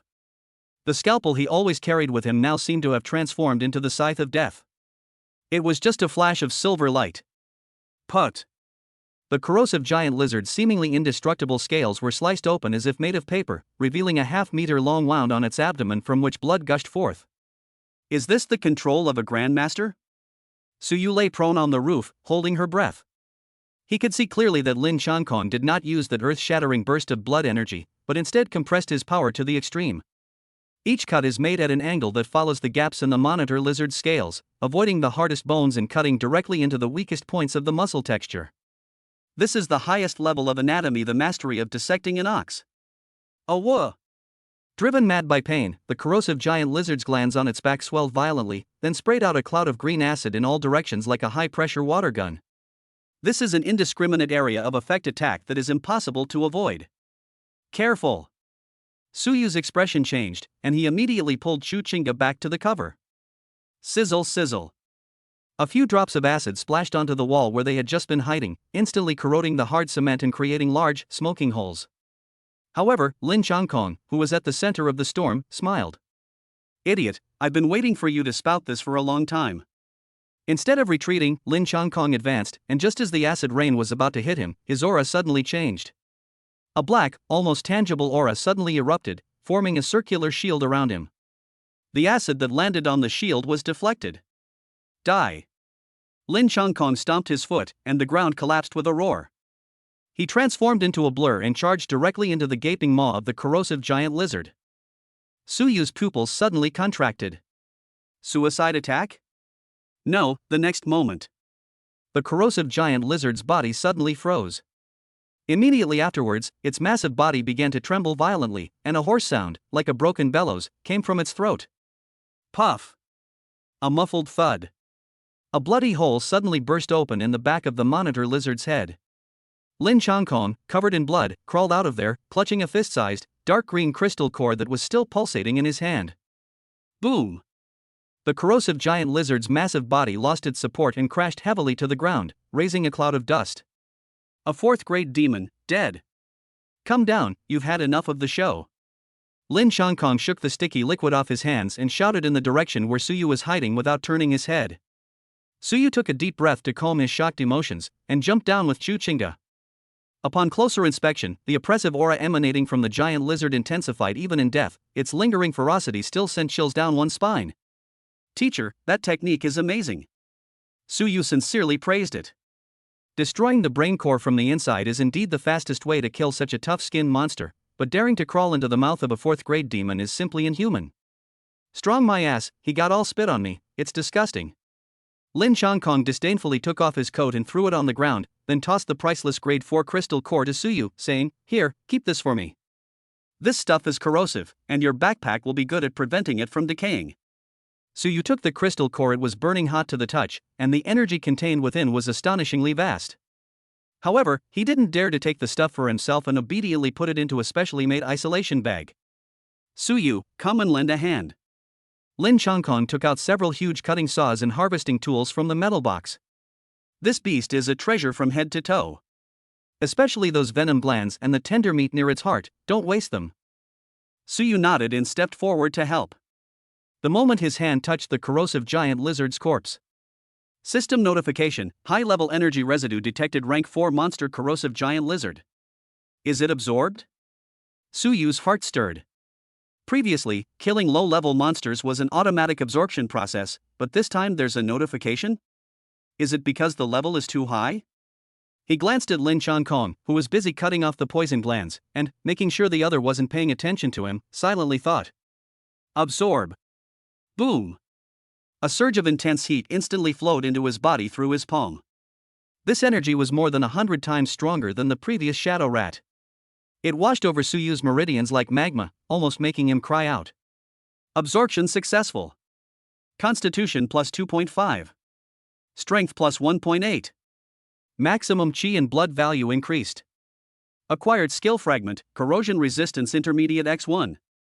Suyu felt his muscles become firmer in an instant, and a faint sheen flowed under his skin. His physical strength increased dramatically, making him much more immune to the pungent radiation in the surrounding air. This was an absolute steal. That's the benefit of following a big shot. Even if you're just looting corpses, you can still make a fortune. Lin Changkong, who was cutting something, suddenly stopped what he was doing and looked at the giant lizard's corpse with a puzzled expression. Strange, why does it feel like the vitality in this corpse is decreasing so quickly? Normally, when a 4th grade demon dies, its corpse can maintain high activity for at least a few hours. How come it feels like a dried up corpse that has been dead for several days? Suyu's heart skipped a beat, but he remained calm and said, "It's probably because that internal explosion just now disrupted its energy cycle." Maybe. Lin Changkong didn't think much of it. After all, who would have thought that someone could directly absorb the energy of a corpse? Such an incredible thing. "Alright, we don't need the rest of the meat, it's too dry. Pack your things and go back to school." On the way back, the atmosphere was much more relaxed.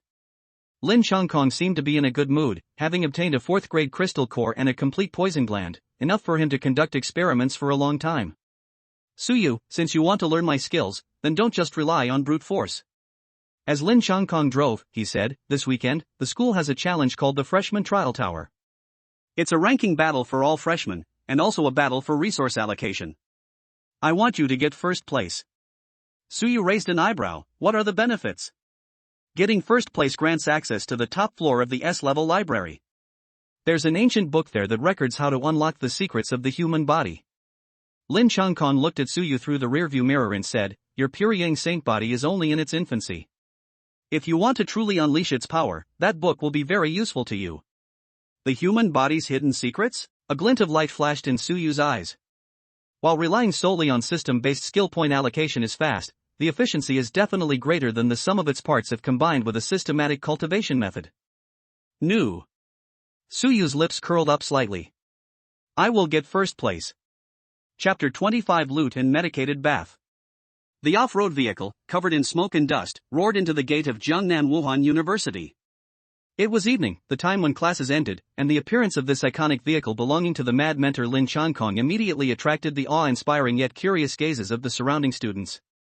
When they saw Suyu get out of the car covered in blood, and Chu Qingda, the usually gentle and delicate school beauty, was also covered in blood and clutching a short dagger, a murmur of discussion broke out in the crowd. "Is that Suyu? I heard he rejected all gangs and went with Lin Fengzi? My god, why is Chu Qingda here too? She looks like she just crawled out of a pile of corpses. These two are radiating a strong killing intent." Lin Changkong lowered the car window, his sinister eyes scanning the surroundings, and the area instantly fell silent.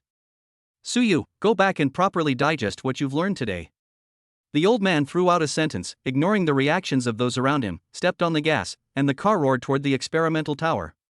Suyu remained calm, seemingly unconcerned about the stares around him. He patted Chu Qingda, who was still a little nervous beside him, and said, "Let's go home." Just as the two were about to leave, a voice carrying a hint of arrogance and scrutiny suddenly blocked their way. "You're Suyu?" Suyu paused and turned around. A tall, handsome boy wearing a white training uniform was standing not far away.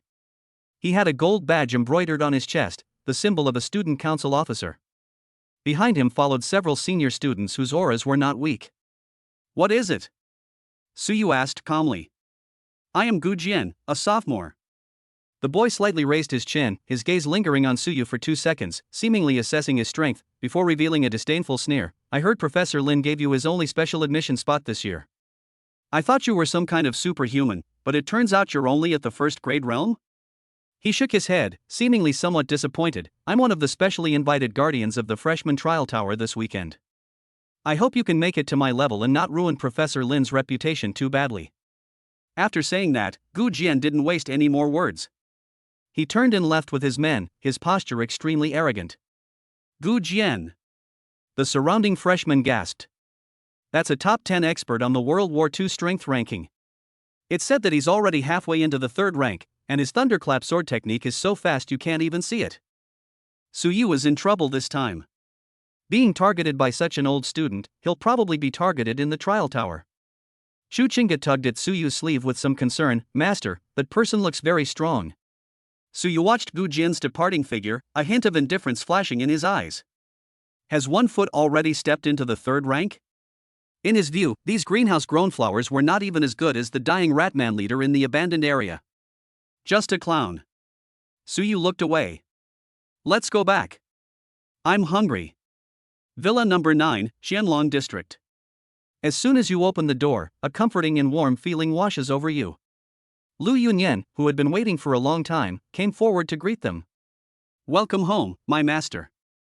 Today she wore a light purple silk cheongsam with a very high slit, and as she walked, her beautiful legs encased in flesh-colored stockings were faintly visible.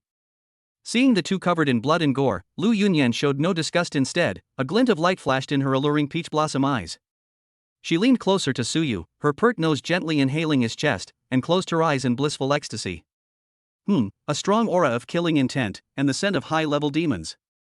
It seems Master had a great time today. Then, she looked at her daughter beside her. Chuchinga lowered her head, like a child who had done something wrong, but the murderous aura that had not completely dissipated from her body could not lie. Lu Yunyan reached out and lifted Chuchinga's chin, looking at the wildness that had not yet faded in her eyes, and nodded with satisfaction. Not bad, your eyes are finally starting to look like something. You're no longer that little white rabbit who only knows how to cry. Go take off your clothes and throw them into the incinerator. As Suyu unbuttoned his shirt, he walked towards the living room.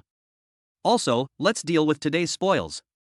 He took the bag containing 11 low-level crystal cores out of his backpack and threw it on the table. As for that 4th-grade crystal core, it was naturally with Lin Changkong.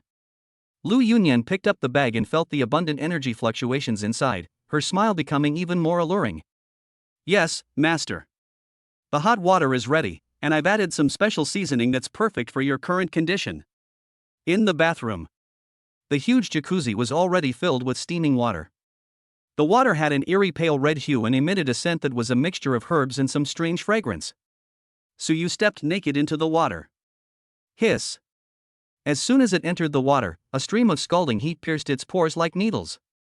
This is not ordinary hot water. This is a medicinal bath made from the blood of blood essence grass and the blood of a 2nd-grade magical beast, the fire lizard. Lu Yunyan had appeared behind Suyu without anyone noticing. She rolled up her sleeves, revealing a section of her snow-white arm, as white as a lotus root, and held a specially made sponge in her hand, beginning to gently wipe Suyu's firm back. If an ordinary martial artist were to use this medicinal bath directly, their skin would ulcerate. But since you possess the pure young holy body, this is actually the best tonic for you. Her voice was soft and alluring, and as she wiped, her fingers lightly traced the lines of Suyu's muscles.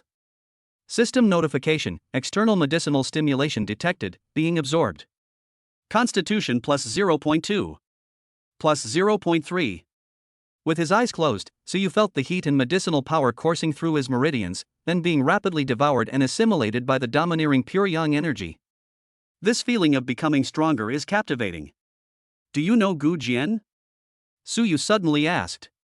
Lu Yunyan continued working, chuckling lightly, of course. The Gu family is a medium-sized martial arts family in Jiangnan City, which started by trading in magical beast materials. That Gu Jian has decent talent, but in Aunt Lu's eyes. She leaned down, her red lips almost touching Suyu's earlobe, her breath sweet as orchids. You're not even worthy to carry your master's shoes. Suyu's lips curled slightly. Where is Chinga? That girl is washing herself in the small bathroom next door. Lu Yunyan's eyes flickered, and suddenly she thought of something, so she took a small tray from the cabinet behind her.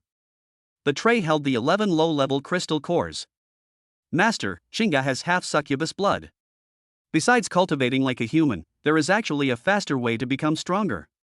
Lu Yunyan picked up a crystal core and played with it gently. That is devouring.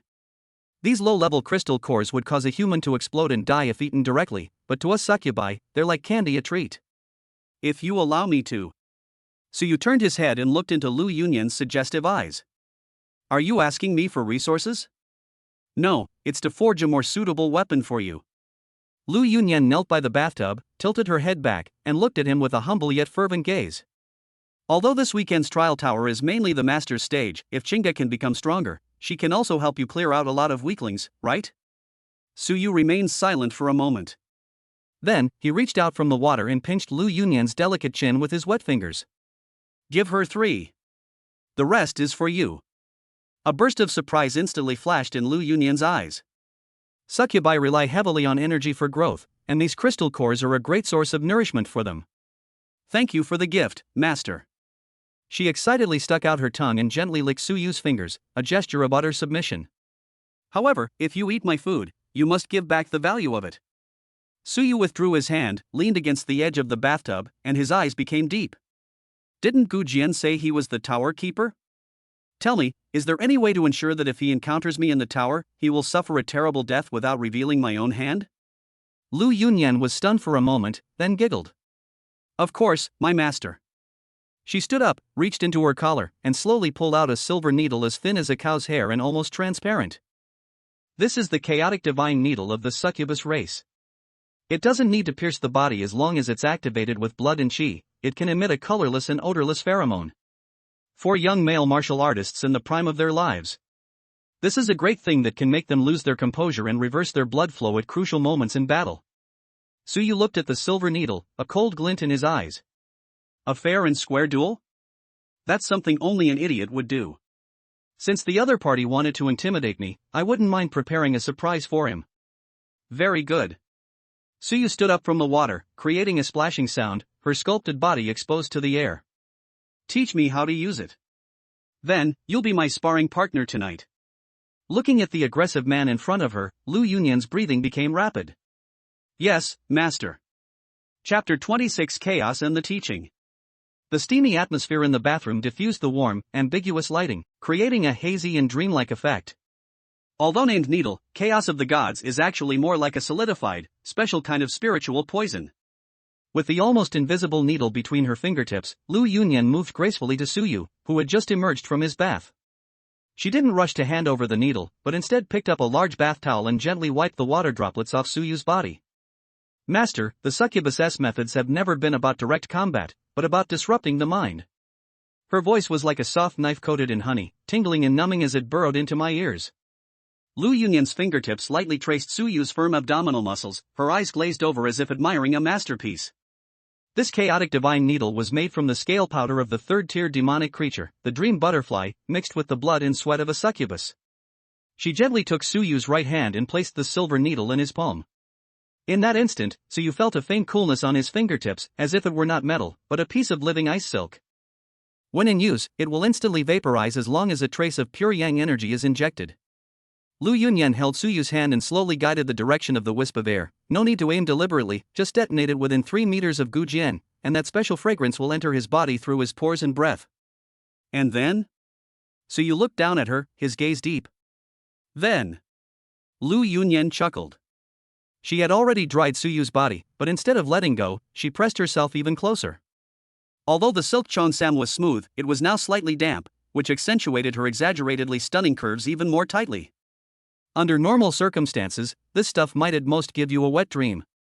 But in the state of extreme excitement during battle, it becomes the most deadly accelerant. The body's vital energy and blood will become out of control and flow downwards. The spirit will become scattered, and the opponent will be seen as the most desired illusion. Lu Yunyan raised her head, her peach blossom eyes seemingly rippling with spring water. Imagine, when he swings his sword at you, what he sees is a naked, peerless beauty. Can he still hold his sword steady? Upon hearing this, Suyu's lips curled into a playful smile. That's interesting. Although this method is insidious, it is extremely effective in life or death battles. Since I'm your sparring partner, it won't do to just talk the talk without walking the walk. Suyu grabbed Lu Yunyan's slender waist with his other hand. The skin was soft and warm to the touch, and its amazing elasticity made it irresistible. With a slight effort, he pulled the ripe, delicate body into his arms. Lu Yunyan let out a sweet, nasal sound and then slumped into his arms. She did not resist. Instead, as if she had longed for it for a long time, she wrapped her hands around Suyu's neck like vines. How does Master wish to train? Her breath was fragrant, and her red lips almost touched Suyu's Adam's apple, then she extended her tongue and gently licked it. The scalding, wet sensation was like an electric current instantly coursing through Suyu's entire body. Just practice, composure. Suyu's voice was hoarse as he picked her up and strode toward the bedroom. The large bed in the bedroom now has been fitted with black silk sheets. Under the dim light, Lu Yunyan's light purple cheongsam stood out starkly. Lu Yunyan's once elegantly styled long hair had now fallen loose, with a few strands clinging to her sweat-dampened cheeks, adding to her disheveled beauty. Let's begin. Suyu gave the order. Lu Yunyan glanced at him with alluring eyes, then slowly lowered her head. However, Suyu's eyes remained clear. The pure young holy body not only gave him physical strength, but also extremely high resistance to this kind of spiritual charm. He was like a calm hunter, enjoying the sacrifice of his prey while maintaining absolute control. System notification: a psychological battle is underway. Charm resistance triggered. Mental strength plus 0.3. This wasn't about doing that kind of thing, it was clearly a silent confrontation. Finally, the bath towel slipped off. Suyu tilted his head back and let out a low groan. Lu Yunyan's eyes gradually became confused. Her original intention to conquer her master in this way had long since vanished, replaced by an instinctive desire to completely succumb to the pure young energy. Master! Master, give it to me! Suyu looked at her like this and gave a cold smile.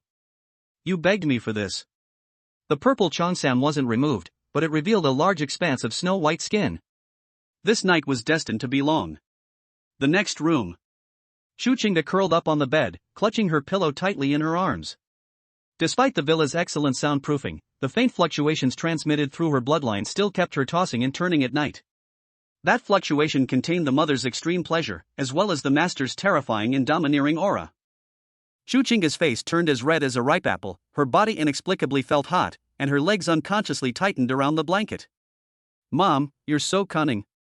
She bit her lip and glanced at the 3 crystal cores placed on the bedside table. That was a gift from her master. I want to become stronger too. Shu Qingde picked up a crystal core, a determined glint in her eyes.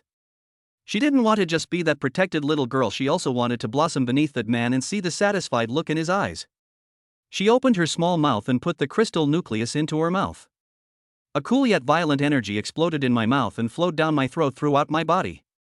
Shu Qingde groaned and frowned in pain, but soon, the pure young energy from the next room that flowed through her bloodline seemed to become the best neutralizer, helping her to digest this power little by little.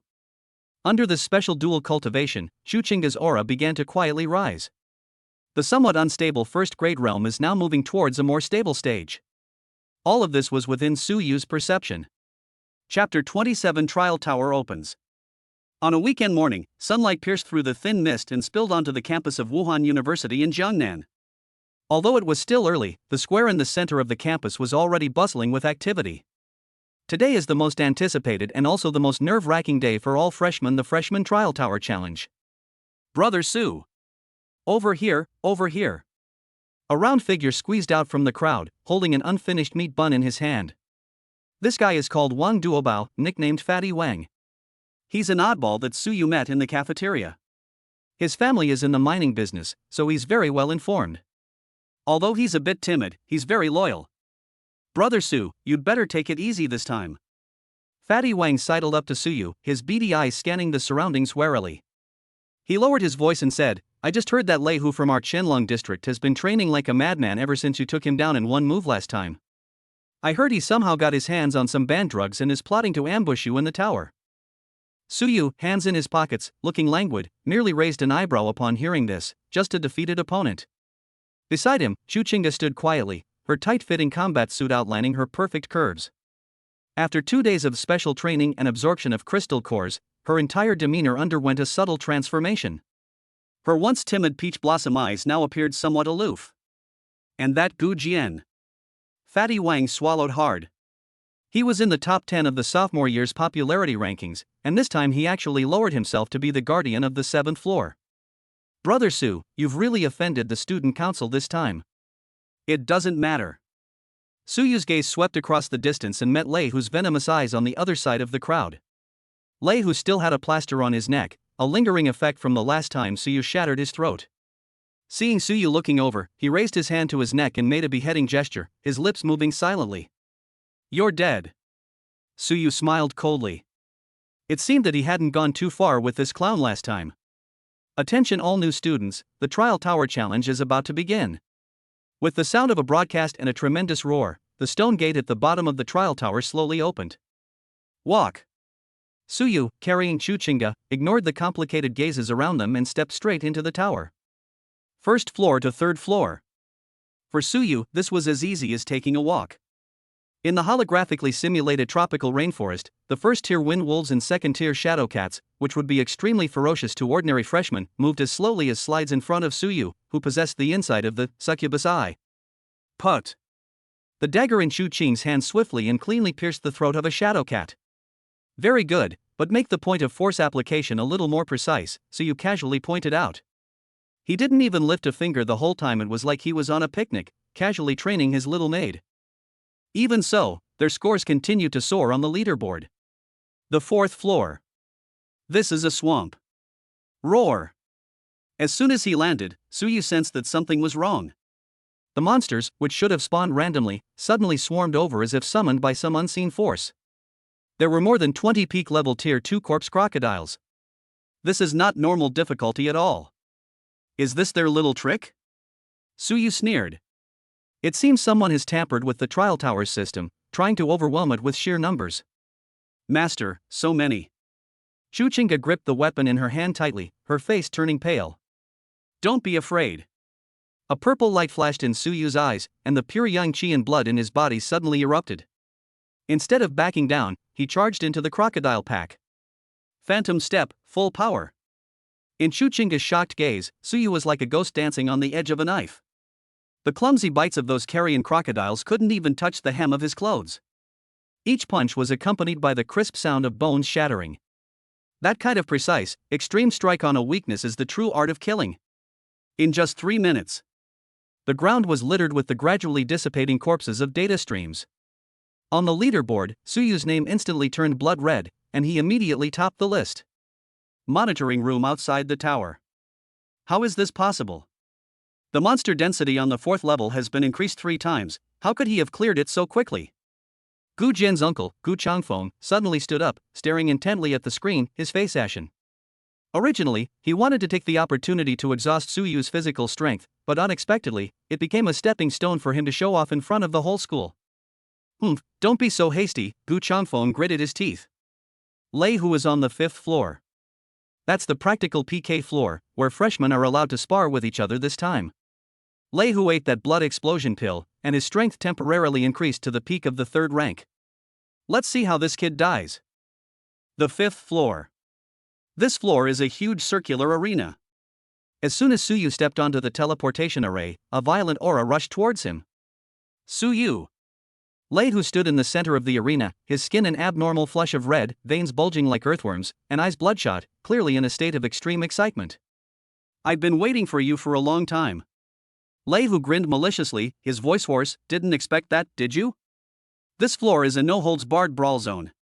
Even if I cripple you, the school will at most sentence me for excessive self-defense. I paid a heavy price for this moment. He stomped his foot hard, and the hard ground cracked open. That momentum was indeed much stronger than that day. Suyu looked at Lei Hu, who seemed to have gone mad, as if he were an idiot. You took a life-draining potion like the blood explosion pill just to beat me once? Suyu gently shook his head, then took out the tiny chaos needle from his pocket. He had no intention of confronting this mad dog head-on. Since the other party is playing dirty tricks, then I'll let him know what real insidiousness is. Chuchinga, step back. Suyu's lips curled up slightly, and he flicked his finger lightly. Lei Hu roared as he charged forward like a runaway tank. Your agility is useless against my combined strength. Die. However, just as he was about to rush in front of him, a faint, almost imperceptible fragrance quietly seeped into his extremely excited body, where every pore was wide open. Chaotic needle activation. The next second, Lei Hu, who had been so aggressive, suddenly paused for a strange moment. The Suyu before him began to distort and deform. The boiling blood and qi caused by the drug, guided by the chaos poison, instantly broke through the last line of rationality and converged towards a certain indescribable part of the body. What happened? Lei Hu was terrified. He found that his body was out of his control and his mind was filled with those embarrassing hallucinations. Suyu dodged Lei Hu's weak punch with a swift movement. Then, without any mercy, he kicked him in the back of the knee. Snap. Ah! Lei Hu screamed and fell to his knees. But the cry was mixed with a strange panting sound. The entire room fell silent. Whether inside or outside the tower. Suyu looked down at Lei Hu, who was kneeling on the ground in a ridiculous state, and coldly uttered a single word. Roll. Chapter 28 Frost and Tenderness. Outside the trial tower, in front of the huge holographic screen, an eerie silence fell. Although the sound inside the tower cannot be fully transmitted, the video is real-time. Everyone clearly saw Lei Hu's disgraceful state at that moment. The once fierce-looking third-rank martial artist suddenly had a rosy complexion and dazed eyes. When Suyu kicked him and broke his leg bone, he didn't scream, but let out a chilling groan. What kind of combat technique is this? Someone broke the silence, their voice trembling with a hint of existential doubt. I don't know. Could it be the legendary pressure point technique? Or a psychological attack? This is too weird. Did Suyu just throw something away? I couldn't see it clearly. In the monitoring room, Gu Chongfeng's face was as black as the bottom of a pot. As a seasoned mentor, his insight is naturally far sharper than that of his students. Although he couldn't see clearly that it was the chaotic divine needle, he could tell that Lei Hu's blood and qi were flowing backward and his mind was collapsing. Poison? Or seductive arts? Gu Chongfeng stared intently at the indifferent-looking boy on the screen, a layer of cold sweat seeping down his back. This Suyu is far more dangerous than he imagined. He lacks martial ethics and can even be described as unscrupulous. Gu Jian. Gu Chongfeng murmured to himself, a sense of unease rising in his heart. You must not be careless. Trial Tower, 6th floor. With a flash of light, Suyu and Chuchinga appeared in a new space. Just moments ago, the arena was ablaze with excitement, but in the blink of an eye, a biting cold wind howled in. This is a boundless ice field. Although it was a virtual image, the coldness penetrated to the bone marrow under the interference of the mental field. The temperature is at least minus 20 degrees Celsius. Ha! Chuchinga was only wearing a thin, tight-fitting combat suit. When the cold wind blew, she not only shivered, but her originally rosy face turned deathly pale. After all, she was only a first-rank official, and her vital energy was far less vigorous than Suyu's, which was as fiery as a furnace. Suyu kept his hands in his pockets, his pure yang energy circulating automatically, forming a heat wave on his body that was barely visible to the naked eye, keeping out the cold wind. He turned his head, looked at the trembling Chuchinga, and instead of immediately taking off his clothes for her to wear, he coldly said, "Are you cold?" Chuchinga hugged her shoulders, her teeth chattering, but she nodded stubbornly. It's cold, but Chinga can endure it. It's cold, that's for sure. Suyu's gaze swept across the depths of the snowstorm, his tone calm. This level simulates an extremely cold environment. In this environment, a person's reaction speed decreases by 30%, and their blood circulation becomes sluggish. And what we are about to face. Before he could finish speaking, the snow in front of us suddenly exploded. Roar! 3 snow-white, 3-meter-tall white-haired ice apes sprang out from the snow. Their arms reached past their knees, their fangs were exposed, and the aura emanating from each of them was close to the peak of the second rank. To make matters worse, they worked together seamlessly, surrounding each other in a triangular formation. These 3 heads are yours. Suyu took a half step back, crossed his arms, and adopted a spectator's posture. Chuchinga's eyes widened suddenly, and she turned around in disbelief. Master? There are 3 of them. You consumed my crystal core and went through my clearing process. If the energy accumulated in your body is not released soon, it will overwhelm you. Suyu's voice sounded particularly cold in the wind and snow. Don't always think about hiding behind me. Although succubi are not good at frontal assaults, speed and agility are your talents. Kill them all, or be torn to pieces and teleported away. The choice is yours. The ice ape doesn't give people time to hesitate. The lead beast roared, and its enormous hand, accompanied by wind and snow, slammed down fiercely towards Chuchinga. If this palm strike lands squarely, Chuchinga's petite body will likely be transformed into a stream of data. Ah! At the critical moment of life and death, the wildness belonging to the demon race in Chuchinga's eyes was finally ignited. She gritted her teeth and didn't retreat. Instead, she used her petite size to roll suddenly to the side. Boom! The ice ape slapped the snow, sending up a shower of shattered ice. Chuchinga used the force of the roll to get up, and the specially made military dagger she held tightly in her hand, like a venomous snake spitting its tongue, fiercely stabbed at the ice ape's ribs. Put! Although it hit, the ice ape had thick skin and flesh, and the knife only penetrated halfway before getting stuck in its muscle. Roar! The ice ape cried out in pain and swung its hand back. Chuchinga reacted a beat too slow. Although she barely avoided a vital spot, her shoulder was still grazed by the rough beast claws. The specially made combat uniform was instantly torn apart, leaving 3 bloody scratch marks on her snow-white shoulders. The excruciating pain caused Chuchinga to groan, and her eyes instantly reddened. She subconsciously looked at Suyu. However, Suyu remained standing there, his gaze indifferent, as if he were looking at a stranger. In that instant, a huge sense of grievance welled up in Chuchinga's heart, but then, this grievance turned into a strange ruthlessness. I can't let him down. I am my master's weapon, not a burden. Die. Chuchinga no longer cared about her wounds. Her once clear eyes suddenly narrowed, turning into an eerie pink. Succubus talent, lightness of body. Succubus talent, frenzy. Her speed suddenly increased dramatically. Instead of confronting them head-on, she began to weave between the three ice apes. Her figure became like a purple butterfly fluttering in the wind and snow, beautiful yet deadly. A single cut to the throat. A stab to the eye. Cut off the tendon with one knife. Blood bloomed on the snow. 5 minutes later. As the last ice ape collapsed to the ground, Chuchinga also collapsed to her knees in the snow, utterly exhausted. She was covered in wounds, her combat uniform was tattered, revealing large patches of blood-stained skin, her chest heaving violently, and each breath exhaled white mist. I did it. Her hand holding the bayonet was trembling violently, and her consciousness was becoming somewhat blurred. Just as she was about to collapse onto the cold snow, a warm embrace caught her. That familiar, domineering pure yang energy instantly dispelled all the bitter cold. Looking at the disheveled girl in his arms, Suyu finally dropped his cold mask slightly, and a hint of satisfaction flashed in his eyes. This is more like it. He had one arm around Chuchinga's waist, and the other hand pressed against the 3 bloody wounds on her shoulder. The scalding hot blood and chi in his body slowly flowed into his palm. Chuchinga let out a soft moan that was both painful and extremely pleasurable. Suyu's blood and chi were the best healing medicine for her. A tingling, itchy sensation came from the wound, and her frozen body warmed up quickly. Rest here for 5 minutes. Suyu didn't let go of her, but instead carried her and sat her down on a protruding rock. In the freezing snow, the two clung tightly to each other. Master, am I really useless, after suffering so many injuries? Chuchinga leaned weakly against his chest, her voice barely audible. For a first-time real-world test, it was passable. Suyu lowered his head, his slender fingers gently wiping away a trace of blood from her cheek, then sliding down her cheek and pinching her cold chin.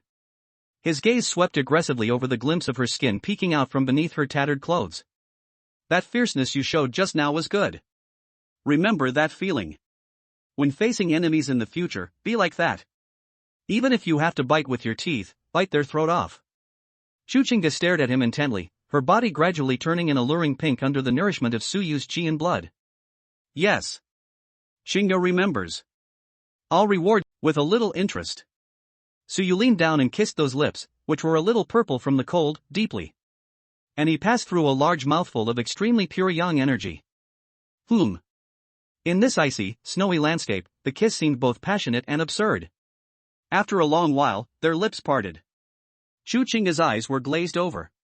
Her injuries had actually been almost completely healed under the nourishment of that yang energy, and even her originally pale face had become rosy and radiant. Suyu stood up and helped Chuchinga, whose legs were a little weak, to her feet. He looked at the pillar of light leading to the 7th floor, his eyes sharpening like knives once more. Have you rested enough? From now on, you won't need to lift a finger. Suyu straightened his collar, a cruel smile curving his lips. Since the eldest young master of the Gu family is getting impatient up there, we should go up and collect the debts too. Chapter 29 Sword and Needle. The 7th floor. The moment Suyu and Chuchinga stepped out of the teleportation array, the sound of wind and snow around them abruptly stopped. Instead, there was a suffocating silence. There are no complex scene simulations here, only a huge blue stone arena floating in the void. There were no railings around the arena. Beyond the edges lay endless abyss and void. In the center of the arena, a young man dressed in white training clothes sat cross-legged, with an ancient-looking longsword resting on his knees. He was handsome, with the arrogance typical of scions of noble families in his brows. He was none other than Gu Jian. Sensing Suyu's presence, Gu Jian slowly opened his eyes. There was no anger in those eyes, only a haughty indifference. You're a little slower than I expected. Gu Jian stood up, his movements so elegant that they didn't seem like he was preparing for battle, but rather like he was attending a tea party.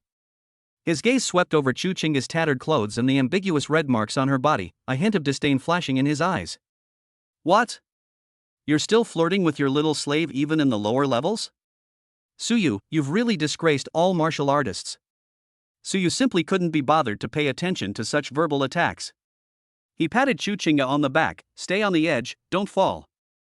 Chu Qinggan nodded obediently and retreated to the far corner of the arena. Suyu then turned around, looked at Gu Jian, and said calmly, "I heard you're in charge of this floor." "That's right." With a flick of his wrist, Gu Jian unsheathed his gleaming longsword with a resounding clang. "This level is purely a martial arts duel. I am the Tower Guardian, and I set the rules. Not only are you prohibited from using firearms, but also..." A sinister smile appeared on Gu Jian's lips. "I've set the pain simulation here to 100%. In other words, if your limbs are severed on this stage, the pain is exactly the same as in reality. Although your body won't actually be crippled, if your mental strength isn't strong enough, you'll be in so much pain that you'll break down, or even become an idiot. Suyu, kneel down now and admit defeat, give up your right to live in Shenlong Villa, and crawl between my legs, and I can make your suffering less." These words caused an uproar in the square outside the tower. 100% pain sensation? That's too cruel. This isn't a trial, it's practically vigilante justice. Doesn't the school do anything about it? Shoo. Gu Changfeng is in the monitoring room, who dares to interfere? On the arena. Upon hearing these words, Suyu was not afraid at all. Instead, he laughed out loud. 100% pain sensation? Great.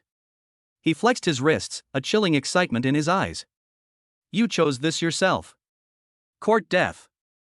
Enraged by this laugh, Gu Jian stopped arguing. With a light tap of his toes, he shot out like an arrow released from a bow. The long sword in his hand transformed into a sky full of cold light, aiming straight for Suyu's vital points. That's the Gu family's secret martial art, the wind-chasing sword technique. So fast. Every sword strike carries sword energy. This is already touching the edge of sword intent. Faced with this impenetrable net of swords, Suyu did not choose to take it head-on. His figure moved like a ghost, dodging left and right amidst the sky full of sword light. He pushed the phantom step to its limit. Sizzle. Suyu's sleeve was slashed by the sword energy. Puff. A thin bloodstain appeared on her cheek. Without weapons, Suyu appears to be at a significant disadvantage against a peak rank 3 expert wielding a sharp weapon. He was like a small boat on the ocean, which could capsize at any moment. All you do is hide? Weren't you so arrogant down there just now? Gu Jian was getting frustrated as he couldn't break through Gu Jian's defenses. This kid's movements are too unpredictable, like a slippery eel. He decided not to keep it. Chasing the wind final strike. Gu Jian shouted, channeling all his blood and energy into the sword.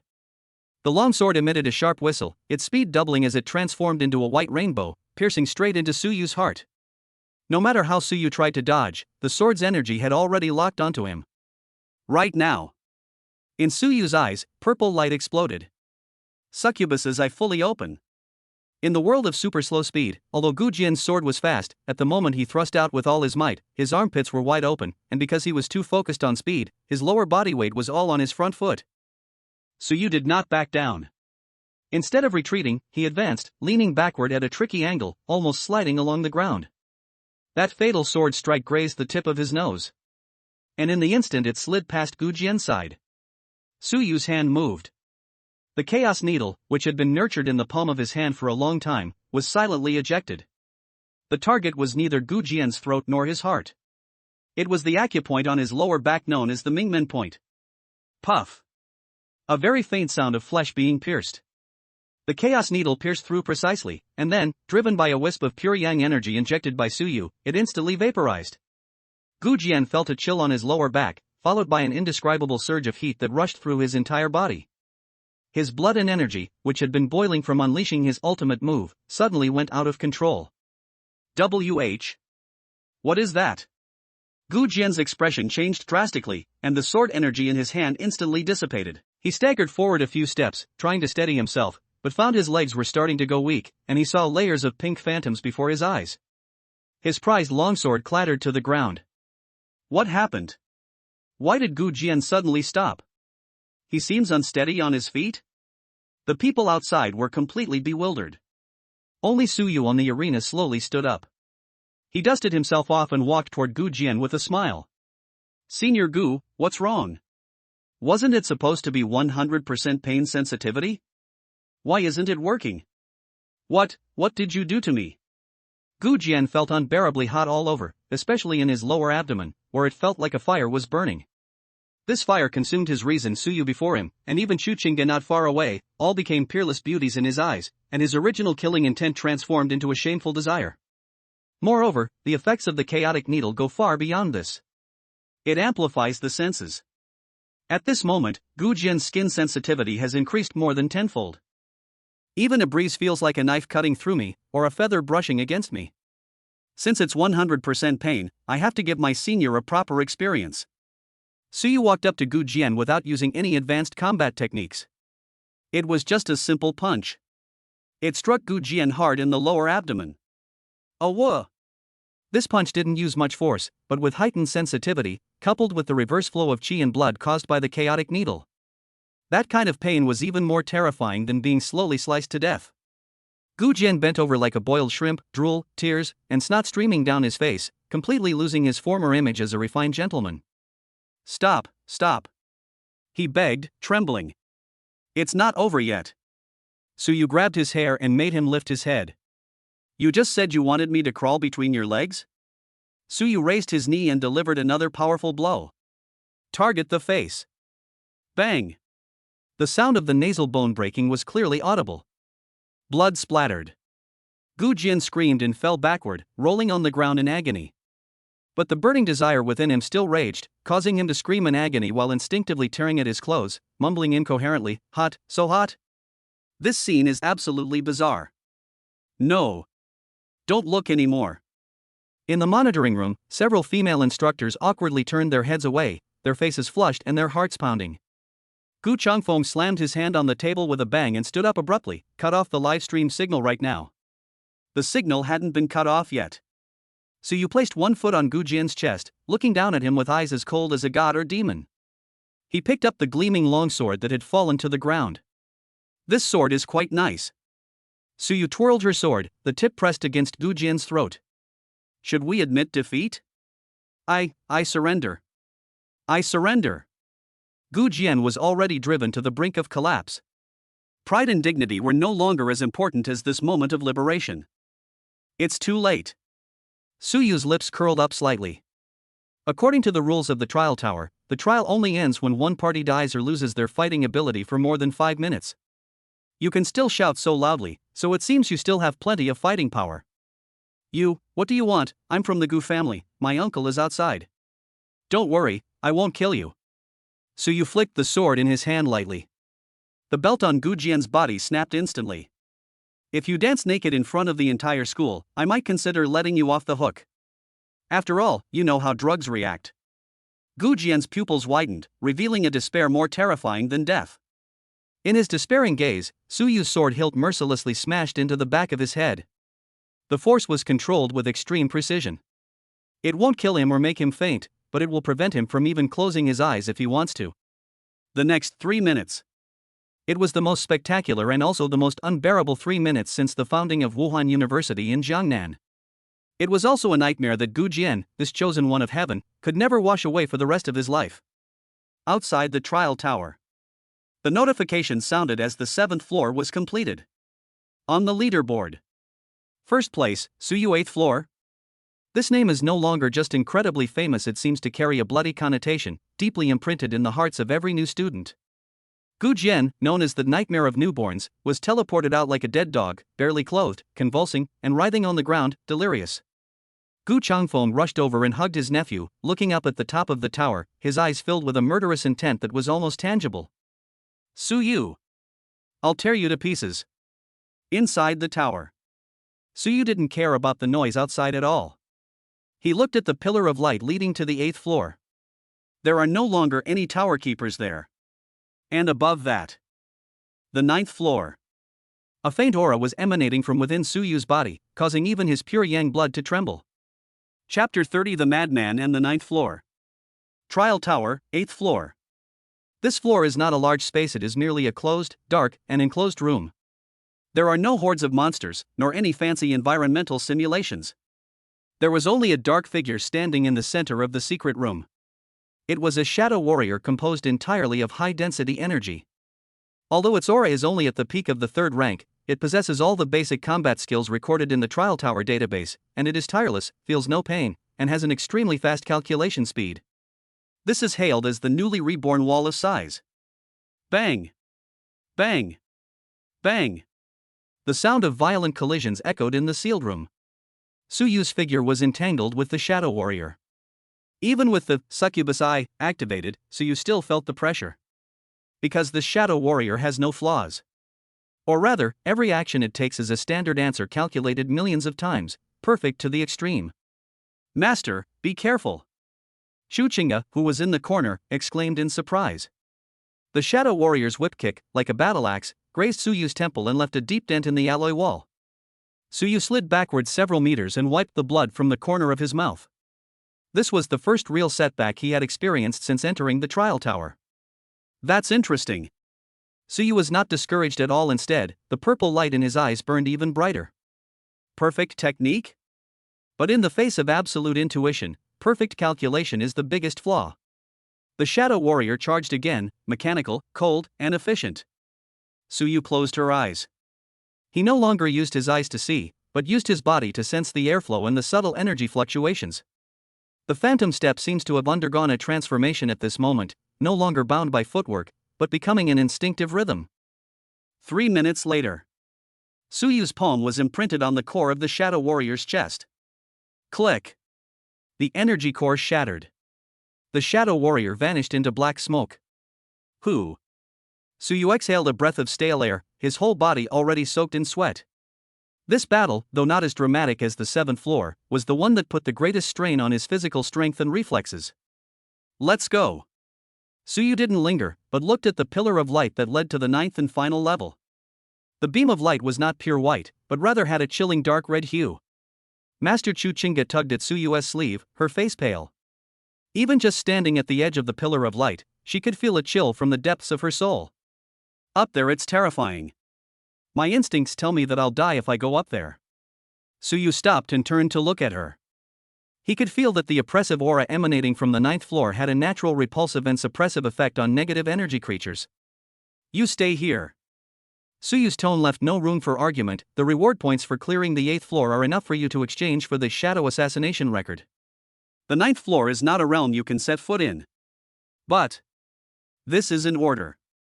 Shu Qingge bit her lip, finally letting go of his hand and obediently lowering her head. Yes, master. I'll wait for you here. Although she was worried, she dared not disobey Suyu's will. Suyu turned around and slowly rose up under the shadow of the dark red pillar of light. His eyes held both seriousness and expectation. What exactly is hidden in the 9th level, which even that madman Lin Changkong couldn't clear back then? Outside the tower, the monitoring plaza. The atmosphere at this moment could no longer be described as boiling, it was more like a pilgrimage-like frenzy. Because the light at the top of the tower was lit. That's a red warning light indicating that someone is attempting to reach the 9th floor. In the 60th anniversary of the founding of Jiangnan Wuhan University, the number of people who can light this lamp during the freshman trials can be counted on 2 hands. The most recent one was that peerless genius who died in battle outside the realm 10 years ago. They actually made it up there. Lei Hu, who had just been bandaged up at the infirmary and rushed back, was now sitting in a wheelchair, staring blankly at the red light. If there was resentment before, now all that remains is a tremendous sense of powerlessness. That was the despair of an ant looking up at a dragon. Gu Changfeng, didn't you say you were going to teach him a lesson? A rough voice, accompanied by manic laughter, suddenly rang out. The crowd automatically parted to form a path. A middle-aged man wearing a tattered trench coat, with messy hair like a bird's nest, and carrying a half-empty bottle of cheap liquor strode over. He had a stubble beard and cloudy eyes, but wherever he went, students and mentors alike instinctively gave him a wide berth. Lin Changkong. Known as the Mad Mentor, he was also once the Academy's most practical professor.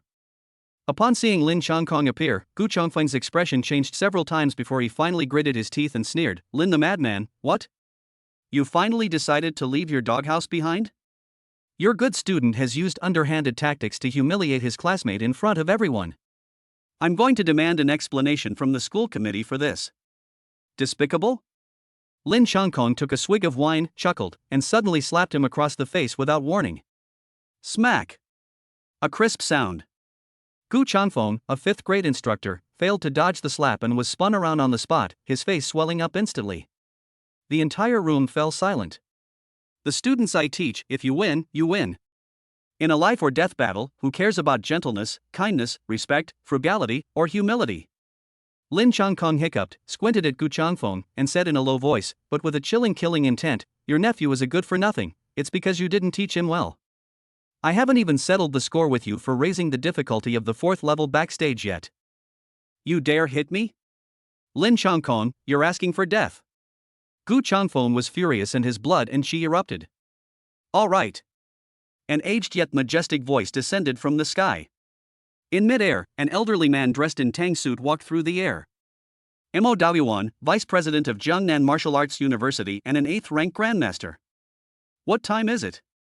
"They're still arguing." Mo Daoyuan glanced at Gu Changfeng, then at Lin Changkong, and finally his gaze fell on the black giant tower, his eyes filled with a rare solemnity. "Watch quietly.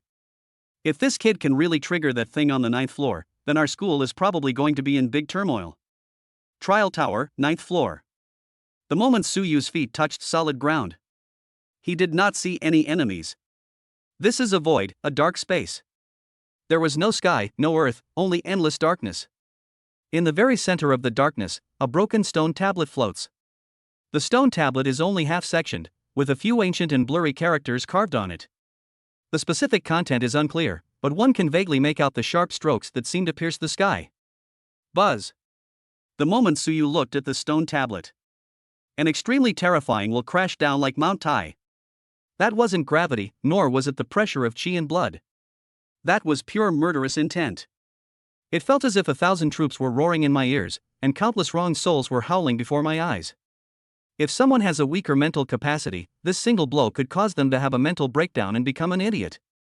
Su Yu groaned, his knees buckled, and he almost knelt down. The bones in his body creaked and groaned under the pressure of this will. Bright red blood slowly flowed from his 7 orifices. Is this the test of the 9th level? It wasn't a battle, but a crushing of wills? Kneel down, surrender. An ancient voice exploded in Su Yu's mind. Su Yu clenched her teeth so hard that blood seeped from her gums. He braced his hands on his knees, his whole body trembling, his consciousness beginning to fade, but his eyes remained fixed on the stone tablet. The purple light in my eyes, like a flickering candle in the darkness, stubbornly burned. "Submit to your grandpa." Su Yu forced out a low growl from his throat. Just then, the pure yang holy body that had been dormant within him seemed to have been provoked by this extreme killing intent, and suddenly erupted at this moment. A golden flame suddenly ignited from Su Yu's heart without warning. Immediately afterwards, a crisp system notification sounded in Su Yu's mind, which was on the verge of collapse. Residual ancient martial arts intent detected incomplete version. System determination, high value energy source. Pure yang holy body resonating. Activate forced absorption mode? Su Yu's blood-soaked lips slowly curled into a crazed smile. Swallow it. Chapter 31 Collapse and Divine Will. Swallow it. As soon as he uttered the name Su Yu, the pure yang qi and blood in his body seemed to find an outlet, transforming into tangible golden flames that gushed out wildly through his 7 orifices and pores. The previously pitch-black 9th floor was instantly illuminated by this domineering golden light. The broken stone tablet, representing the ancient martial arts will, seemed to feel an unprecedented offense. It was furious. The originally invisible killing intent and pressure have now condensed into a tangible blood-red wind blade, frantically slicing through Su Yu's body. Sizzle, sizzle, sizzle. The golden energy and blood clashed violently in the void, producing an unpleasant corrosive sound. Su Yu's clothes instantly turned to ashes, revealing his strong and explosive upper body. His skin was cut open, but it healed instantly thanks to the abnormal regenerative power of the pure yang holy body. Destruction and rebirth alternated on his body, forcibly stripping target energy. Progress 10%. 20%. Su Yu endured the excruciating pain as if his soul were being torn apart, yet his purple eyes grew even brighter, even carrying a hint of bloodthirsty fervor.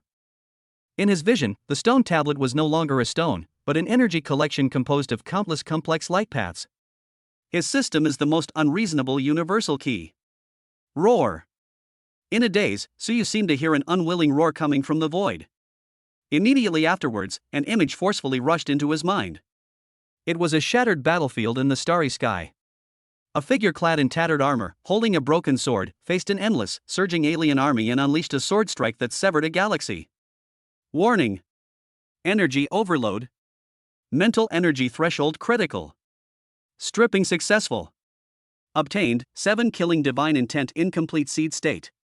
Gained, a large amount of pure spiritual energy automatically converted into spiritual attributes. Click. In reality, a fine crack suddenly appeared on the suspended stone tablet. Then, the overwhelming and terrifying pressure dissipated instantly, like the receding tide. Suyu swayed, knelt on one knee, and gasped for breath. But the light in his eyes did not dim instead, it became incredibly deep. Deep within his originally purple pupils, a barely perceptible crimson sword shadow had appeared. Something called momentum quietly took shape within him. Outside the tower, in the plaza. What's going on? Why is the trial tower shaking? Was there an earthquake? The once deathly silent crowd stirred again. The giant black tower that had stood in the center of the square for decades was now emitting a deep hum, and the runes on its body were flickering, as if it could not withstand some kind of power. Oh no! The defensive formation is overloaded. Vice Principal Mo Daoyuan's expression changed drastically. He could no longer maintain his grandmaster demeanor. He formed a hand seal and a surge of powerful energy instantly entered the base of the tower in an attempt to stabilize it. Lin Changkong, who had been carrying the bottle, was completely unaware that it had fallen to the ground and shattered. He stared intently at the red light on the 9th floor, his cloudy old eyes filled with disbelief, his lips trembling. Impossible. This kid. Could he really have given away what that old ghost left behind? Just then. Buzz. A dazzling beam of light shot straight into the sky from the top of the tower, stirring up the wind and clouds. Then, the beam of light dissipated. The trial tower returned to calm. Immediately afterwards, the huge score not only stopped fluctuating, but froze. Everyone not only saw the score, but also noticed a suffix that had never appeared before following the name. First place, Suyu. Current floor, floor 9 cleared. The entire room fell silent. Even the sound of the wind seemed to have stopped. A few seconds later, the door at the bottom of the tower suddenly opened. 2 figures were teleported out by the light. One was Chu Chinga, who was anxiously waiting at the door. The other was Suyu, shirtless and covered in blood, yet still standing tall and erect like a spear. Owner. When Chu Chinga saw Suyu's miserable state, tears welled up in her eyes instantly, and she rushed over to support him without hesitation. Wherever he touched, Suyu's skin was frighteningly hot, as if a fire was burning inside him. Suyu waved her hand slightly to indicate that she was all right. He slowly raised his head, his gaze sweeping over the ridiculously large electronic ranking list before finally settling on the group of mentors in front of the square. Anyone who met his gaze, whether a freshman, a returning student, or even a regular mentor, felt their heart clench, as if a sharp sword were pressed against their throat. That was murderous intent. A murderous aura so pure and extreme. What kind of look is that? Lei Hu, sitting in his wheelchair, was so frightened by just one glance from Suyu that he lost control of his bladder. This child must not be allowed to live. Alarm bells rang in Gu Chongfeng's mind. Suyu's performance has completely exceeded the scope of genius, he's simply a monster. If we don't nip it in the bud before it fully matures. Thinking of this, a ruthless glint flashed in Gu Chongfeng's eyes. He took a sudden step forward and shouted sharply. Suyu! What did you do inside the tower? Why is the trial tower shaking so violently? The formation almost collapsed. Furthermore, the 9th floor is a forbidden area of the academy, where important items are sealed. Did you use some kind of sorcery to damage public property? Where is the enforcement team? Seize this madman who is undermining the foundation of the academy and interrogate him thoroughly. Gu Chongfeng's label was extremely harsh, directly defining Suyu as a saboteur. Several senior students from the law enforcement team, who had already been bribed by the Gu family, immediately drew their weapons upon hearing this and surrounded them menacingly. Upon seeing this, Chu Chinga's eyes flashed pink, and she stood in front of Suyu like a little female leopard protecting her food, tightly gripping the broken military dagger in her hand. Suyu remained calm, even sporting a mocking smile. He was too weak and really didn't want to fight at that moment. But he knew someone would make a move. Really? I'd like to see who dares to lay a finger on him. A loud shout, like a thunderclap, rang out. An aura even more violent and frenzied than that of the 9th floor swept across the entire area in an instant. Lin Changkong. This madman, who had been silent for many years, finally erupted at this moment. His body was filled with the energy of a dragon, his hair moved without wind, and his tattered trenchcoat fluttered in the wind. He stepped forward and stood directly between Su Yu and the law enforcement team. With just a glance, those usually arrogant law enforcement team members were so shocked that their blood boiled, and they staggered back, their weapons falling to the ground. Lin Changkong. Are you trying to rebel? In front of the vice principal. Gu Changfeng questioned sharply. Rebellion? I'd rather tear a hole in the sky today than let anyone dare utter a single word against it. Lin Changkong turned around and slapped Gu Changfeng hard across the face, which was still swollen. Smack! This time it's even more ruthless than last time. Gu Changfeng was sent flying like a spinning top, his bloodied teeth standing out starkly in the early morning air. Damaging public property? Lin Changkong stepped on Gu Changfeng's chest, looking at him as if he were trash. The 9th floor is meant to be challenged. If it's just destroyed after being conquered, what's the point of having a school like Jiangnan Martial Arts University? We might as well turn it into a nursing home. After saying that, Lin Changkong ignored Gu Changfeng, who was like a dead dog, and turned to look at Su Yu. That weathered, disheveled old face was now filled with undisguised ecstasy and a hint of complexity. He walked up to Su Yu, looked him up and down, and then reached out his rough hand and patted Su Yu's shoulder heavily. Good lad. Lin Changkong grinned, revealing a mouthful of yellow teeth. Better than I was back then. Su Yu felt the heavy weight on his shoulder. It was a protective force that was given without reservation. A genuine smile appeared on his pale face. Teacher, I have not failed you. Just then, Mo Daoyuan, the vice principal who had been silent all along, finally spoke up.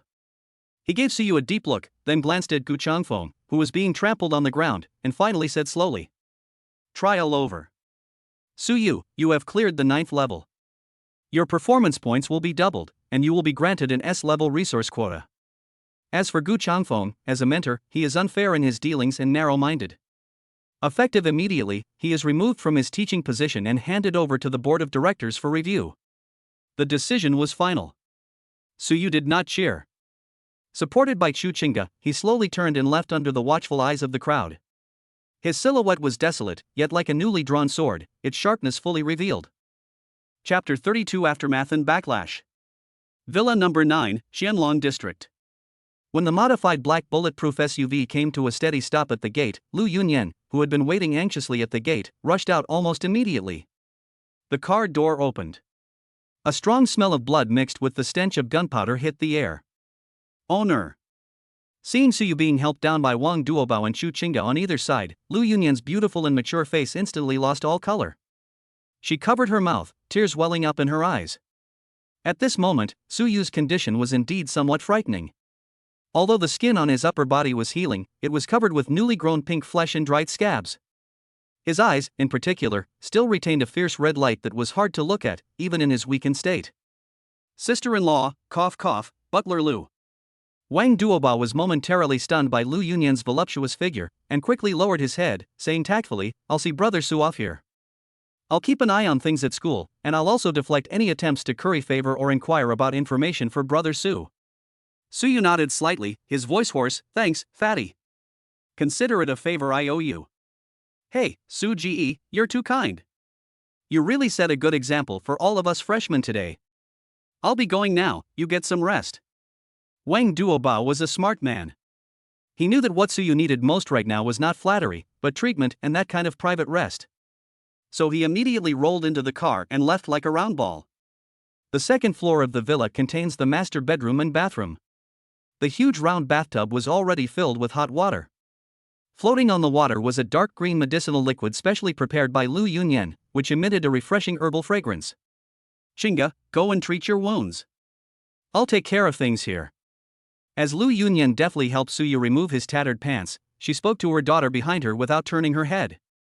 Mom, I want to help too. Chu Qingge bit her lip, still a little reluctant. Listen to me. Your mental state is very unstable right now. You are easily affected by the killing intent emanating from your master and could easily go berserk. Lu Yunyan's tone became serious. Moreover, you can't withstand the healing process in this stage. Chu Qingge glanced at Su Yu, whose eyes were closed and brows were furrowed, and felt the scorching heat emanating from him as if it could explode at any moment. She could only obediently nod and leave the bathroom.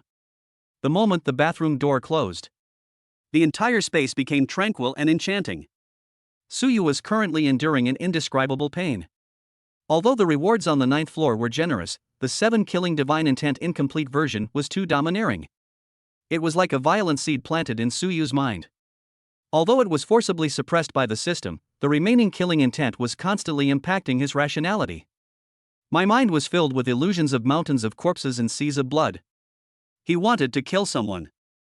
I want to tear all living things apart. Splash. Suyu was helped into the bathtub. The scalding hot medicine soaked his entire body, and the stinging sensation made him slightly more awake. He let out a low groan and gripped the edge of the bathtub tightly with both hands, cracking the specially made ceramic edge with his bare hands. Master, relax. A gentle, soothing voice sounded in my ear. Lu Yunyan had already changed out of her butler uniform and into a silk nightgown as thin as a cicada's wing. Under the rising steam, her mature and voluptuous figure was faintly visible, exuding a breathtakingly alluring charm. She didn't stand outside the bathtub, but instead stepped out with her long, slender legs and gently entered the water. As a mature succubus, she understood better than Chuchinga how to use her body and talents to soothe the opposite sex. She came up behind Suyu, her soft body gently pressing against his tense back. He wrapped his arms around Suyu's shoulders and pressed them against his throbbing temples, his fingertips glowing with a faint pink light. Succubus talent, Requiem. If this murderous intent is not addressed in time, Suyu may very well turn into a madman who only knows how to kill because of it. The succubus race are born masters of mental power and are the best fire extinguishers for those with pure yang constitutions. It's so hot. Suyu felt a piece of warm, smooth jade press against his back. The touch calmed his killing intent slightly, but it quickly transformed into an even more intense lust. That was the instinctive reaction of the pure yang holy body after being stimulated. The line between murderous intent and lust is very thin. Suyu suddenly opened his eyes filled with a mixture of purple and red light. He suddenly grabbed Lu Yunyan's wrist and pulled hard. Splash! Water splashed everywhere. Lu Yunyan let out a soft cry as she was pulled from behind to Suyu's front, falling into his lap. Master Lu Yunyan raised her head, her peach blossom eyes filled with tenderness and submission, showing no fear despite Suyu's rough actions. Suyu's eyes were extremely aggressive at this moment, like a wild beast staring at its prey. His rough, large hands roamed over her smooth, delicate skin, sending shivers down her spine wherever they touched. That thing is affecting me. Suyu gritted his teeth and said, veins bulging on his forehead, as he tried his best to restrain himself from tearing the beauty in front of him to pieces. But I can control myself. No need to control it, master. Lu Yunyan stretched out her arms and took the initiative to hug Suyu's neck, offering herself up without reservation. She leaned close to Suyu's ear, her breath sweet as orchids. I am your slave, your vessel. Whether it's murderous intent or anything else, you can vent it all on me.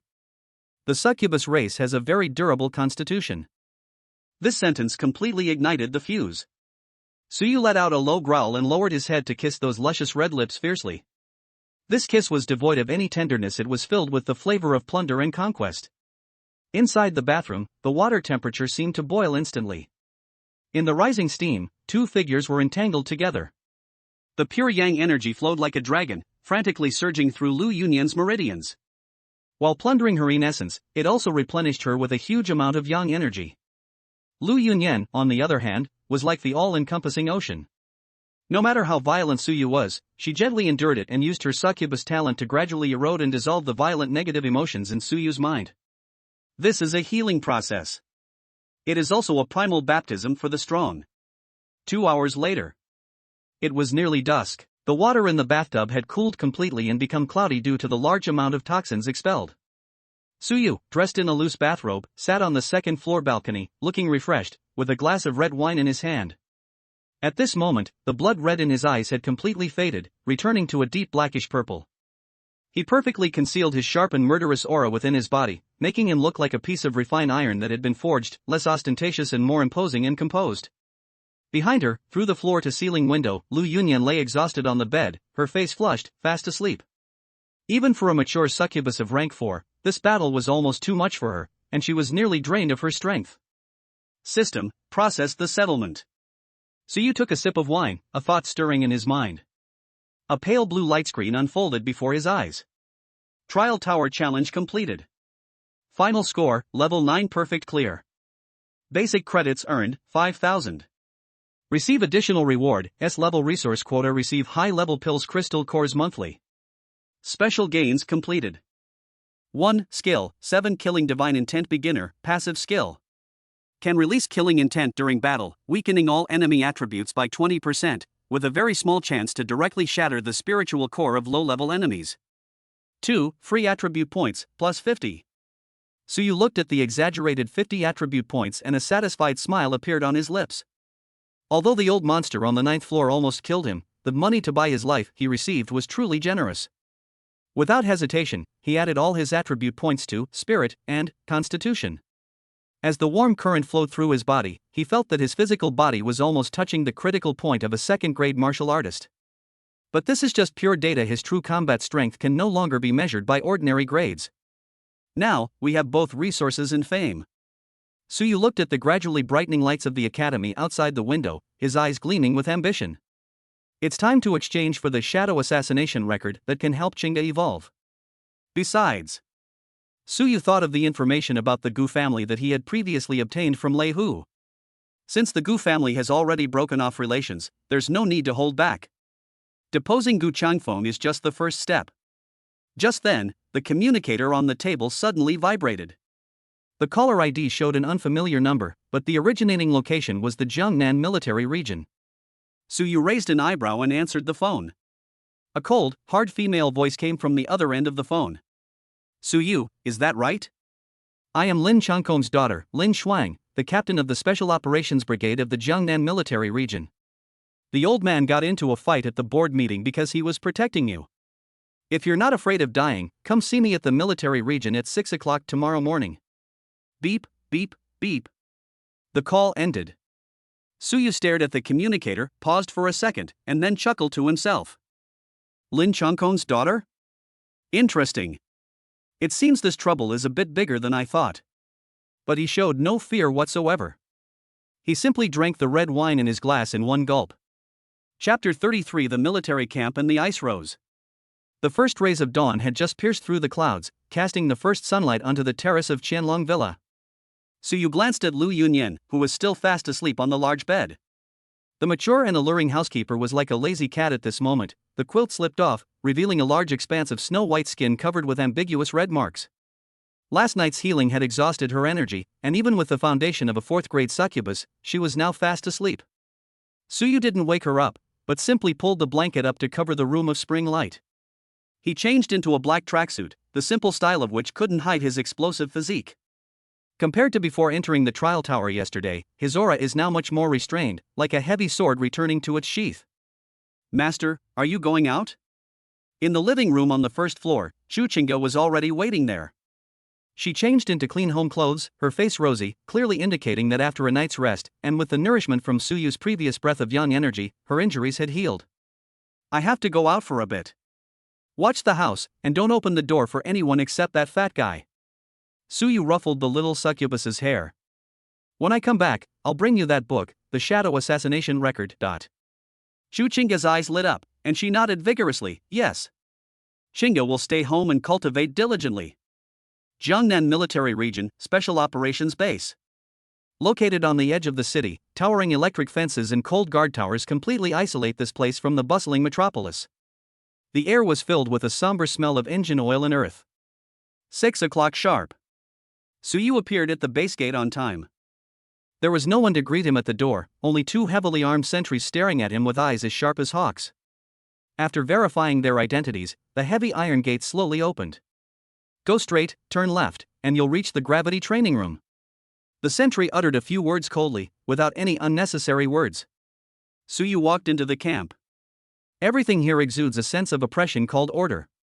The sound of synchronized footsteps, the shouts of slogans coming from afar, and the ubiquitous surveillance cameras. He followed the directions and arrived in front of a huge semicircular building. As soon as the heavy alloy door was pushed open, a wave of heat mixed with the smell of sweat hit me. The huge training ground was empty, with only a gravity instrument operating in the center. A woman is doing a one-handed handstand push-up. She wasn't wearing a military uniform, she was only wearing a dark green, tight-fitting tank top, camouflage combat pants, and military boots. Sweat streamed down her wheat-colored skin, outlining the rock-hard, clearly defined muscles of her back. Those weren't exaggerated, bodybuilding muscles, but rather the most practical, lethal muscles forged through countless life or death battles. Her short hair was neat and capable, and even when she was upside down, her breathing remained frighteningly steady. 3 times the force of gravity. Suyu glanced at the reading on the instrument and a thought crossed his mind. To be able to move so easily under such high gravity, this woman's physical strength must be at least at the peak of the 4th rank, or even close to the 5th rank. Seemingly sensing someone's entry, the woman didn't stop immediately. Instead, she used one arm to suddenly exert force, flipped herself in the air, and landed steadily. She grabbed a towel and wiped the sweat from her face. Turning around, her sharp, almond-shaped eyes instantly locked onto Suyu. Lin Xuang. Lin Changkong's daughter, the infamous Blood Rose. A real person is more imposing than a photograph. She wasn't the delicate, pretty type, rather, she possessed a wild, heroic air, especially her eyes, which seemed to see right through a person's very bones. Suyu? Her voice was a little hoarse, with a habitual commanding tone. It's me. Suyu put his hands in his pockets, calmly met her gaze, and did not back down in the slightest because of her aura. Humph, he does look presentable, though. Lin Xuang threw the towel aside, strode up to Suyu, and scrutinized him. Do you know that to protect you, the old man knocked out several of Gu Chongfeng's teeth yesterday? Do you know that because of this incident, the second son of the Gu family, who works in the military, has started to put pressure on his superiors to thoroughly investigate the old man's past misdeeds? Suyu frowned slightly, but his expression remained unchanged. That was the Gu family courting death. As for Instructor Lin's kindness, I will remember it and repay it in the future. Later? Ha! Lin Xuang sneered as if she had heard a joke. Who do you think you are? A freshman? Although you passed the 9th level, in the face of real power struggles and battlefield combat, your achievements are as laughable as children playing house. In this world, only those geniuses who survive are truly geniuses. Lin Xuang suddenly took a step forward, and a chilling aura of bloodlust erupted from her body. The old man has always had a good eye for people. He said you're a monster. I don't believe it. If you want my Lin family to continue taking the blame for you, fine. But in the military, we only recognize strength. Before he could finish speaking, without any warning, Lin Xuang's whip kick, accompanied by a piercing whistling sound, lashed out at Suyu's neck. This kick was as fast as lightning and showed no mercy. If it landed, it would break the neck of an ordinary second-grade martial artist. Suyu's pupils contracted slightly. Succubus eye motion capture. In the slow-motion view, he could clearly see the trajectory of the leg. But he did not back down. When faced with such a strong woman, backing down will only make her look down on you even more. Suyu raised his left arm, and the pure young qi and blood in his body instantly boiled, forcefully blocking the attack. Bang! A dull thud. The specially made rubber floor beneath Suyu's feet cracked instantly. His body shifted half a meter to the side, and a sharp pain shot through his arm, as if his bones were groaning. It blocked it? A hint of surprise flashed in Lin Xuang's eyes. Although she only used half her strength in that kick, it was still something a freshman could never withstand. It's my turn. Suyu shook his numb arm, and a sinister smile suddenly appeared on his lips. He didn't use any fancy footwork. It was simply a crushing force of will. 7 killing divine intent activate. Boom! An invisible yet terrifying killing intent erupted from Suyu's body without warning. It was as if an ancient god of war had suddenly descended upon this training room. That wasn't a fear directed at the body, but a fear that pierced directly into the soul. Lin Xuang, who was preparing to launch a second attack, suddenly froze. In that instant, her pupils dilated, as if she saw mountains of corpses and seas of blood rushing toward her. Even she, a veteran of countless battles, felt her heart stop for a moment. What is this thing? Killing intent? No, this is a higher level of intent? In that instant when Lin Xuang was lost in thought, Suyu's figure loomed forward like a ghost. His fingers were already gently tapping Lin Xuang's throat. On his fingertips, a faint wisp of pure yang golden flame was poised to erupt. Thank you for your kind offer, Senior Lin. The killing intent vanished instantly, and Suyu's voice returned to calm. The training room was deathly silent. All you can hear is the whooshing sound of the exhaust fan. Lin Xuang looked at Suyu, who was so close to her, and then looked down at the hand gripping her throat. Although she knew that in a real life or death battle, she had 100 ways to turn the tables just now, she was still forced into this situation by a freshman during the sparring match. Call. Lin Shuang took a deep breath, the disdain in her eyes completely disappearing, replaced by a solemnity and a hint of deeply hidden wild admiration. She pushed Su Yu's hand away and took a half step back. 7 killing divine intent. No wonder the old man said you're a monster.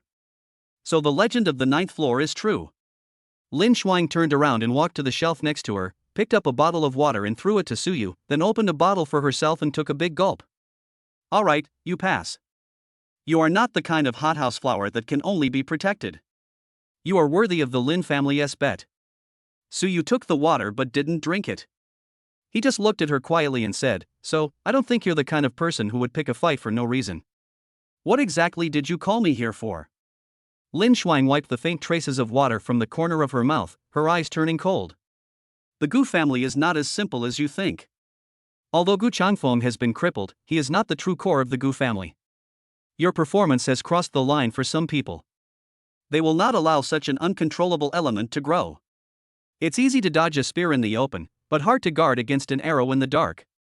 They can't touch you in school for now, but what if you leave the school? Su Yu narrowed his eyes slightly. You mean they'll tamper with my mission? Freshmen are required to complete mandatory hunting patrol missions every week. Clever. Lin Shuang took a black USB drive out of her pocket and tossed it to Su Yu. This contains the Gu family's recent financial flows and a list of some undercover agents, which I intercepted from the military's intelligence network. They hired assassins from the dark web to create an accident during your first field mission. Su Yu gripped the USB drive tightly. Why did you help me so much? Just because of Professor Lin? The old man is one aspect. Lin Shuang walked up to Su Yu, and with her fingers, which were slightly rough from long-term training, she gently lifted Su Yu's chin, her eyes filled with a hint of amusement and provocation. On the other hand, I'm really looking forward to it. Let's see if you, with your ancient divine will and that strange and alluring power, can really stir up this stagnant pool. If you survive this month, perhaps we can talk about deeper cooperation. For example, going deep into the bed is not out of the question. After saying that, Lin Shuang patted Su Yu's face, let out a hearty laugh, and turned to walk towards the locker room. Get out of here. The old man is waiting for you in his office. Don't keep him waiting. Su Yu watched Lin Shuang's powerful back as his fingertips traced the cold USB drive. A cruel smile slowly curved at the corners of his lips. A dark web assassin? A mission in the wild? Accident? Perfect. Su Yu muttered to himself, his eyes flashing with purple light. My 7 killings divine intent is still in a state of hunger. Since they've come to us as nourishment, let's kill them all. Chapter 34: The Madman's Gift and the Hunt. Jiangnan Military Region, Office Building Number 3. Pushing open the mahogany door on the top floor, which bears the sign Strategic Advisor, a strong smell of alcohol mixed with the odor of cheap tobacco hits you. The spacious office was as messy as a garbage dump. Empty wine bottles and scattered documents were everywhere. Lin Changkong was eating with his feet propped up on the desk, completely unladylike, holding a roast chicken in one hand and a bottle of wine in the other, his mouth dripping with oil. Seeing Su Yu enter, he didn't even look up, and mumbled, "Have you seen that tomboy?" Su Yu's lips twitched, and he closed the door to block the view from outside. Just finished playing. You weren't beaten to death, were you? Lin Changkong wiped the grease from his mouth. Almost. Su Yu walked to the opposite side of him, pulled up a chair and sat down. However, she didn't gain anything either. Hey! You've got guts. Lin Changkong tossed the roast chicken onto the table, his cloudy old eyes suddenly becoming incredibly clear as he stared intently at Su Yu. That aura that erupted in the training room just now, was it something you obtained on the 9th floor? Su Yu didn't hide anything and nodded. 7 killing divine intent. But it's not complete yet. Of course it's incomplete. Even a 9th grade grandmaster couldn't withstand the complete 7 killings divine intent.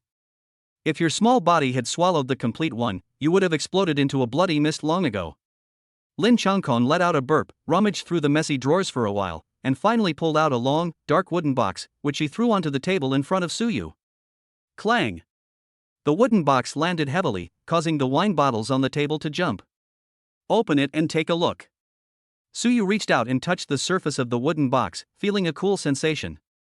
He unhooked the latch and lifted the cover. It is a knife. A long sword that is entirely black, with a design somewhere between a tang sword and a tactical straight sword. The scabbard is made of the hide of some high-level magical beast, while the handle is made of a matte, frosted material that is non-slip and absorbent. Suyu gripped the hilt of the knife and slowly drew it. Clang! There was no dazzling cold light, only a shadow as dark as the night. The blade has dark red patterns, like flowing blood vessels. The moment Suyu grasped it, a trace of desire arose within the 7 killings divine intent within him. This sword is called Moyuan.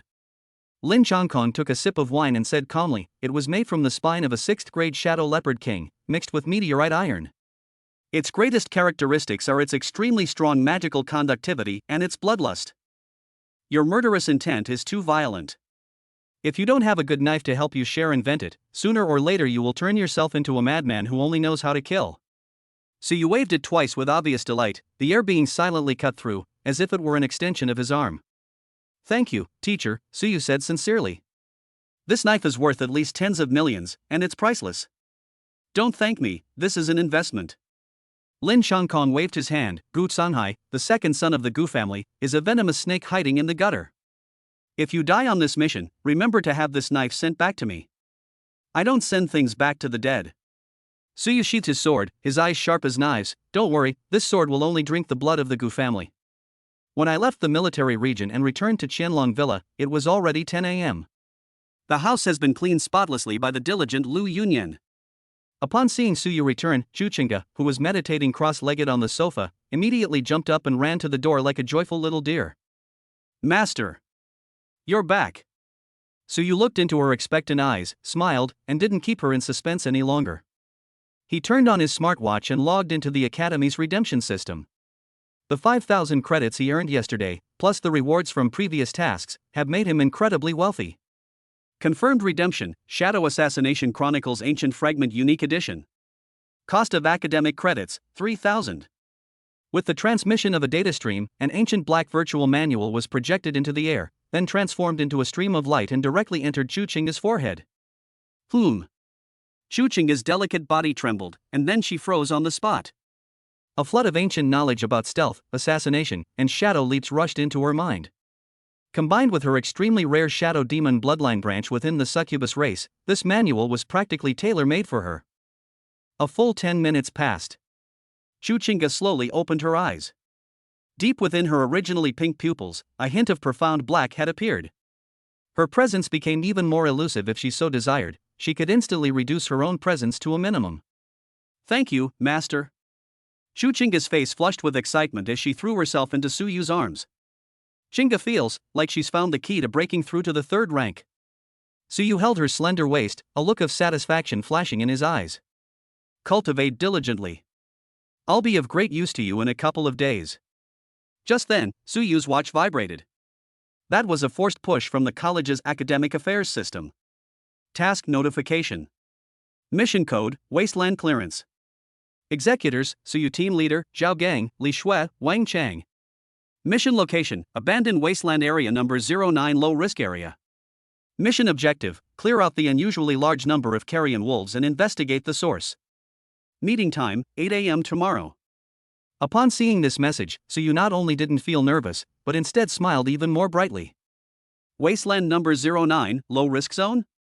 Suyu sneered.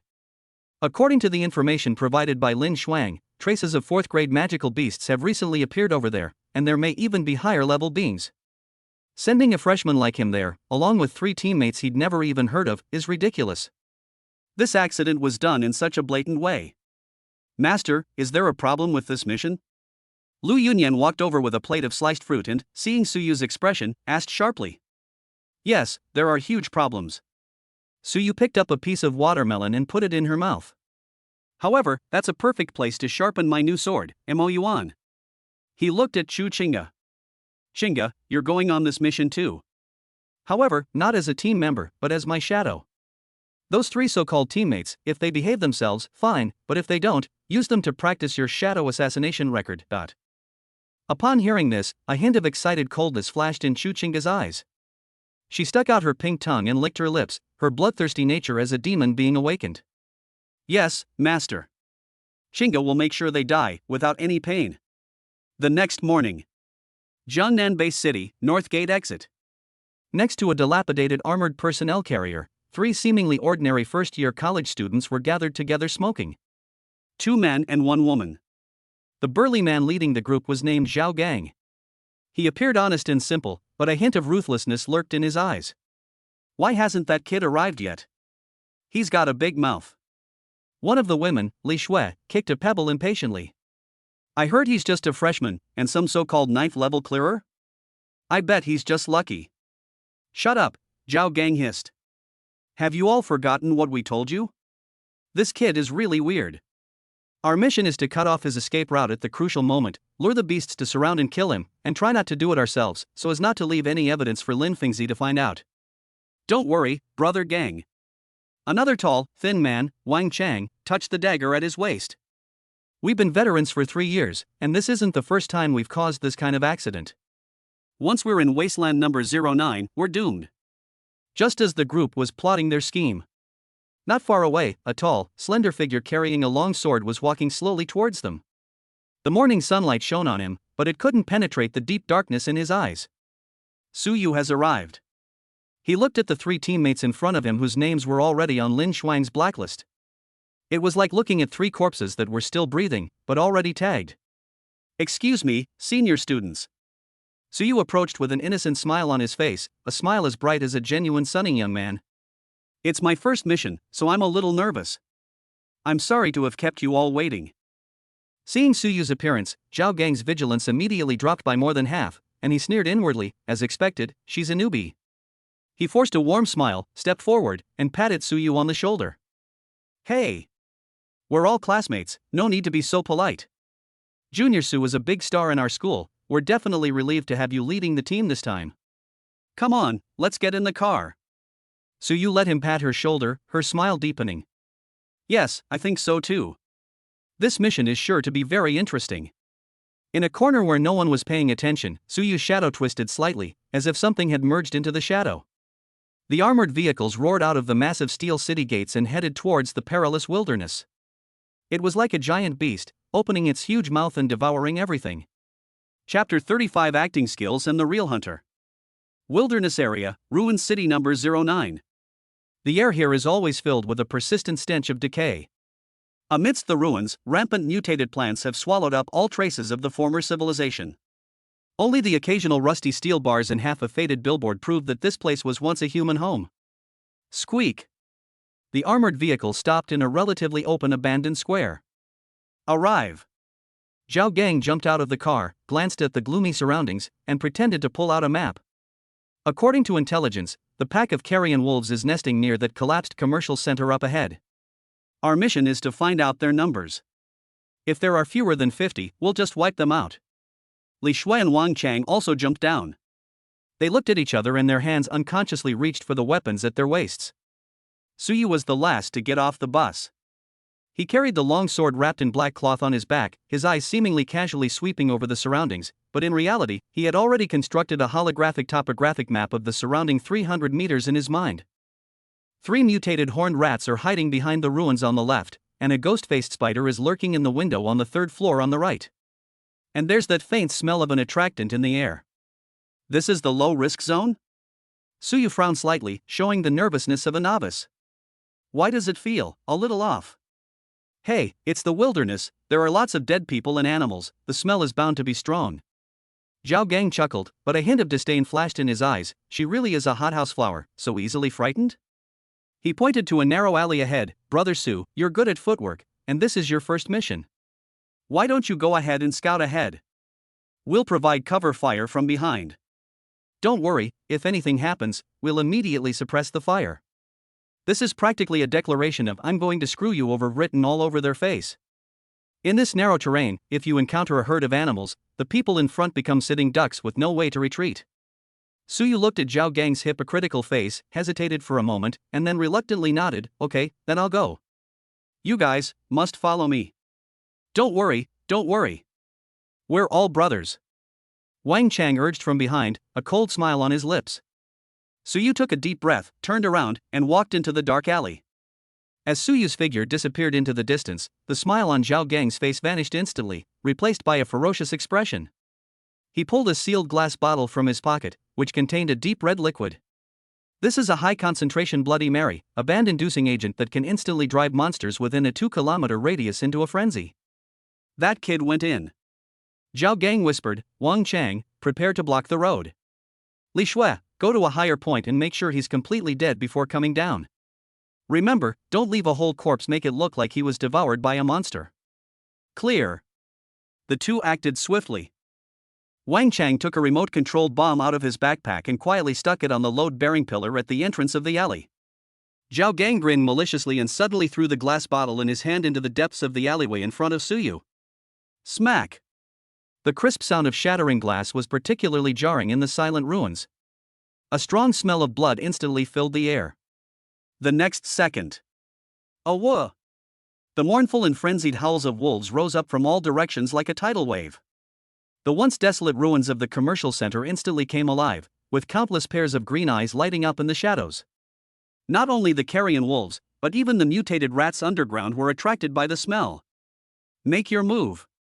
Zhao Gang shouted in a low voice. Boom! The explosives at the entrance to the alleyway detonated, and the collapsing concrete instantly blocked Suyu's escape route. Done. Wang Chang dusted off his hands and laughed triumphantly. Like a turtle in a jar. Even a third-rank martial artist would be torn to shreds in that narrow terrain facing a raging beast horde. The three quickly retreated and climbed onto a relatively intact half-built clock tower next to them, looking down at the alleyway that had been buried by dust and the roars of beasts. Inside the alleyway. At the very moment the explosion occurred, Suyu did not turn around in a panic. He stood amidst the swirling dust, listening to the roar of the beasts rushing towards him like a tsunami.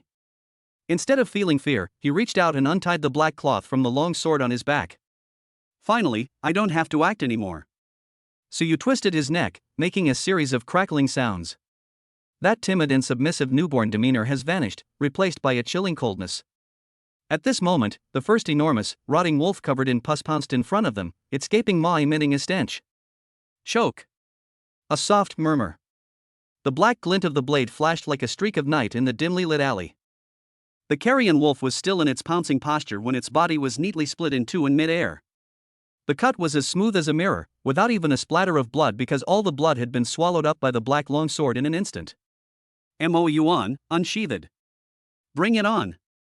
Suyu held the knife in one hand, with the tip pointing diagonally at the ground. Facing the hundreds of monstrous beasts surging forward like zombies, a bloodthirsty smile curled at the corner of his mouth. 7 Killing divine intent. Activate. Boom. An invisible, terrifying aura erupted instantly, centered on Suyu. That was pure killing intent, a high-ranking aura that transcended the instincts of these low-level magical beasts. The dozen or so carrion wolves charging at the front suddenly froze, their madness replaced by an emotion called fear. On a spiritual level, they felt that they were not attacking a human, but an ancient ferocious beast from the abyss. In that brief moment of pause, Suyu made a move. He didn't retreat, but charged in the opposite direction. Phantom step instant kill. The black figure left trails of afterimages amidst the horde of beasts. The flashing blades, like a net, intertwined to create a melody of death. With each swing of the knife, a head flies off. Every movement inevitably results in bloodshed. This is not a hunt at all. This is a massacre. On the clock tower. As Zhao Gang and his two companions smoked and waited for the results, their faces gradually stiffened, eventually turning into a look of utter terror, as if they had seen a ghost. Through the binoculars, they did not see the scene of Suyu being torn apart. What they witnessed was a one-sided massacre. In that narrow alley, corpses were piled up like mountains. The new student they regarded as a fat sheep was like a demon god, advancing step by step over mountains of corpses and seas of blood. Those ferocious carrion wolves were like fragile tofu in front of him, crumbling at the slightest touch. What kind of monster is this? Li Shui's sniper rifle trembled. Didn't the intelligence say he was a magic-based or mental-based character? This guy is clearly a melee maniac. Damn it! The intelligence was wrong. That knife is strange. Zhao Gang, being a seasoned student, immediately saw through the deception. With each monster killed, the red patterns on the black blade brightened, and Suyu's aura grew stronger. Retreat! Retreat quickly! This kid isn't injured at all. Zhao Gang made a decisive decision. This kind of strength was simply beyond the capabilities of the three of them. Just as the three turned to flee, a chilling voice suddenly rang out behind them, as if it came from the deepest hell. Since we're here, let's watch the show here before we leave. Who? Wang Chang, who was responsible for covering the rear, suddenly turned around and swung his dagger. But he missed. The shadow beneath his feet twisted eerily. Immediately afterwards, a pale, slender hand, as if emerging from ink, gently and tenderly rested on his neck. Click. A crisp sound. Wang Chang's head tilted to one side at an eerie angle, and before he could even scream, his body went limp and collapsed. Only then did a petite figure slowly emerge from the shadows. Chuchinga was dressed in a tight black outfit, with a sweet smile on her face, but she held a black dagger in her hand, the tip of which was still dripping blood. What the hell is this? Li Shui screamed and pulled the trigger of her sniper rifle, intending to fire. But the figure was too fast. Chuchinga's figure flashed like a ghost and disappeared into the shadows once more. The next second, she appeared behind Li Shui. Put! The dagger pierced Li Shui's heart with pinpoint accuracy, protruding from her chest. You mustn't be disrespectful to your master, Chuchinga whispered in her ear, like a lover's murmur. In the blink of an eye, the three-person team was reduced to just Zhao Gang. Zhao Gang felt a chill run through his body and his legs went weak. He looked at the terrifying girl who had emerged from the shadows, and then at Suyu in the distance, who had already killed the wolves and was now carrying a blood-dripping long sword as he walked step by step up the clock tower. He finally understood why the reward for this mission was so high. This is not about killing sheep at all. This is sending them to their doom. No. Don't kill me. Zhao Gang suddenly knelt on the ground, tears streaming down his face. It was the Gu family. It was the second master of the Gu family who made us do it. I have a recording. I have evidence. Don't kill me. Suyu walked onto the rooftop. His black tracksuit was soaked in blood, but his body was clean and untouched by any filth. He glanced at Zhao Gang, who was kneeling and begging for mercy, and then at Chuchinga, who was standing obediently to the side waiting for praise, and nodded slightly. Well done. Suyu offered a compliment, then looked at Zhao Gang with an indifferent gaze. Recording? No need. Suyu walked up to Zhao Gang and gently pressed the tip of the Mo Yuan blade against his brow. The dead are the best keepers of secrets. Besides, I have no intention of discussing the law with the Gu family. No. Zhao Gang roared in terror. Puff. The blade pierced through. The sound stopped abruptly. Suyu casually flicked the blood off his knife and looked into the deeper ruins in the distance. While he was slaughtering the wolf pack, he keenly sensed several faint auras rapidly approaching. That wasn't the aura of a magical beast. He is a professional assassin. Warm-up complete. Suyu turned to Chuchinga, who had vanished back into the shadows, and sneered. The real guests have only just arrived. Get ready to party. Chapter 36 Hunter and Prey. The ruined clock tower, a commanding viewpoint. Three ghostly figures swiftly swept across the broken rooftop and landed silently on the clock tower platform where the killing had just taken place. They were all dressed in identical dark gray combat uniforms, with high-tech tactical masks on their faces. There were no markings on their chests, only a hand pattern with a severed finger embroidered discreetly on the cuffs. This is the notorious assassin organization on the dark web Severed Finger.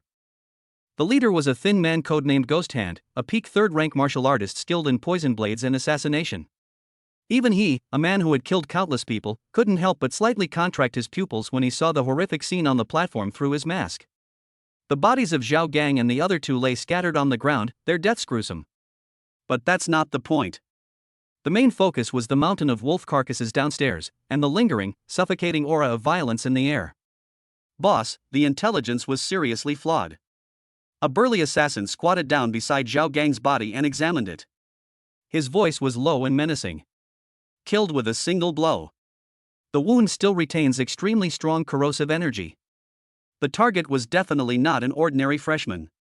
This technique is even more professional than ours. Sniper in position, target not detected, came the voice of a teammate on a distant high vantage point through the headset. Ghost Hand surveyed his surroundings, the sense of impending danger making his muscles tense. Withdraw. Something's not right. This deal is a trap. As a veteran assassin, his intuition saved him many times. However, this time, his intuition was a step too slow. Since you're here, why rush to leave? A mocking voice didn't come from the surroundings, but rang out directly in their headset's public channel. Ghost Hand slammed his hand on the headset, hacking? Where is he? Bang!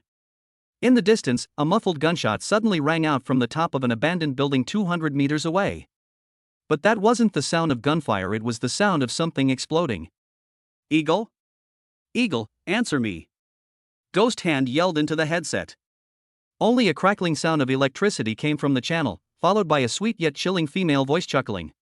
Hee hee, that little bird that was looking around aimlessly has had its wings broken by Chinga. Up there! The burly assassin suddenly looked up. A sharp whistling sound came from above. The boy who was supposed to be hunted down is leaping off the spire at the top of the clock tower. Against the sunlight, Suyu's figure resembled a rock spreading its wings, the Moyuan longsword in his hand dragging out a jet-black blade light several meters long, slashing down with the force of Mount Tai pressing down. Arrogant! Ghost Hand roared, and two highly poisonous daggers glowing green instantly appeared in his hands, which he crossed to parry. His two companions also drew their knives at the same time, trying to kill this arrogant young man together. Clang! The sound of metal clashing was deafening. Ghost Hand felt an indescribable force travel up his arm, as if a mountain had crashed into his chest. His proud peak third-grade blood energy was almost destroyed by this attack. The concrete beneath their feet suddenly shattered, and the three of them were forced to their knees by Suyu's knife strike. How is this possible, your power? The face beneath the demon hand mask was filled with horror. This boy's blood and chi strength is clearly not even at the third rank, so why is his explosive power so terrifying? It's not over yet. Suyu was in a suppressive position in mid-air, and the blood-red sword shadow in his purple eyes suddenly magnified. 7 killing divine intent intimidation. Boom! A red, substantial ripple burst out from Suyu's center. In that instant, the world before the three ghost hands changed. They no longer seemed to be in ruins, but had fallen into an endless sea of blood and hell. Countless vengeful spirits roared, and a fear originating from the depths of their souls caused their minds to go blank for a second. In a battle between masters, a single second can determine life or death. Goodbye. Suyu used the momentum to flip over, and the moment he landed, the Moyuan sword in his hand drew a perfect arc like the scythe of death. Put! 2 heads flew into the air. Those were Ghost Hand's 2 low-level third-rank assistants. They were beheaded before they even had time to defend themselves in the illusion. Blood gushed out, splattering on Suyu's face, making him look even more grotesque. Ghost Hand, being at the peak of the third rank, forcibly bit his tongue, using the intense pain to shake off the hallucination. Seeing his fallen comrade, his eyes turned bloodshot. Instead of running away, he fell into a frenzy of desperation. I want you dead. The dagger in his hand transformed into a sky full of emerald green poisonous light, enveloping Suyu like a torrential rain. This is a suicidal tactic. If Suyu is even slightly scratched, the deadly poison will kill him instantly. Despite the frenzied attack, Suyu did not take it head-on. He smiled slightly and took a half-step back. That was only half a step. Just as the old power of the ghost hand was exhausted and the new power had not yet been generated. The shadow behind him suddenly erupted in a frenzy. Shadow assassin backstab. A cold light suddenly shot out from the shadow behind the ghost hand. Precise, ruthless, and cunning. It pierced right through his lower back, near his kidneys. Well. Ghost Hand's movements froze instantly, and the excruciating pain drained all his strength from his body. He turned around in disbelief and saw a stunningly beautiful yet indifferent face, and a pair of eerie eyes that were a mix of pink and black. This is the demon race. Puff! Shuchinga pulled out the dagger, drawing a trail of blood, then flicked it away in disgust before disappearing like smoke again, retreating behind Suyu. Ghost Hand did not die immediately. He clutched his wound and collapsed to the ground, panting heavily. As he watched Suyu approach step by step, despair finally appeared in his eyes. A freak with terrifying explosive power and mental pressure, paired with a high-level assassin who appears and disappears like a ghost. What exactly did the Gu family offend? Suyu walked up to Ghost Hand but did not rush to finish him off. He crouched down and pulled an encrypted communicator from Ghost Hand's tactical vest. At this time, the indicator light on the communicator was still flashing, indicating that it was in a call connection state. Suyu pressed the call button. Gu Sanghai's somber and slightly anxious voice came from the other end of the communicator. Ghost Hand? How's the situation? Was that little bastard dealt with? Suyu smiled. The laughter, transmitted through the electric current, sounded particularly jarring on the other end. Second Master Gu, how have you been? There was a deathly silence on the other end of the communicator. A full 5 seconds passed before Gu Sanghai's voice, suppressing his rage, rang out again. Suyu, it seems you're really lucky to be alive. I don't know if I'm lucky or not, but I do know that your life might not be good. Suyu toyed with the Mo Yuan sword in his hand, the tip of the blade aimed at the throat of the ghost hand on the ground. I received the package you sent. I have to say, the quality is just so-so. Suyu, don't be so arrogant. Gu Sanhai's voice turned icy. You think killing a few good-for-nothings will put you in a tough spot against the Gu family? If you dare to return to the city. Put.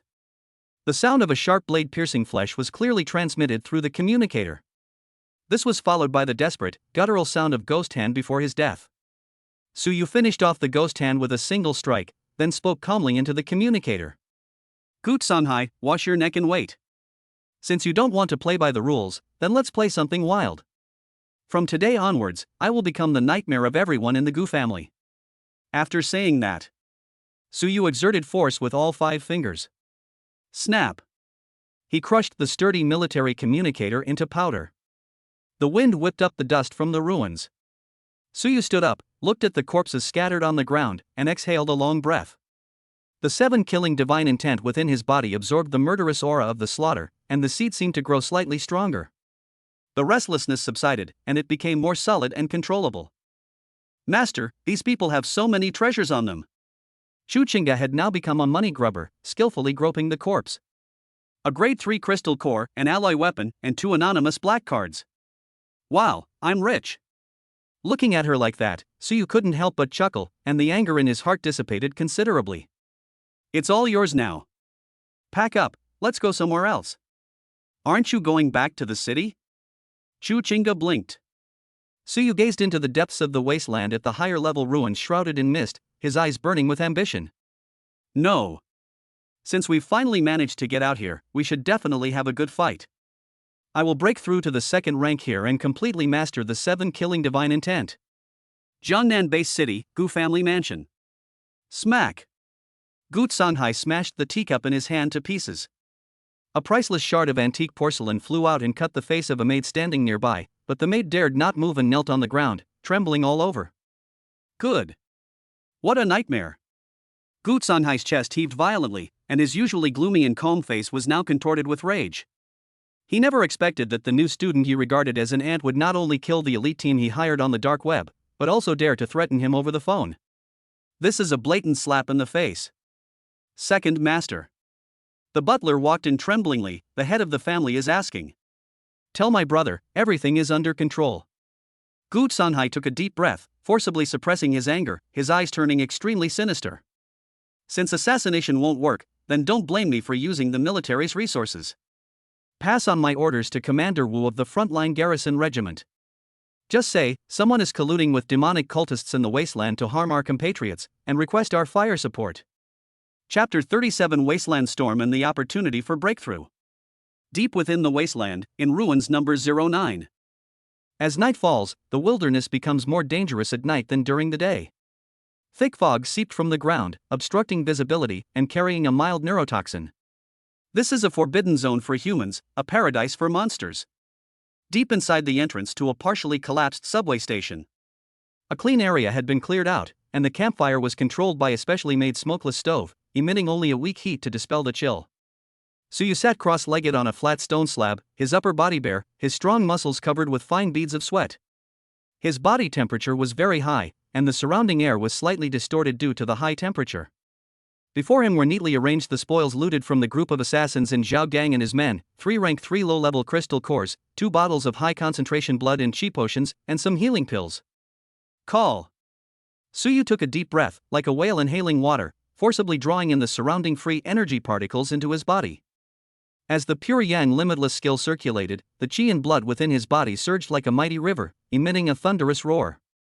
Today's series of fierce battles, especially the burst of power after using the 7 killings divine intent, although it consumed a lot of energy, it also completely loosened the bottleneck of his 2nd rank. This is the benefit of real combat. The pressure of life and death is something that no amount of secluded meditation can compare to. Qingga, protector of the Dharma. Yes, Master.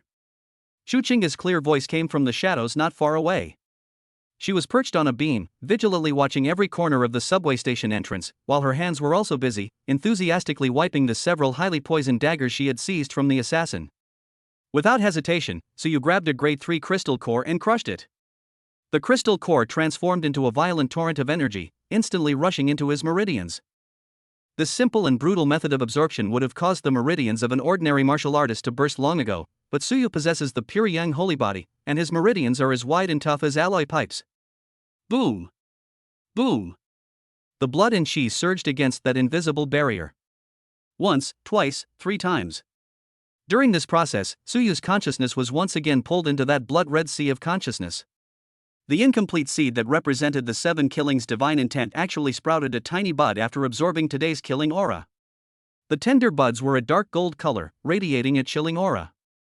Meanwhile, outside, the Gu family's revenge came faster and was more ruthless than Suyu had anticipated. High above the ground, 5 kilometers away from the subway station, 3 armed drones painted in military camouflage were hovering at low altitude, their red scanning lasers scanning back and forth across the ruins. Meanwhile, on a desolate highway further away, inside a heavily modified command vehicle, a middle-aged man in an officer's uniform was staring at a screen. Wu Xiong, a battalion commander in the frontline garrison regiment, is also Gu Sanhai's longtime best friend. His orders were simple: find the coordinates, and then, accidentally bomb. Reporting to the battalion commander, thermal imaging scans have detected a high-temperature heat source at the entrance of subway station in Zone C. A technician reported, the calorie index is extremely high, suggesting it may be a third-grade fire-type magical beast, or a human martial artist with extremely vigorous blood and energy. A fierce glint flashed in Wu Xiong's eyes as he stubbed out his cigar. Whatever it is, that place has been marked as a demonic cult stronghold. Order the artillery company. Although it only has 2 self-propelled guns, that should be enough. Coordinates locked. Level that subway station. Yes. Inside the subway station, Suyu, who was at a critical juncture in his breakthrough, suddenly felt a throbbing sensation between his eyebrows.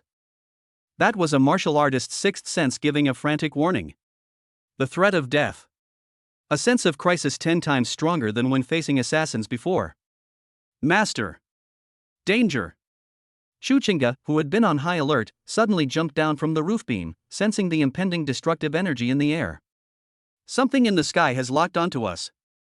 Suyu suddenly opened his eyes, his golden pupils seemingly burning with flames. He was at a critical moment of breakthrough, and his blood and chi were flowing backward. If he forcibly interrupted his movement at this time, he might suffer a serious backlash. But if it doesn't move, that is death. Damn the Gu family, they actually dared to use heavy weapons. Suyu gritted his teeth and instantly guessed the source. Call out. The shrill sound of the air being torn apart was already clearly audible. That was the deathly sound of a large-caliber artillery shell piercing the sky. It's too late. A resolute glint flashed in Suyu's eyes. Since we can't avoid it, we'll just have to tough it out. But it certainly doesn't mean foolishly using your body to withstand artillery shells. Shinga! Come here!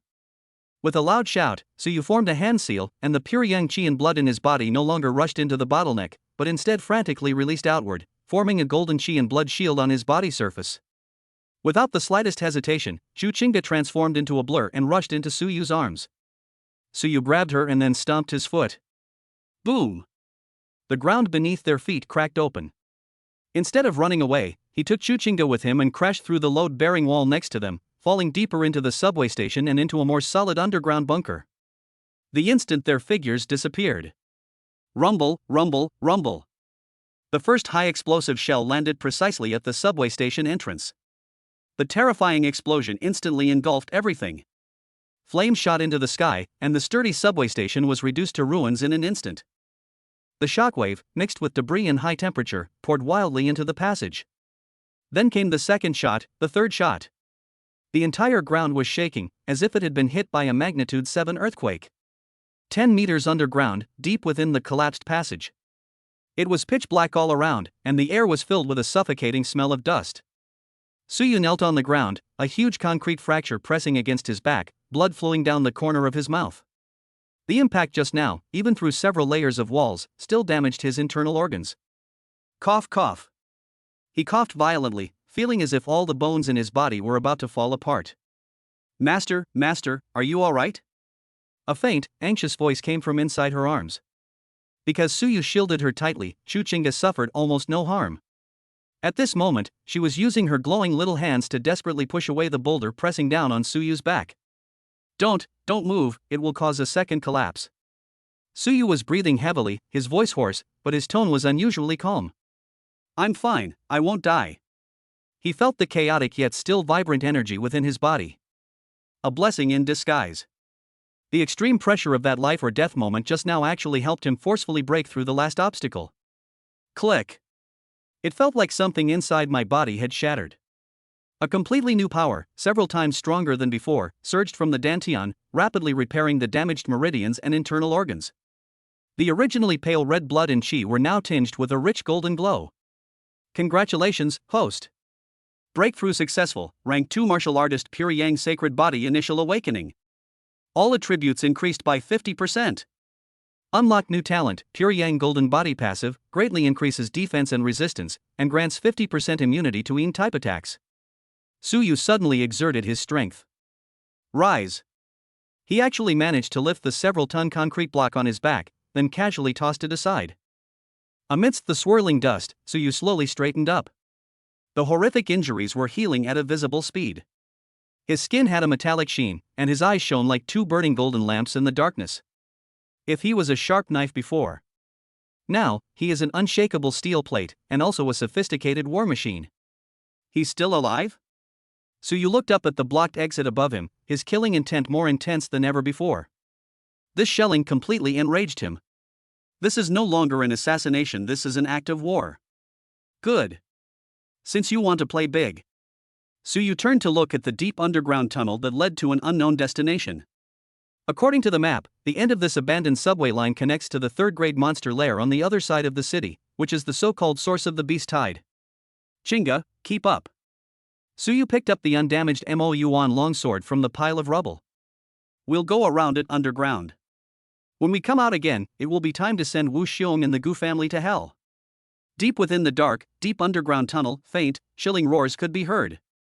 But at this moment, it remains to be seen who the real monster is. Chapter 38 Underground Forbidden Zones and Mutant Ecosystems. Deep underground, in the ruins of Subway Line 09. The thick concrete layer isolated the roar of artillery fire from the ground, as if the world had been muted, leaving only a suffocating silence. This is a forbidden zone where sunlight cannot reach. The air was thick with a musty, damp smell, mixed with the metallic odor of rusted rails and the stench of some unknown creature's excrement. Tick-tock, tick-tock. Condensate dripped from the broken pipe onto the waterlogged sleepers, creating an eerie echo in the empty tunnel. Darkness, absolute darkness here. Even ordinary people would be completely blind here, and even those with night vision devices would be severely hampered by the complex magnetic field environment. But for Suyu at this moment, the darkness was no longer an obstacle. Call. Suyu slowly exhaled a breath of stale air, which, the moment it left his body, carried a faint white mist, like high-temperature steam.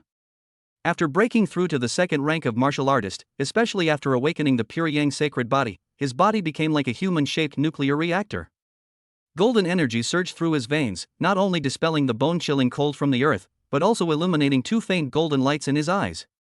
In this pitch-black tunnel, he was like a walking beacon. Master, it feels so comfortable here. Shu Qingga's voice came from the shadows behind her. As someone with the bloodline of the shadow demon, she thrived in this extremely dark and heavy environment. Her figure became somewhat blurry, as if she could melt into the surrounding darkness at any moment, with only her pair of pink and black heterochromatic eyes flashing with excitement in the darkness. The Yin energy here is very strong, which is very nourishing for you, but it's a bit too much for me. Suyu stretched his shoulders, making a series of cracking sounds. He glanced down at the railway tracks beneath his feet, which were covered with a type of moss that emitted a faint blue light. However, this environment is indeed suitable for many dirty things to grow. He wasn't in a hurry to get going.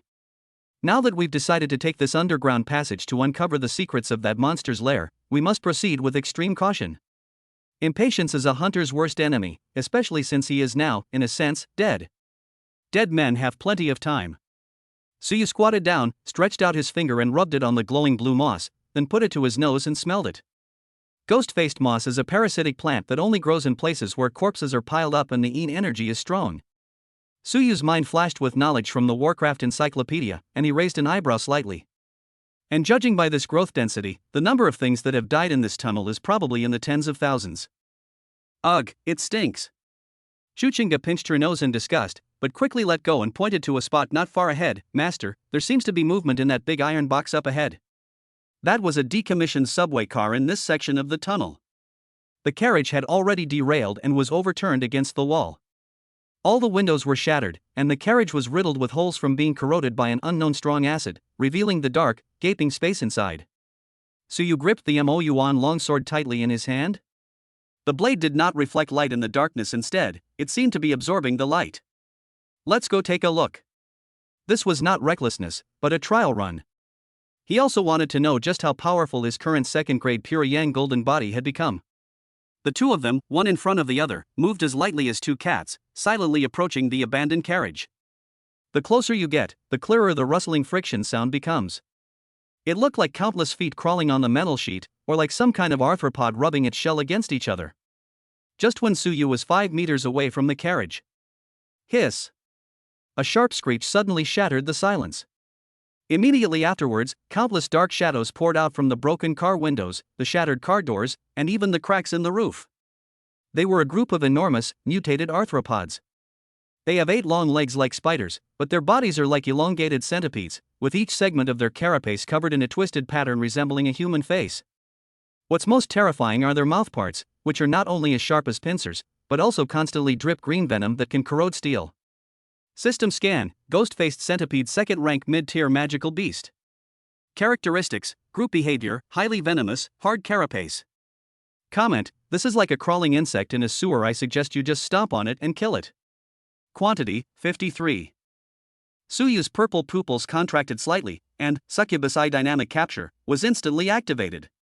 The swarm of insects, which was originally as fast as lightning, appeared to him as if it were a slow-motion movie. He could even see the fine cracks on the shell of the giant, demon-faced centipede that was leading the pack. Chinga, the left side is yours, the right side is mine. Suyu's lips curled into a cold smile. Instead of retreating, he took a step forward. Boom! The sleeper beneath their feet instantly shattered into powder. In this narrow tunnel, Suyu didn't use any fancy footwork. He just charged straight ahead. His pure yang energy erupted, and he seemed to transform into a burning golden flame, forcefully charging into the nauseating swarm of insects. Squeak, squeak, squeak. Before the 3 demon-faced centipedes could even spray their venom, they felt a terrifying heat rushing towards them. That's the aura that these cold, gloomy creatures fear most. Die. He uttered only one word. Mo Yuan's longsword drew a shrill arc in the air. There was no sense of obstruction. The armor, as hard as iron, was as fragile as paper in front of the 6th-grade material longsword. 3 ferocious insect heads shot into the sky, and before the green poisonous blood could even hit the ground, it was evaporated by the high-temperature blood attached to the blade, turning into a wisp of foul-smelling white smoke. But this is just the beginning.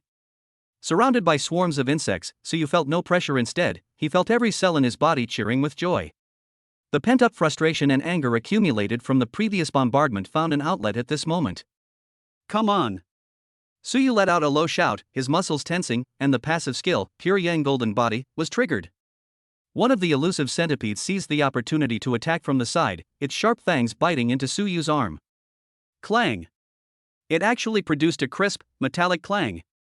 Those fangs, strong enough to bite through a bulletproof vest, couldn't even pierce Suyu's skin.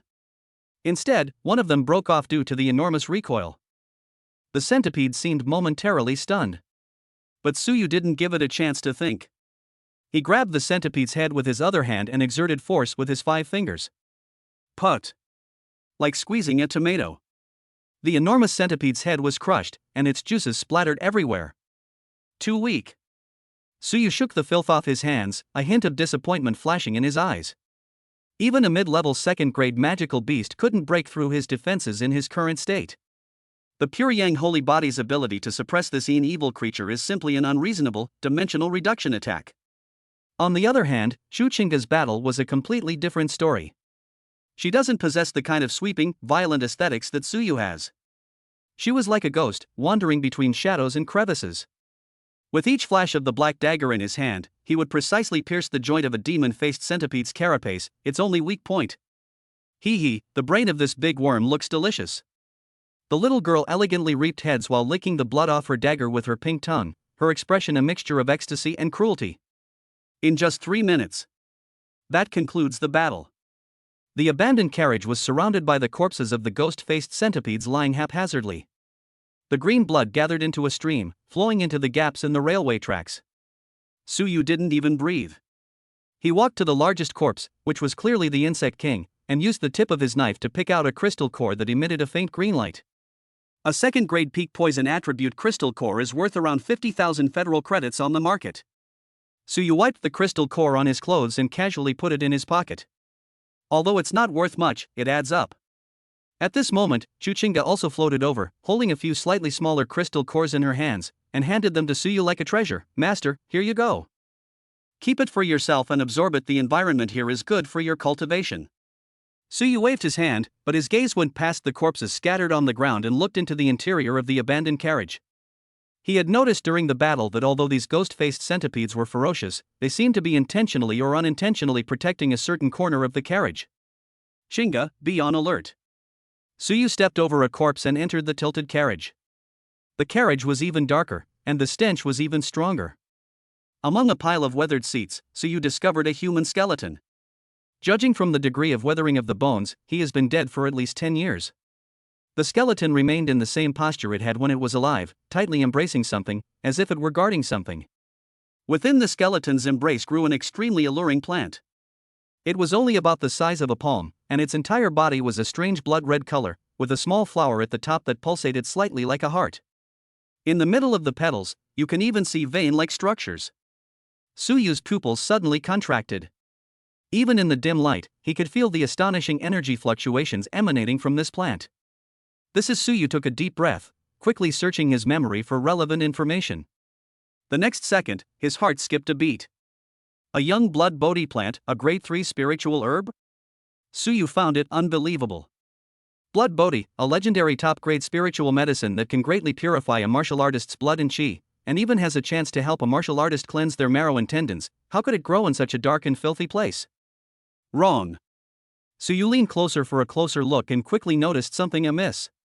The roots of this blood bodhi tree were not planted in the soil, but rather deeply embedded in the chest cavity of that human skeleton. It is growing by drawing on some kind of power that remained in this skeleton before it died. This skeleton. Suyu reached out and gently touched the yellowish bones. It felt cold to the touch, yet it was incredibly hard, even harder than the shell of the ghost-faced centipede. Even after 10 years of death, his bones had not decayed and even faintly emitted a golden luster. An immortal golden body. This is a high-level martial artist. Suyu's expression turned serious. It's at least the remains of a 6th grade, or even 7th grade, Grandmaster-level expert. A Grandmaster-level expert died in this dark and sunless underground tunnel? And judging from the looks of it, he was seriously injured and died, and was trying his best to protect something before he died. Suyu's gaze fell on the skeleton's hand bones. There, besides the mutated blood bodhi that had absorbed the essence of a Grandmaster, there was also a notebook wrapped in layers of moisture-proof oil paper. It seems that the secrets of this ruins number 09 are deeper than I imagined. Suyu didn't rush to pick the blood bodhi flower, but carefully took out the notebook first. Peel back the oil paper, and a tactical diary with a black cover is revealed. On the cover was a badge pattern that had long since become blurred. That's not the military's logo, nor is it the Martial Arts Association's logo. It was an eagle with only half a wing. Suyu frowned. A broken-winged eagle. What organization's symbol is that? He turned to the first page of the diary. The handwriting was hasty and messy, clearly written under extremely urgent circumstances. November 4th. We failed. That thing is simply beyond the control of current technology. The sample has been leaked. Everyone has gone mad. I have to take the source out of here. I can't let it fall into the hands of the new human cult. Suyu's fingers paused slightly. The new human cult? That infamous cult that believes in the evolution of Warcraft? And this so-called source? Suyu suddenly looked up, gazing into the darkness deeper into the tunnel. There, it was as if an unseen pair of eyes were watching him. Gut Sanghai, Suyu's lips curled into a playful sneer. What your Gu family wants to cover up, or what you want to obtain, could it be the source mentioned in this diary? If that's the case. Suyu tucked the diary into his pocket, and then unceremoniously plucked the 3rd-grade mutated blood bodhi. Then this game will become even more interesting. Chapter 39: The Source Deep Within the Tunnel.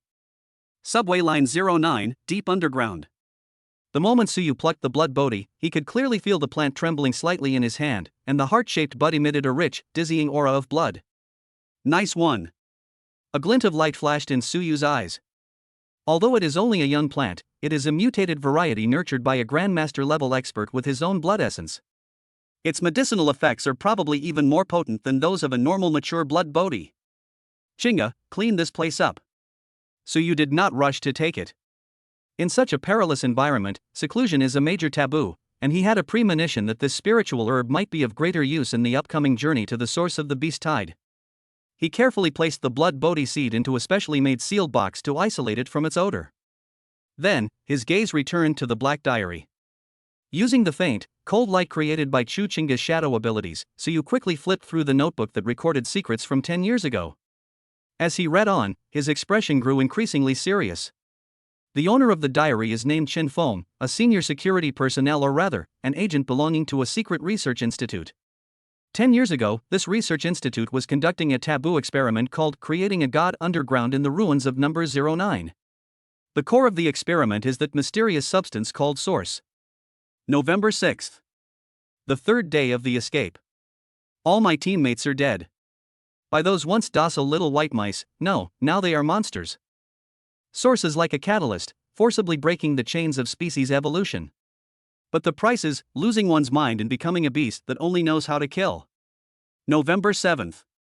I was trapped. The new human cult's lackeys sealed off all the exits. I was seriously injured, that 6th rank madman, but I couldn't give them the source.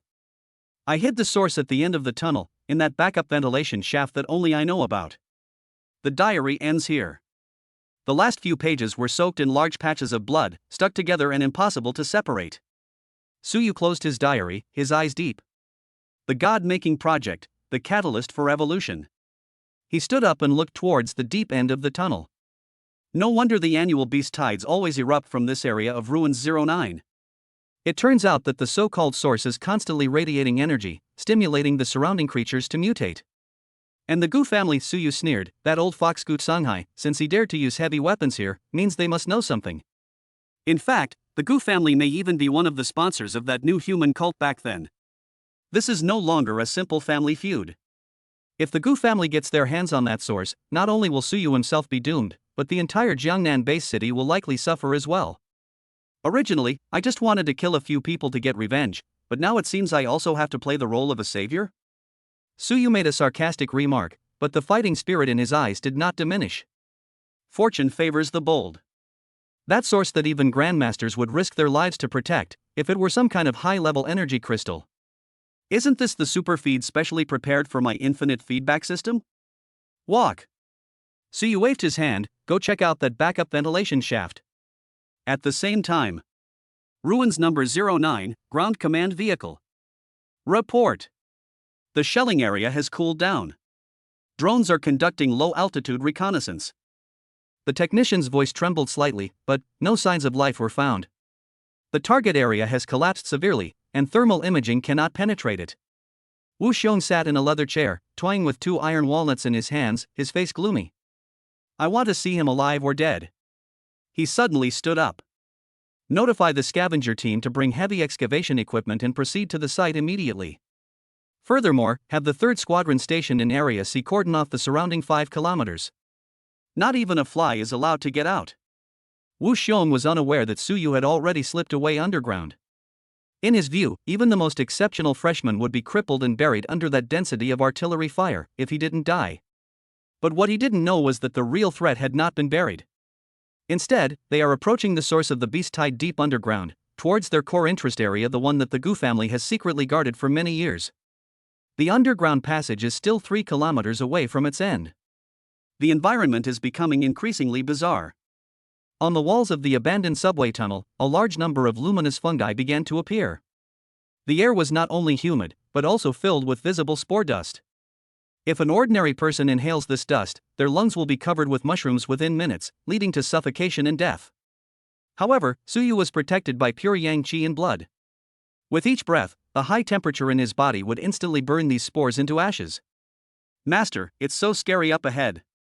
Chu Chinga, who was usually fearless, was now unusually shrank behind Suyu. Her heterochromatic eyes, extremely sensitive to danger, were fixed on the darkness ahead. There was a lot of that fierce aura about it. Beast tide. Suyu stopped and leaned against the wall, slowly peeking out. Ahead was a huge underground cavern, which should have been the transfer hall of the former subway terminal. But now, this place has become a terrifying den of demons. Thousands of magical beasts have gathered here. There were ghost-faced centipedes we'd seen before, mutated porcupines covered in sharp quills, and bloodthirsty demon rats the size of calves.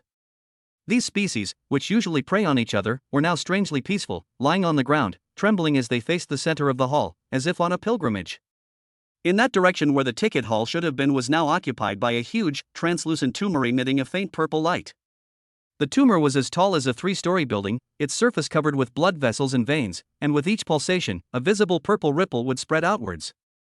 The red light in the eyes of the magical beasts affected by the ripples will become even more frenzied, and their muscles will swell. That's the source? Suyu frowned. This thing looks disgusting, like a biological mother nest. Just then, Suyu's system suddenly displayed a red high-risk alert. Warning! Warning! High-risk energy radiation source detected. Analysis in progress. The target is not simply an energy body, but a biological entity. Target information: abyssal demonic embryo hatching in progress 89%. Race: abyssal insectoid queen level. Danger level? Current status: extremely dangerous. The Empress? The Zerg? Suyu was startled. This is not a catalyst for evolution at all. This is an egg of the Zerg queen that fell from the abyss plane. The so-called source is nothing more than the residual energy waves unconsciously emitted by the egg during its incubation process. Once this thing hatches. Although Suyu had never seen a real abyss battlefield, he had learned about it from textbooks. A mature abyssal queen can reproduce an unlimited swarm, enough to devour a large base city like Jiangnan City within a week.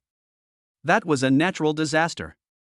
These lunatics actually want to control something like this?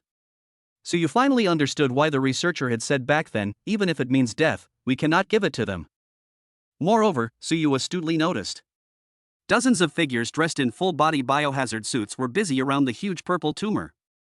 Holding various complex instruments, they were injecting buckets of an unknown red liquid into the tubes surrounding the tumor. Hurry! Increase the dosage! A man in a white coat, who appeared to be the leader, was shouting into his earpiece. Second Master's side has already started moving. We must complete the final catalyst before the military can react. Once the tyrant hatches successfully, all the magical beasts in Ruins 09 will be under our control. At that time, the Gu family will be the true kings of Jiangnan City. Suyu, hiding in the shadows, heard everything clearly. I see. The Gu family doesn't want to eliminate the monsters, but rather to create a controllable beast-tide king to blackmail the alliance or eliminate dissidents. What a clever plan. A murderous intent surged in Suyu's eyes. He originally just wanted to gain some benefits and cause some damage, but now it seems he has to go all out. If this so-called tyrant is allowed to emerge, the first to suffer might be the Gu family, but then innocent civilians will be next. System, can this thing be absorbed? Suyu asked coldly in his heart. Answer to host, the target is a high-level female organism juvenile. Theoretically, this falls within the criteria for yin-yang reversal. However, the target's energy is too immense and possesses extremely strong mental pollution properties. At the host's current level, direct contact will most likely result in reverse assimilation, turning them into a Zerg puppet. So it really didn't work. Suyu wasn't too disappointed. To directly extract a queen's egg is indeed a bit too greedy. But the system abruptly changed its tone. If you can disrupt its external nutrient supply system, putting it into a weak-starved state, and then take advantage of its vulnerability the moment it hatches, the success rate can be increased to 30%.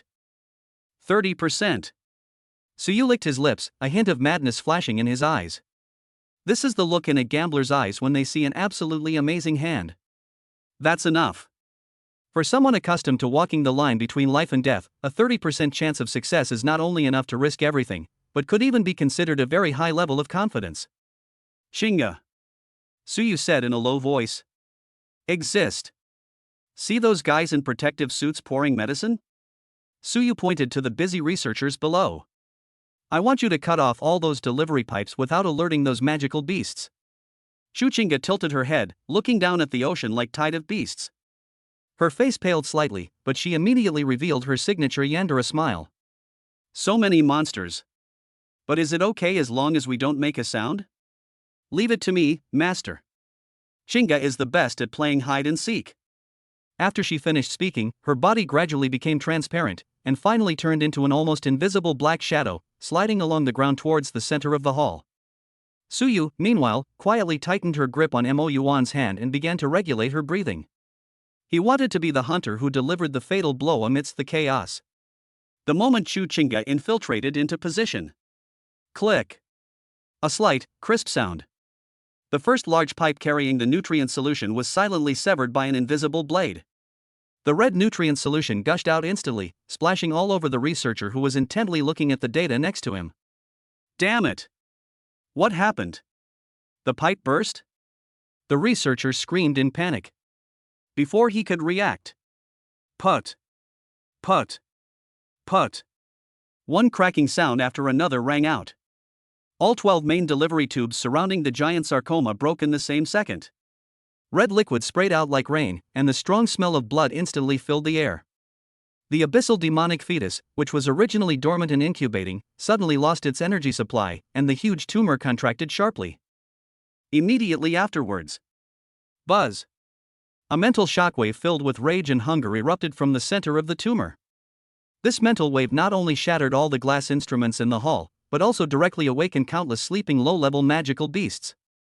The monsters that had been lying quietly suddenly erupted into chaos upon smelling the blood all over the ground and sensing the queen's rage. Roar! The roars were deafening, rising, and falling in waves. Before the researchers from the Gu family could escape, they were instantly overwhelmed by the bloodthirsty horde of monsters. Screams, tearing sounds, and explosions filled the air. Now! In the chaos, Suyu jumped down from the height. His target wasn't those small fry or those monsters. It was the abyssal demonic fetus that was trembling with rage because it had been forced to stop eating. Fortune favors the bold. Don't blame me. I'm coming to invest in you. Chapter 40: The Crazy Investment Plan. The core transfer hall is located underground in ruins number 09. Chaos, utter chaos. Thousands of monsters, stimulated by the smell of blood, completely lost their minds and frantically attacked any living thing in sight. The researchers and security personnel sent by the Gu family disappeared in the blink of an eye, like pieces of meat thrown into a meat grinder. Ah! Help! A security captain, dressed in a high-strength bomb suit, was firing wildly when he was pounced on by a third-grade bloodthirsty demon rat, its sharp fangs easily tearing open his throat. In the center of this hellish scene, the enormous purple tumor is in an extremely unstable state. Having lost the supply of high-concentration nutrient solution from the outside, and even with the original connecting pipes cut off, it was like an infant in extreme hunger, emitting a silent yet deafening mental scream. Buzz! Buzz! The mental waves surged like a tide, one higher than the next, and the nearby magical beasts even exploded and died, turning into blood mist that was forcibly absorbed by the tumor. At this critical moment, a figure, like a golden meteor, crashed down from the shadows of the dome above. Open it for me. Suyu was in mid-air, his Mo Yuan longsword already at its maximum power. The pure yang energy of a second-rank martial artist was poured into the blade without reservation, and the black meteorite iron blade was instantly heated to a bright red, with a faint sound of a dragon's roar emanating from it. 7 Killing Divine Intent Slash. This strike not only contained physical destructive power, but also carried the terrifying killing intent that Suyu had comprehended on the 9th floor of the trial tower. Put. The blade struck precisely the thinnest membrane at the top of the tumor. Even the supposedly invulnerable queen-level shell, weakened by Suyu's full force attack, was torn open with a 2-meter-long gash.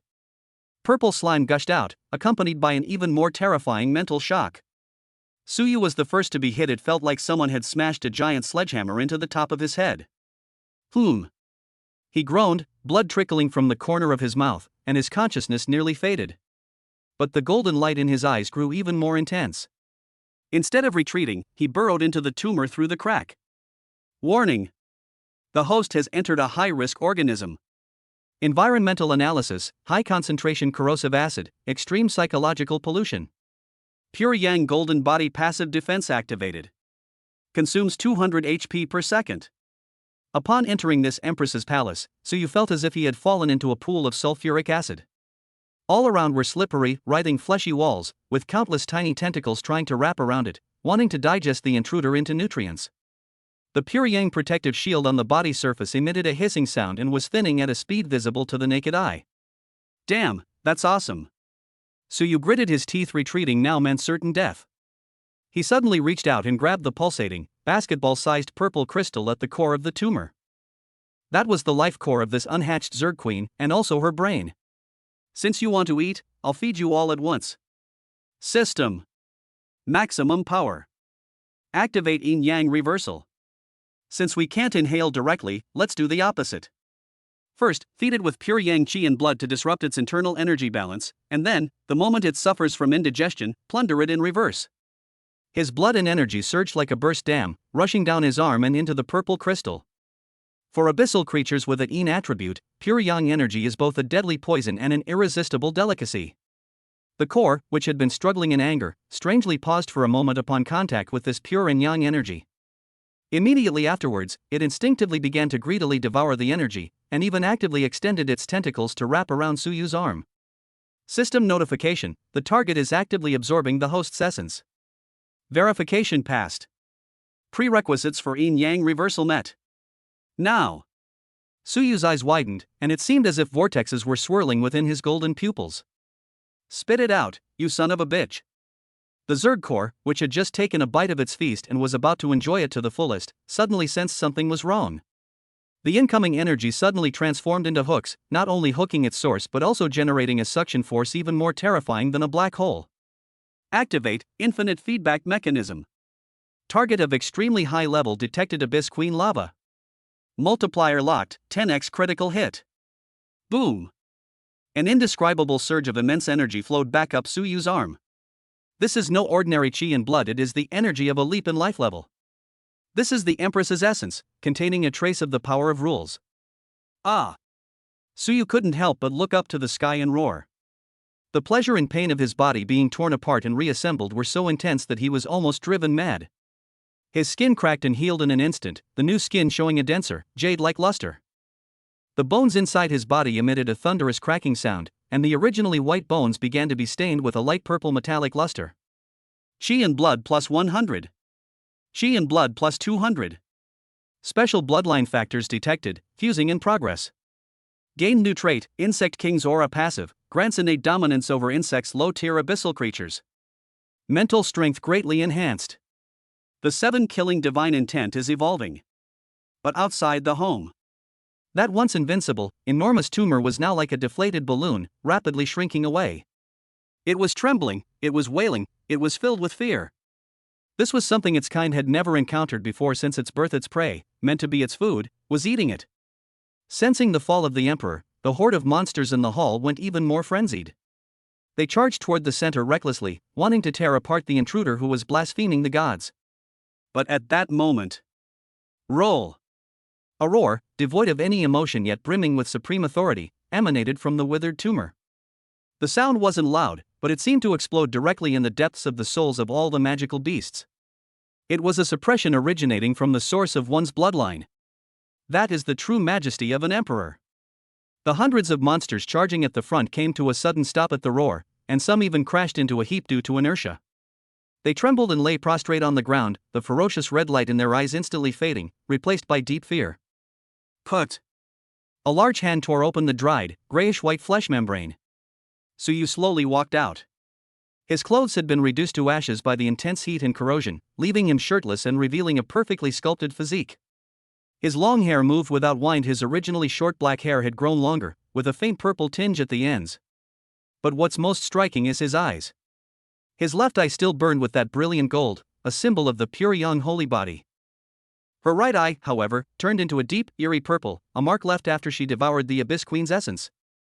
Suyu looked down at his hands, feeling the power within him that seemed capable of shattering mountains. Congratulations, host. Successful absorption of a higher-level opponent. Current realm, rank 3 martial artist. Due to the immense energy, a portion of the realm is temporarily suppressed to solidify the foundation. If fully released, it can reach the peak of rank 3. Pure Yang sacred body advancement, intermediate awakening. Gained innate supernatural ability, mind control controls low intelligence monsters. That is power. Suyu's lips curled up slightly. The feeling of being in control of everything was wonderful. He looked up at the trembling monsters all around him. Those ferocious monsters from before now looked like a bunch of obedient puppies to him. Master!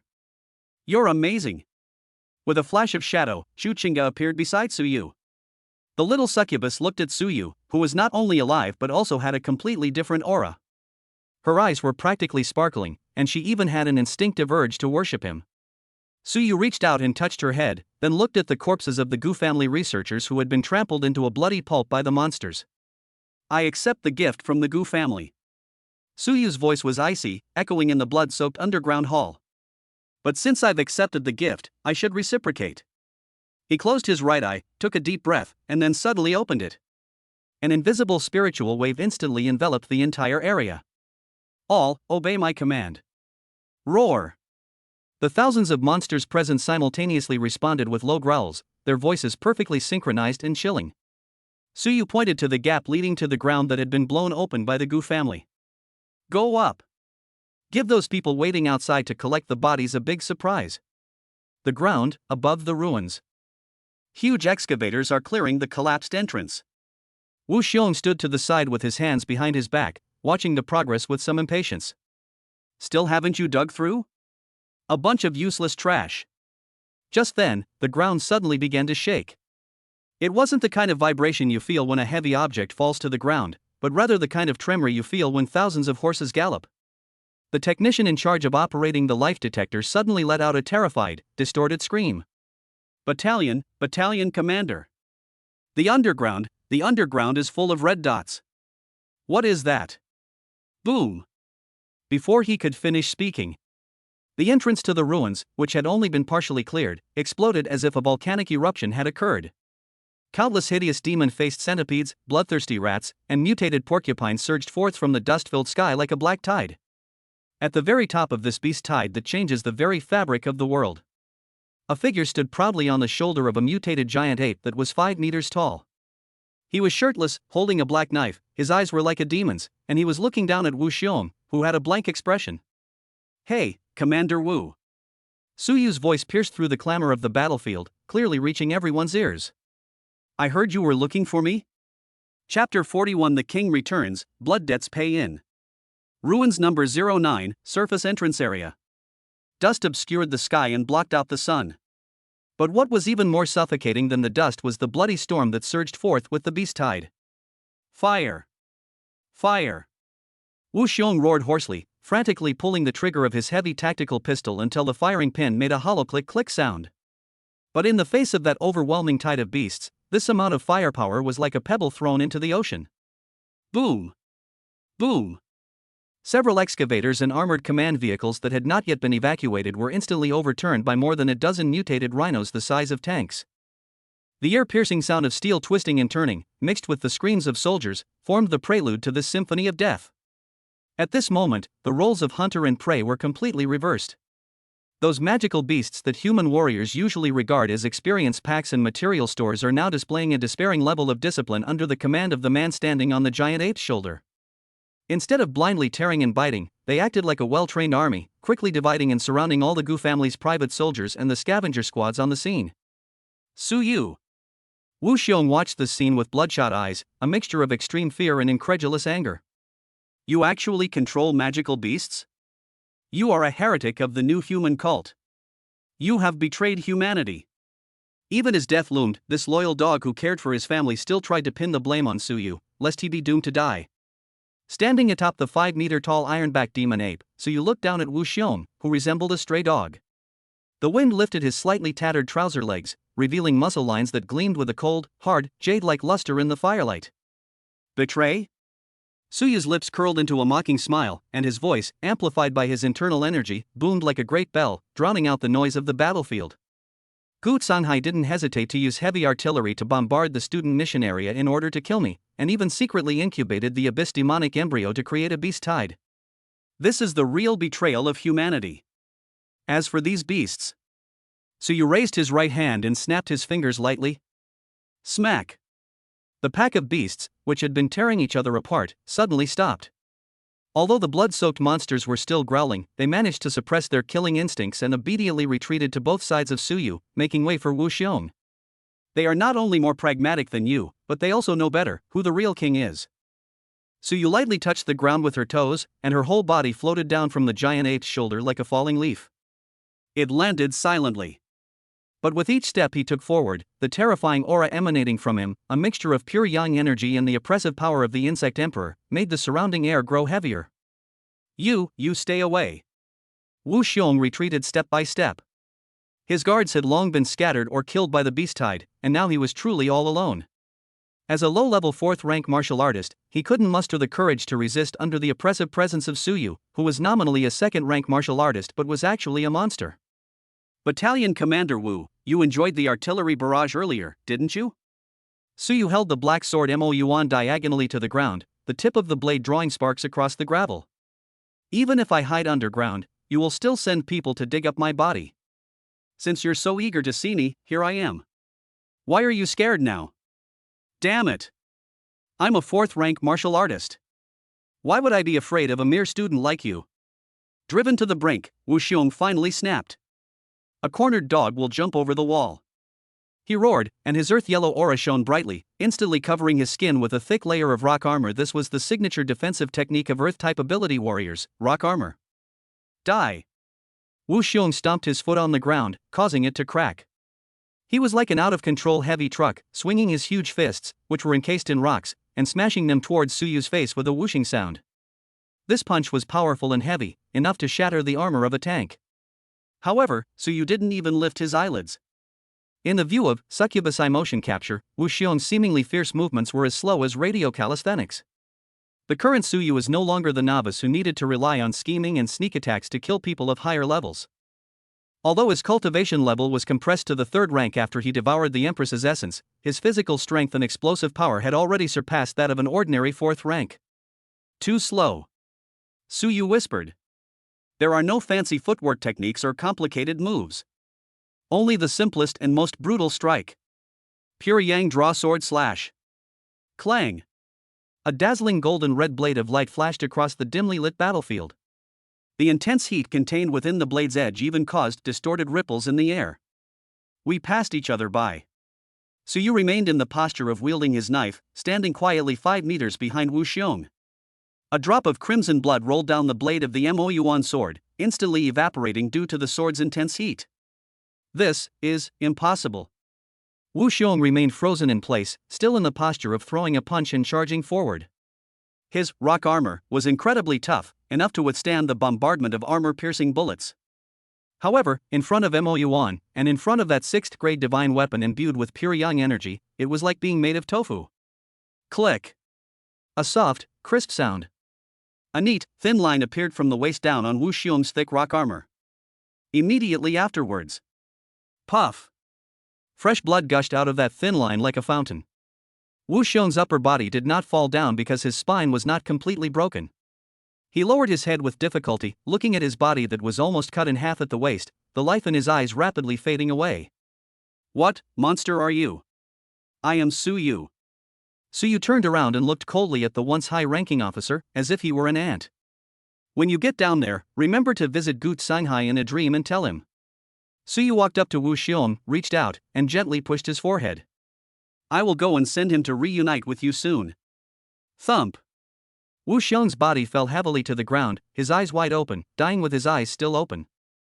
Slayed a low-level 4th-rank martial artist Wu Xiong. Gained a large amount of qi and blood essence already stored in the reserve blood pool. Obtained skill fragment rock armor 1-5. Comment, a clean and decisive cut. Suyu shook off the remaining blood from his knife and glanced around. At this point, the battle on the battlefield was also nearing its end. Shuchinga's figure moved through the ruins like a ghost. Each time she appeared, she would take away a scavenger member who was trying to escape or call for help. Less than 10 minutes. The entire elite recovery team sent by the Gu family was wiped out. The air was thick with the stench of blood. As Suyu looked at the corpses scattered on the ground and the demonic beasts lying around him in awe, the purple light in his eyes gradually faded, returning to its normal black. Master, there's some commotion outside. Shuchinga appeared silently beside Suyu, toying with a tactical dagger she had scavenged from a dead body, and pointed to the blockade line in the distance. A large convoy of human vehicles is approaching, and their presence is very strong. Suyu nodded. It was the 3rd Squadron. The commotion was so loud, they couldn't possibly not know. He glanced back at the group of magical beasts. The biggest problem now is how to explain these obedient monsters. If people knew that he could control the beast tide at will, he would probably be taken away for dissection and research the next day, or executed as a heretic. A play must be staged. Chinga, come back. Suyu reached out his hand, and Shu Chinga immediately transformed into a black shadow and disappeared into his shadow. This was after Suyu advanced, and Shu Chinga also received feedback. Her control over the Shadow Demon bloodline increased, and she unlocked the advanced skill, Shadow Escape Possession. Disperse. He gave the final command to the magical beasts in his mind. Roar. The liberated monsters felt as if they had been granted a pardon. The light of reason in their eyes quickly faded, and they became violent and fearful again. They dared not attack Suyu, but instead fled frantically into the depths of the ruins in all directions. In just a few seconds, the once crowded battlefield became empty, leaving only a mess and dozens of human corpses. Suyu glanced at his bare upper body and undamaged skin, and frowned. This doesn't seem like something a victim would do. Without hesitation, he raised Mo Yuan and slammed the back of the blade against his chest and arms several times, without using his internal energy to protect himself. Bang! Bang! Bruising appeared, and he even coughed up a few mouthfuls of blood. He grabbed a handful of dirt and blood from the ground, smeared it on his face and hair, and finally stuck the broken knife into the ground.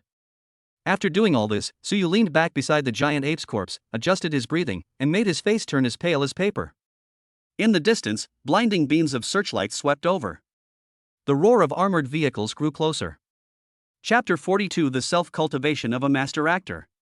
Ruins number 09, Surface Entrance. Several heavy armored personnel carriers bearing the insignia of the military's 3rd Squadron roared to a stop at the edge of the ruins.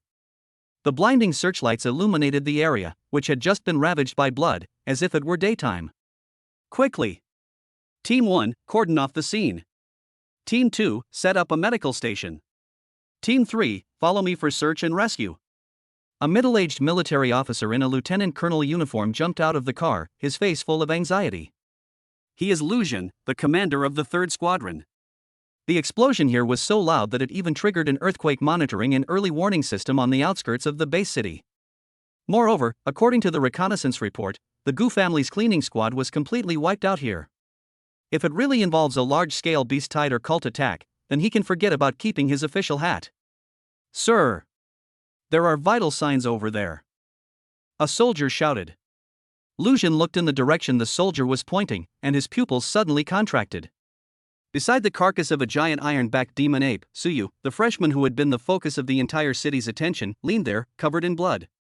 His body was covered in countless wounds of varying depths, his face was as pale as paper, and he was still gripping the black knife with its dull blade tightly in his hand, as if he were ready to suddenly strike and kill someone at any moment.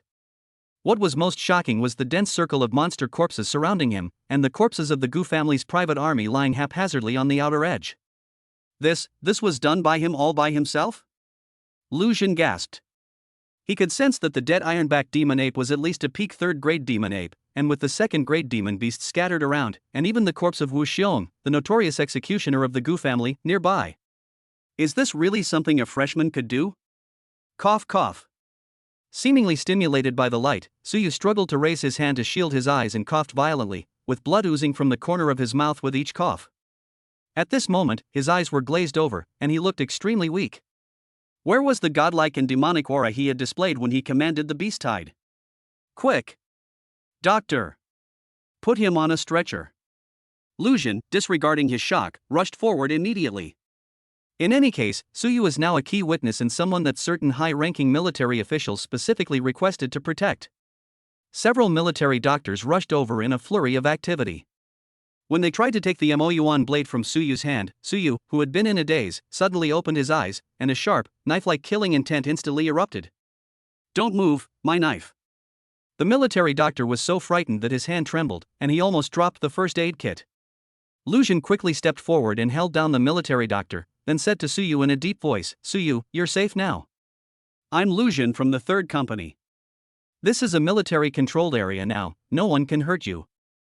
Suyu stared at Lu Jun for a few seconds before the murderous intent in his eyes slowly faded. As if he had finally used up his last bit of strength, his head lolled to the side and he fainted. Of course, it was an act. Even with his eyes closed, Suyu's spiritual power still enveloped the surroundings. He could feel that the faint dark aura in his shadow was in a state of extreme tension. This girl's shadow demon bloodline is awakening more and more thoroughly. Now she is simply a perfect assassin.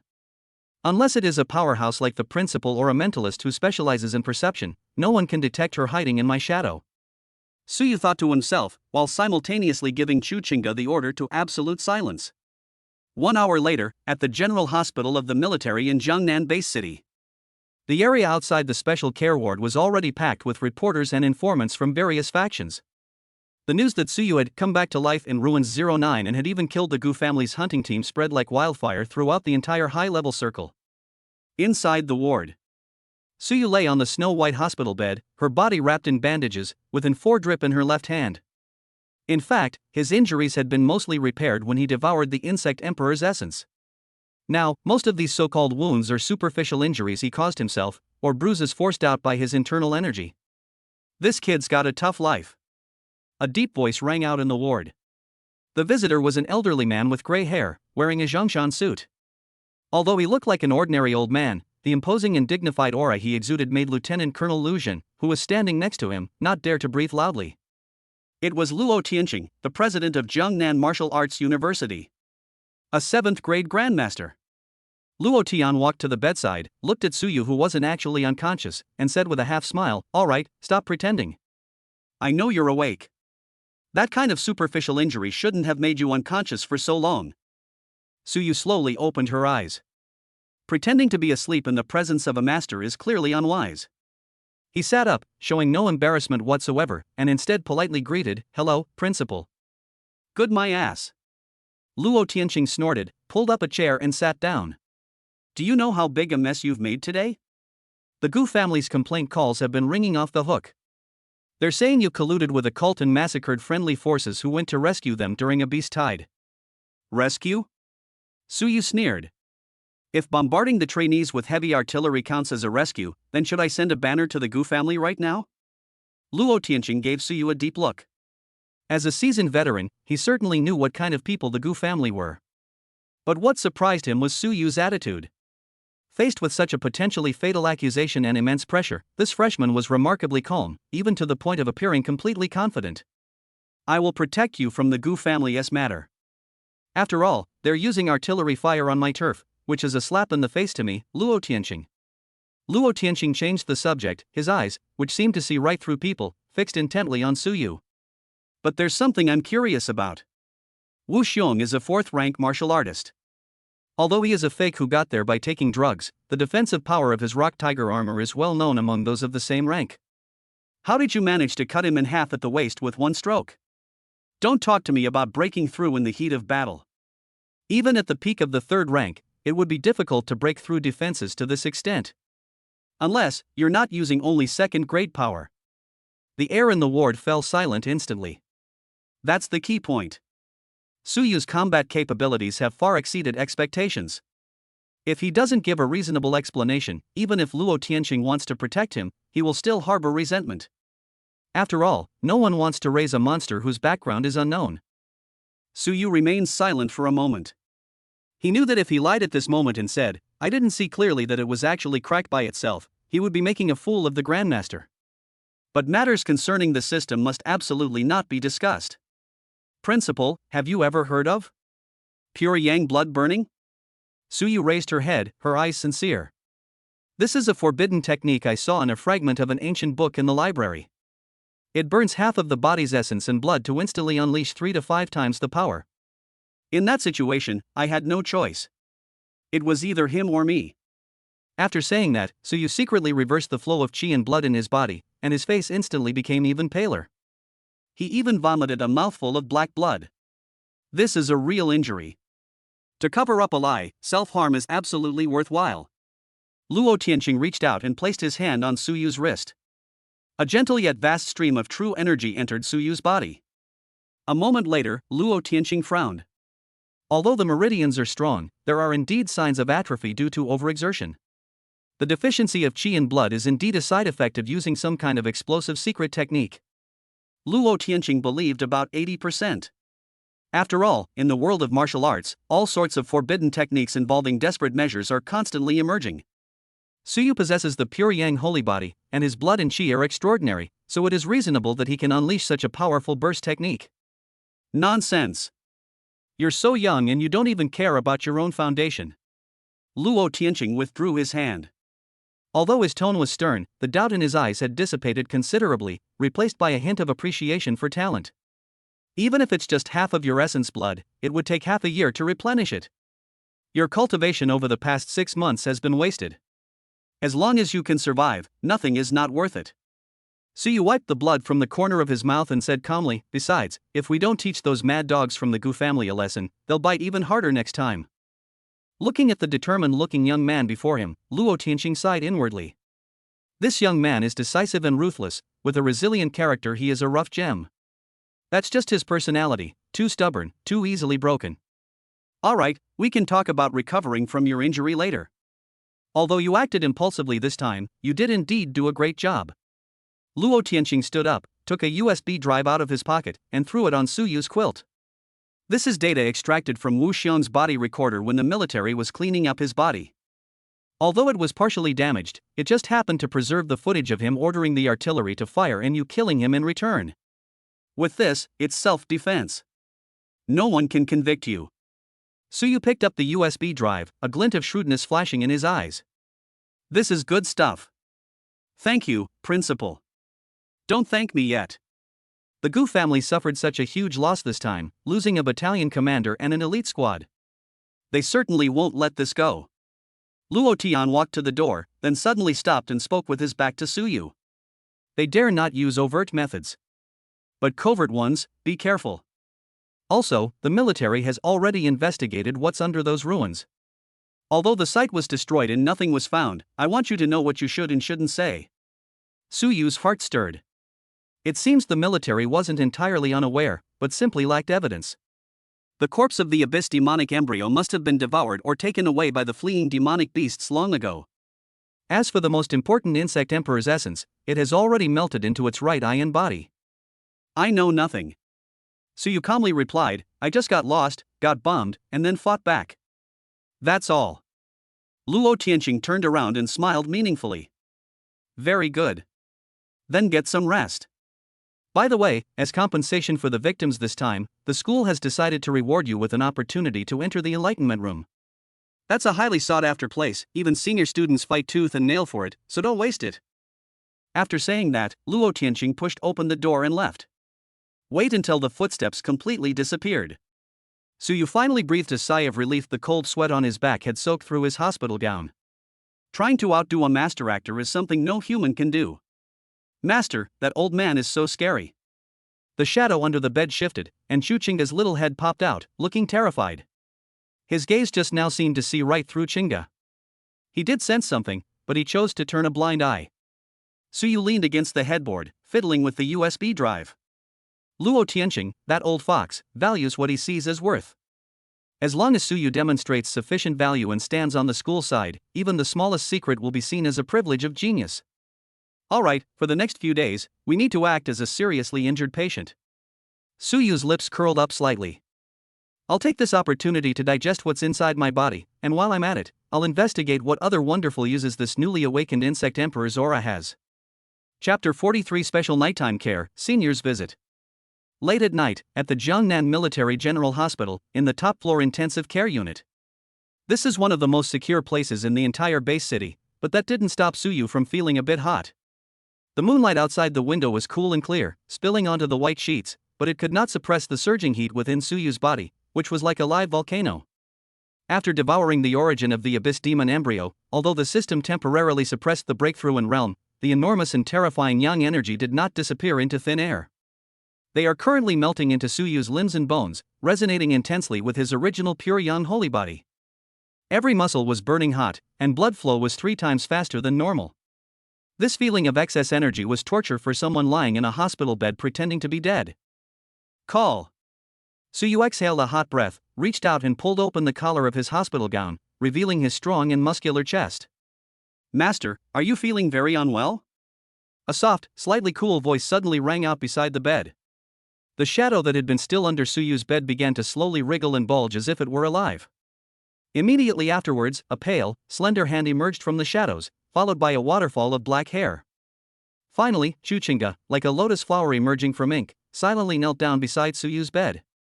At this moment, she was not wearing her usual Lolita dress. As a manifestation of the awakening of the Shadow Fiend bloodline, she dematerializes in shadow cloak, her body covered only by a thin veil made of shadow energy. The black veil, as thin as smoke and mist, clung tightly to her petite body, subtly outlining the youthful yet alluring curves of her figure. Against the backdrop of dark shadows, her snow-white skin appeared even more translucent, as if it could drip water with a gentle pinch. Shinga? Suyu looked down at her, his gaze lingering on the thin, gossamer-like veil for a moment. The heat within him not only did not subside, but burned even more intensely. Master's body is so hot, like the sun. Chuchinga's heterochromatic eyes shone with a fascination. For creatures like shadow demons and succubi, whose nature leans towards darkness, the intense pure young aura emanating from Suyu at this moment both instilled fear in them and possessed a fatal attraction. Like moths drawn to a flame, knowing the danger, yet unable to resist the warmth. She slowly leaned closer, extended her slightly cool tongue, and gently licked a scratch on Suyu's arm that had not yet fully healed. Hiss. Suyu gasped. It doesn't hurt. Instead, a tingling, electric-like sensation instantly spread throughout the body. Chuchinga's saliva seemed to contain some special analgesic and hallucinogenic components, which, combined with her uniquely cool body temperature, perfectly neutralized the heat in Suyu's body. Chinga can help Master cool down. The little succubus raised her head, her pure and innocent face flushed with a sickly blush, her eyes hazy and yearning. Before Suyu could answer, she pressed her soft, boneless body against him. The veil of shadows offers no barrier, instead providing a smooth, cool, silk-like feel. This direct contact between ice and fire made Suyu so comfortable that she almost groaned out loud. You little brat, you're playing with fire. With a hoarse voice, Suyu reached out and pressed his hand against Chuchinga's slender waist. It has an excellent feel, soft and chewy yet surprisingly elastic. As long as it is the master's fire. Chinga is willing to be burned to ashes. Chuchinga murmured, her small hand sliding down Suyu's firm abdominal muscles, her fingertips carrying the coolness of shadows, and Suyu's taut muscles trembled wherever she touched. She seemed to enjoy Suyu's current state, rubbing against his burning chest like a cat seeking coolness, using her innate ability to gradually absorb the excess heat emanating from his body. This kind of special care is probably a VIP service that no hospital could possibly provide. Just as Suyu was about to flip over and pin this arrogant little succubus down to his side, and study that shadow demon structural science properly. Thump, thump, thump. A series of highly rhythmic, somewhat hurried high-heeled footsteps echoed clearly in the corridor and quickly approached the ward. Suyu's eyes narrowed. The footsteps were steady and powerful, each step landing with a resounding thud, and the spacing between each step was remarkably consistent. The newcomer was a skilled fighter and a strong-willed woman. Someone's coming. Suyu whispered a reminder, then gently patted Chuchinga's pert buttocks with his palm. Chuchinga pouted unhappily, seemingly unsatisfied, but she was absolutely obedient to Suyu's orders. The next second, her body instantly transformed from a solid to a fluid, melting like a pool of ink, sliding down the sheets, and in the blink of an eye, it disappeared back into the shadow beneath Suyu, vanishing without a trace. The entire process was so smooth that not a single breath was left behind. Almost at the same time. Bang! The door to the ward was pushed open without any politeness. The person entered directly through the door, bringing with them a cold breeze that mixed the smell of gunpowder with a faint scent of roses. You're not quite dead yet, are you, Hirosu? A tall, slender, and fiery figure appeared at the doorway. Her long, wavy red hair was casually draped over her shoulders, and her cold, exquisite face showed a hint of fatigue, but this did not diminish her aura in the slightest. She was wearing a tight-fitting black combat uniform, with a military overcoat draped over her shoulders, one corner of which was blackened by smoke. The zipper of the combat uniform was pulled down a bit, revealing a large expanse of fair and delicate skin and a deep cleavage that was enough to take one's breath away. A black tactical belt tightened around her slender waist, further highlighting her long, straight legs encased in high combat boots. It was Lin Shuang, a senior student known as the Blood Rose. Suyu quickly adjusted his sitting posture, pulled the blanket up to cover his restless lower body, and gave a helpless bitter smile. Senior Lin, shouldn't you bring a bouquet of flowers or knock on the door when visiting a patient? Flour? Lin Shuang strode to the bedside with her long legs, casually tossed a bag of apples still covered in dew onto the bedside table, then crossed her arms and looked down at Suyu. Flowers are for the dead. Judging from your complexion, apart from being a little weak, you're very resilient. Although she was sharp-tongued, her beautiful eyes scanned Suyu back and forth. Only after confirming that Suyu's limbs were intact did the tense anxiety deep in her eyes quietly dissipate. I heard you single-handedly killed Wu Xiong and wiped out an entire cleaning squad? Lin Shuang pulled up a chair and sat down, crossing her long legs. Her slender legs looked particularly alluring in her tight pants. She leaned forward, exuding an overwhelming aura of domineering older sister. Tell me honestly, how did you do that? Wu Xiong may be a drug addict and a good-for-nothing, but even I find his turtle shell-like body troublesome. So you looked at Lin Shuang, who was so close to him. From this angle, he could clearly see the fine beads of sweat on her collarbone, and the faint glimpse of lace trim beneath the collar of her combat uniform. It seemed she just finished a mission and came straight here without even changing her clothes. It was bought with my life. Suyu pointed to his pale face and said, half-jokingly, I used a forbidden technique and burned half of my life essence. Now I'm still a cripple. Don't give me that. Lin Shuang rolled her eyes, clearly not entirely convinced. She suddenly reached out and grabbed Suyu's wrist. The hand wearing a half-finger tactical glove was slightly rough, but the palm was warm and strong. His pulse is strong and powerful, though a bit erratic, but it's definitely not the sign of depleted essence and blood. On the contrary, it seems like he's overdone it, with excessive heat. Lin Shuang looked at Suyu with a half-smile, her fingers seemingly unintentionally tracing the inside of his wrist. It seems Principal Luo paid you enough hush money to keep your injuries under control so quickly. As Lin Changkom's daughter and a fifth-rank martial artist, Lin Shuang naturally has a keen eye for talent. She could feel the restless heat within Suyu's body, a sign of his extremely vigorous life force. Ahem. Senior sister has such discerning eyes. Suyu did not pull away from her hand, but instead grasped her fingertips with his own, gently rubbing his thumb on the back of her hand. Since you noticed I'm short-tempered, what about the in-depth exchange you promised before we left? Upon hearing this, a rare blush appeared on Lin Shuang's usually cold and beautiful face. She remembered the joke she had made to Suyu at the training ground before he set off for the ruins. You brat, you just got back from the brink of death and you're already thinking about these things? Although Lin Shuang was cursing, she did not pull her hand away. Looking into Suyu's deep and slightly aggressive eyes, her heart skipped a beat. For some reason, Suyu now seems to possess an indescribable masculine charm that he had a few days ago. The domineering aura emanating from him made her, who was usually so assertive, feel a little weak in the knees. I'm serious. Suyu sat up slightly, his gaze intense. On the system panel, feedback notifications regarding Lin Shuang were flashing wildly. High-quality target detected Lin Shuang. Affection level fluctuating. The other person's chi and blood are in an active state. Contact will yield a great deal of feedback. Lin Shuang felt a little uncomfortable being stared at. She snorted, abruptly pulled her hand back, and stood up to hide her panic. Dream on. Wait until you've recovered from your injuries and can last 50 moves against me before we talk. She walked to the window, turned her back to Suyu, looked at the night outside, and her tone suddenly became serious. Besides, you don't have the mind to think about those messy things right now. I just came back from the front lines with some bad news. Suyu's joking expression vanished. The Gu family? It's not just about family. Lin Shuang turned around, her expression solemn, her long legs appearing exceptionally straight and slender in the moonlight. Although the Gu family suffered a loss, they dare not touch you for the time being. The real trouble is, a arbitrator from the new human cult has appeared on the outskirts of Jiangnan Base City. Their targets are usually only two, special experimental subjects, or heretics who are extremely threatening to them. Lin Shuang stared at Suyu and said, word by word. Suyu, tell the truth. Underneath Ruins 09, besides killing people, did you take anything else you shouldn't have? Chapter 44 The Arbiter's Smell. Suyu's heart skipped a beat, but his expression remained unchanged. Things? What things? Nothing. Don't play dumb with me. Lin Shuang's voice was low, carrying a hint of warning. The Arbiters are the high-end combat force of the new human sect, each of them is no less than the 5th rank, and their methods are extremely strange. They are like sharks that smell blood, and they will never easily show up near the military control zone unless they have locked onto a specific target. You've been in the ruins for so long, I don't believe you were just simply lost. Suyu met her extremely imposing gaze and remained silent for 2 seconds. He knew Lin Shuang was acting out of concern, and he also knew that she was Lin Changkong's daughter, so in a way she was one of his own.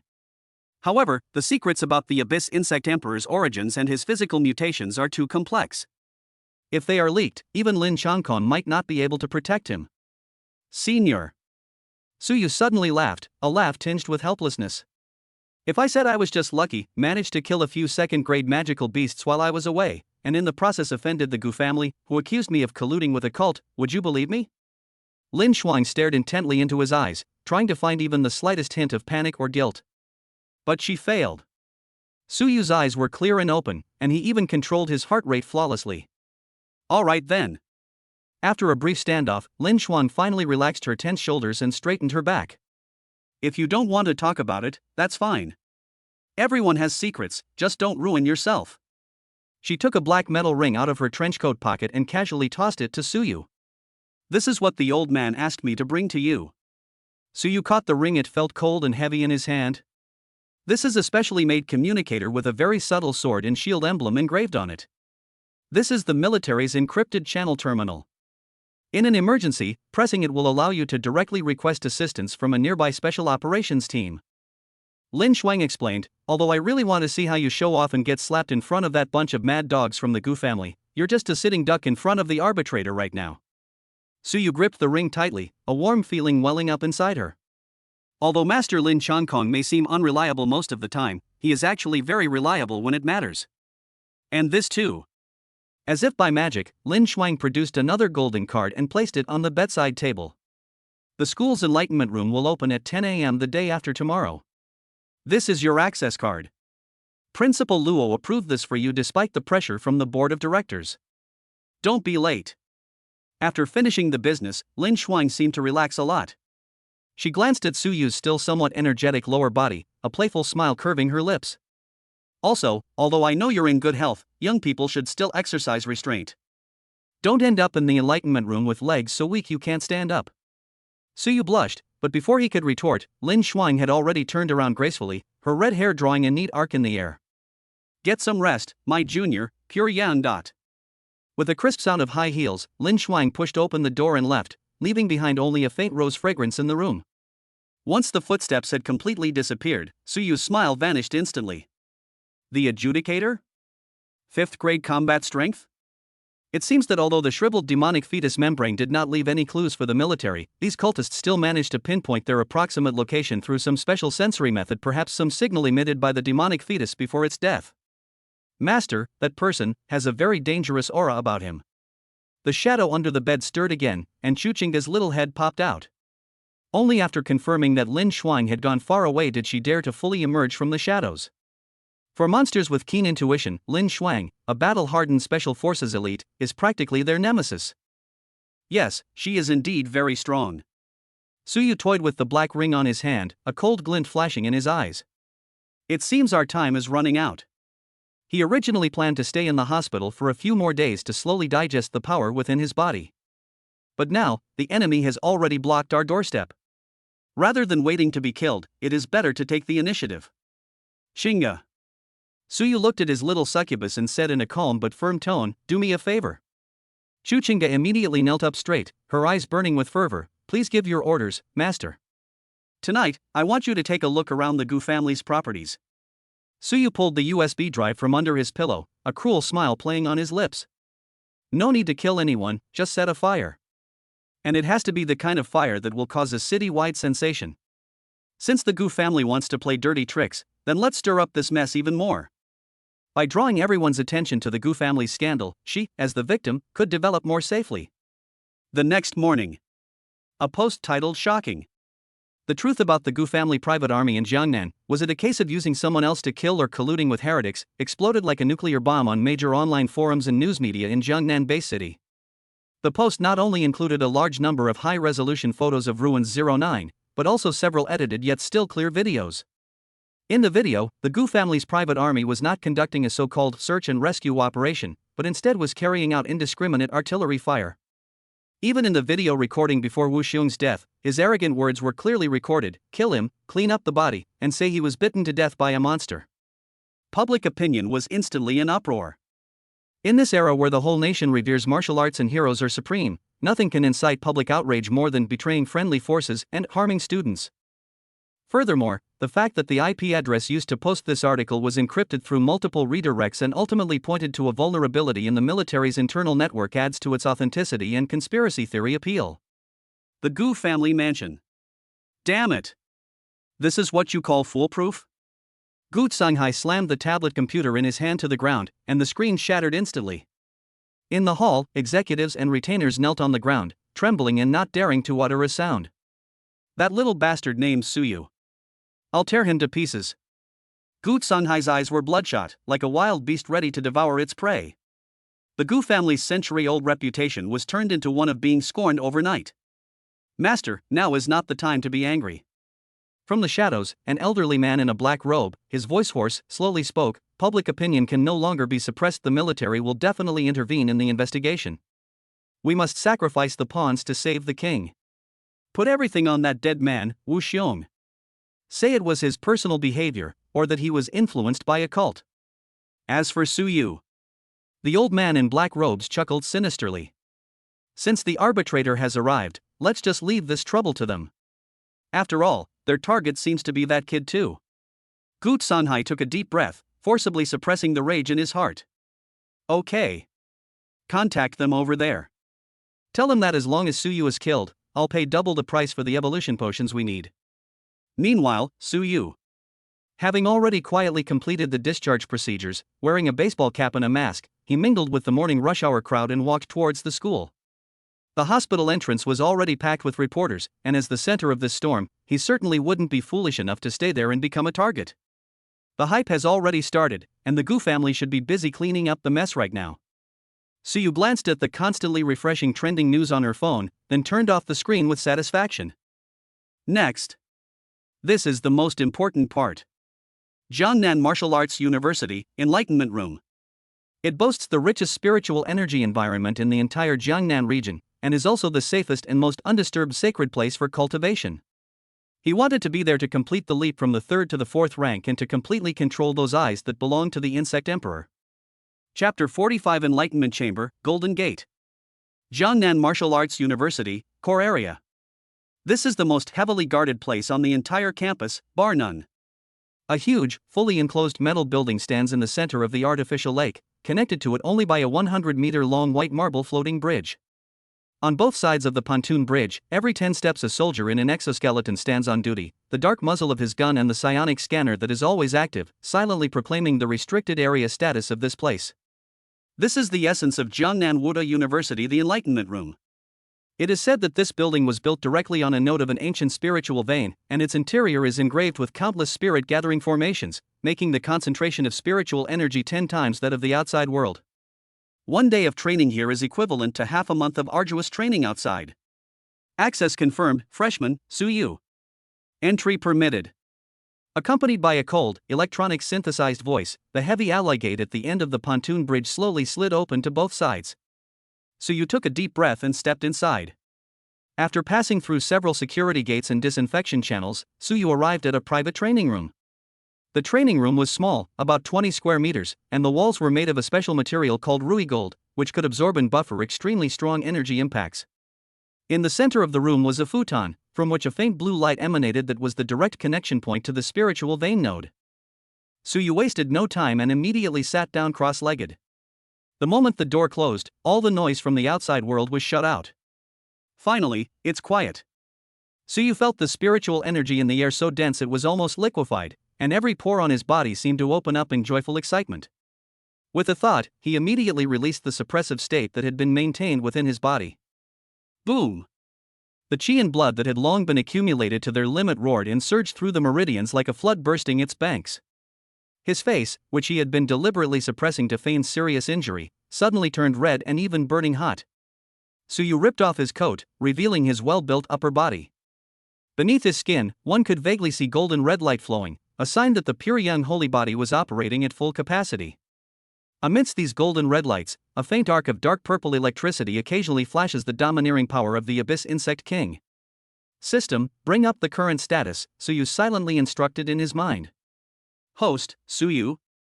Status, overflowing with energy about to break through. Current fusion level, Abyss Insect Emperor origin 15%. Warning, a foreign and domineering energy exists within the host's body. If it is not channeled and integrated as soon as possible, it may cause damage to the meridians or physical deformities. As expected, only 15%?